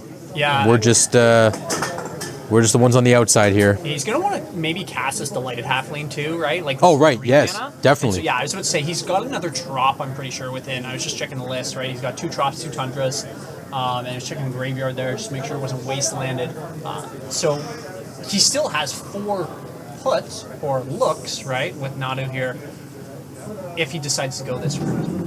So Or- I'm assuming Halfling's coming in now. Looks like it. 2 more times. Here we go. Let's go. Yeah. Another Teferi. I mean, I think. Wow, You could plow okay. the Archon now because you have the basic planes. I would slam the plow. That's just me. Plow. But again, you are at 7. Yep. He can make his frog fly. Yeah. But again, but you also have Nadu, so I think you're. Maybe you're priced into bouncing the Archon, plowing the frog, but we're gonna find out. Okay.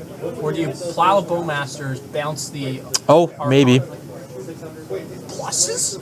Oh, Okay, this guy knows wow. something I don't. He must have something crazy going on. I mean, I guess he doesn't have to fire the plow now because he can't attack anyways. Because everything is sick. Never mind. I thought he lost it for okay. a second. It just comes off. I was like, what is going Like on? already, we're going crazy.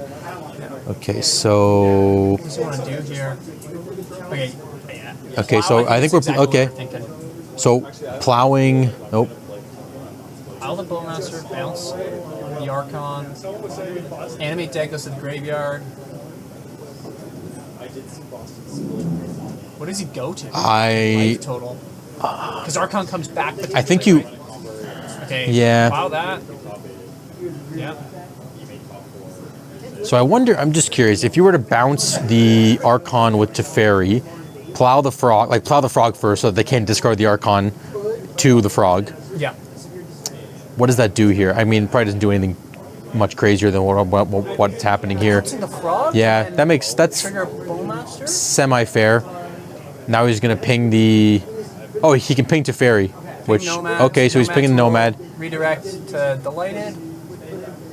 Do you just hit his life there ever? Just You put him might. 6? Yeah. Probably not because I mean, he's now gonna he's draw Nadu and 4 stuff. more Yeah. cards. Yeah. So on the upkeep, he's Stop. doing it again. Yeah. That's nutty. That's crazy. Like that's wow. Oh my goodness. Like that. That's actually This insane. is wild. Love it. Here we go. Oh, that's a pretty good one too. Does he Jesus even have enough Louise. fetches, Okay, like, pass turn. fetches left? What do you got there, Edgar? Show me your hand. Does he have both tundras out? No, he has a Tundra in deck still. He's a. Do you have a? I think, and he has a Savannah. He has a Savannah and the Troppies. Yes. Okay. Oh, sorry, a Tundra. Savannah and a Tundra. He still has something. To Yeah, he can double fetch for those. I think it's almost. Those daisies are not looking too pretty right No. now. I think I don't think 7, 8 mana. I think he had to be more aggro on the start, the Scaminator deck. He had so many answers at the beginning. Yeah, he right? did. He had Prismatic Ending into the Psychic Frog, right into the Soul Guide Lantern, exiling the Atraxa. Like, and then both of them kind of just sat there for a bit. Yeah, did nothing, Did and nothing. then he went, okay, now do I win, or I gain advantage. Yeah. And I think. Jeez, I mean, so but again, the only thing is too is that he is at 7. Dom is at 7. Edgar's at 25, Yeah. so he has to hit a lot of turns with Nadu. And he's. Yes, the draw 4 seems like a great piece right now, but yeah, the life total could matter. Put put twice a turn. Yeah, because I mean he's way out advantaged Edgar at this point, with just the sheer amount of cards he has. Now again, not all of them do amazing stuff right now. It's just a Veil and the Brainstorm, but I mean, hey, he still has more cards, way more cards than Edgar. Okay, so we're doing something here. Okay, we're troll cycling. Okay. Okay. Maybe trying to just find another. Like having troll in play, you know, triple menace is pretty good too, right? Like, Oh yeah, that's why too. Yeah, if he could, but is there another? Okay, I don't see another Plow and Dom's hand yet, but okay, has the reanimate. so he has the push because he did fetch, or he did. He does have. What's the mode called again? Is it Revolt? Yeah, revolt. Revolt, yeah. right? Yeah. Yeah, we have this here, right? So, yeah, revolt. So can push the Nadu. Of course, I don't know if he's. Oh no, there's a Veil in hand, so there's no point in doing that because Dom can fetch for Trop. Oh no, he fetched for the Savannah. Sorry, yeah. So checking the dual lands that we kindly got here. Yeah, so there's no point in keeping those 3 cards. You got to shuffle them up. Wow. And he has the extra Nadu in hand too, right? So I'm gonna draw a date. He put that away. Yeah. MTGO, what are you doing to us? Thoughtseize bug. Yeah. Okay, so oh man, I mean, I think you're the Scaminator side. You have to place semi defense. Yeah, he shakes it. Okay. I think it's so hard to come back. He's gonna do 4 there. He's gonna probably. So draw 2, 4, 6, 8 cards plus another Nomad and stuff. So wow. I think Dom is in 3. Dom in 3. Amazing match to both of them. That was a yeah, I would say to Modern Horizons 3. I'd say true. Our eternal formats, you know, even in Modern, right, seeing Nadu, seeing Psychic Frog, and kind of what this legacy deck of Scaminator has become. Exactly. Yeah. And then some of the proponents that it's up against. That it's up against now with Nadu just being. I mean, I couldn't imagine actually how intense this combo was. Like seeing it in person, it's amazing how much value you can occur from 2 cards. Yeah. Right. 2 cards. Right. 2 cards. You can get more halflings, get more nomads. If you're playing the Springheart Nantuko plan instead of the Cephalid Illusionist plan, you get more 1/1s when you have landfall. Yeah. So I mean, like that whole interaction with Nadu is just like it's a crazy.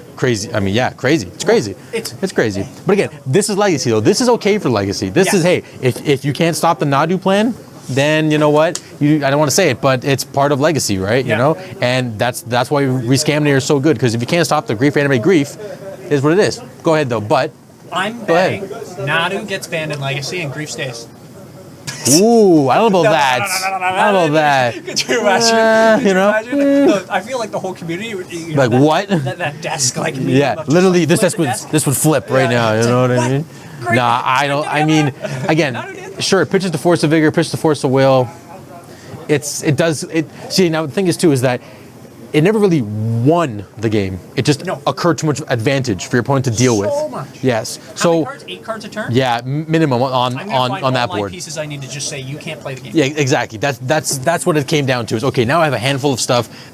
My best 7 cards. Your go. What do you got? Right. So yeah, I don't know what to say. That's that is. So now we have just a quick recap of the bracket. Let me get it. We'll grab it here. We have 4 players. We'll see if they are going to split. I want them to play it out. Oh man. That's just me for these pieces. So that was, where'd he go? Oh, he wrote it. Dom and 2. So the quarters are done. The semis are Sia versus John, and Dom versus Dawson. Yes. And do we know Dustin or John's deck? No. So those are 2 we don't know. So we're going completely blind in what's going on. Yeah, they have great decks. We have watch them both be Scaminator. Oh, I believe that's Dawson over there. So I think he's on a Grixis shell of some kind. Yeah.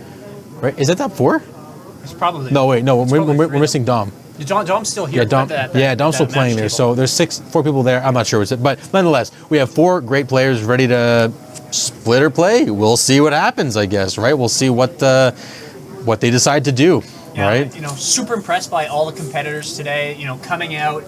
66 players we had at this latest event. 66. That's insane. Not 6. There's another 6. Yeah, I know. 66 of us. And everyone played to the best of their abilities today, to what the cards gave them, and everyone's been such a great support. It seems like there's been such a great positive vibe. Yes, that too. With even what's going on in the legacy kind of meta pieces. Yes. Lots of diversity of cards. Thanks again for Enter the Battlefield, which everyone should check out all their socials and all those pieces of what's kind of happening next. It seems like the top 4 are kind of like maybe chatting about Yeah, I what think they they're. want to do. I think they're working on it here. But I know I've had a blast here. There's tons of other legacy events happening all through the GTA area, right? Also, there's a tournament in Buffalo coming up as well. There's a 1K tomorrow. I know probably a bunch of these players here are going to be going to it. Are you going to it, Dave? I am not going tomorrow. No, I cannot, sadly. Right? Yeah. Unfortunately, I can't either. But we have many other things coming up. There's the August 10th event, right? Yes. I'll hopefully be here commentating that. That's the Invitational for Legacy of the North. Yeah, Yes. you could technically play it. I could. Next, at least it's next Sunday is the Chimera 1K. I'm not sure. Did you mention that already? Yeah, sorry. I mentioned this specific Yeah. Oh, Chimera, good. but it Yes. is playing. Yeah. So that's on the 4th of August there. The 10th is the Invitational here. And then was it end of August or end of September? The other one there. Oh, I forgot. There. Yes, we have a whole chart here. We are guessing. Yes, and then the August one for Buffalo. Yeah, the Buffalo and sorry. Westerville. It's actually not- Buffalo. It's called the Buffalo Chicken Dip. But it's actually in Ohio. Ohio. Yeah, it's actually in Ohio. That's where Westerville is. I don't know why, but maybe it started. With Canadians. Maybe, because it's buffalo chicken, like they know I guess where it's the buffalo chicken, right? That's fair, So I hear ya. right. And then the face-to-face Legacy Champs, right? Yes. In Toronto, September 28th. So lots of different Legacy events. Of course, there's all events happening throughout the week, right? Weeklies. I know Wednesday night there's Legacy here. Yes. There's Sunday. Sunday afternoon. There's Legacy. Cardboard Classics. I think is what, Tuesdays. Cardboard Classics Tuesdays. Yes.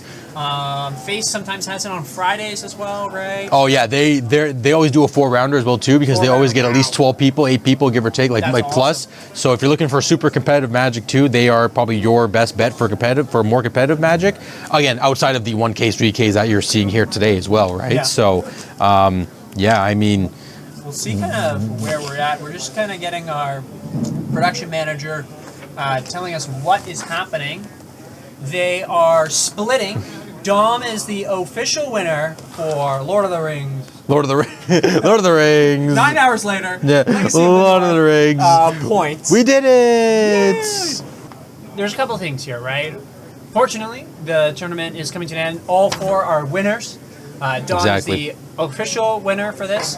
Unfortunately, we won't be having any more Legacy being played here, but of course, make sure to check out the YouTube, the VOD of this. Yes, please. And many other associated places, right, where you can find your Legacy content. We'll kind of find out what next steps are, Dave, but what's some of the highlights that you think that we've seen here today? Honestly, I mean, I'm very impressed that we didn't see Grief until I think it was round 6 and then the finals, or the quarters, right? So, I mean, the deck is strong, but as you said at the beginning, people like playing their pet decks. People like playing the stuff they yeah, I know, right? Which who would have thought Enchanters would have top 8'd, right? So I mean that's a great thing. Again, super sweet community. We're able to all play the game that we all love and enjoy. Again, we did have proxies here, so we had a great time with that as well. We didn't have to worry about spending all this money on some Mox Diamonds that we were just playing for a one-up tournament, let's say. Yeah. Right. Yeah, I mean that's the main highlights. I'm happy that we saw different decks, not just Rescaminator, and here we are. Yeah, at the end of everything, right?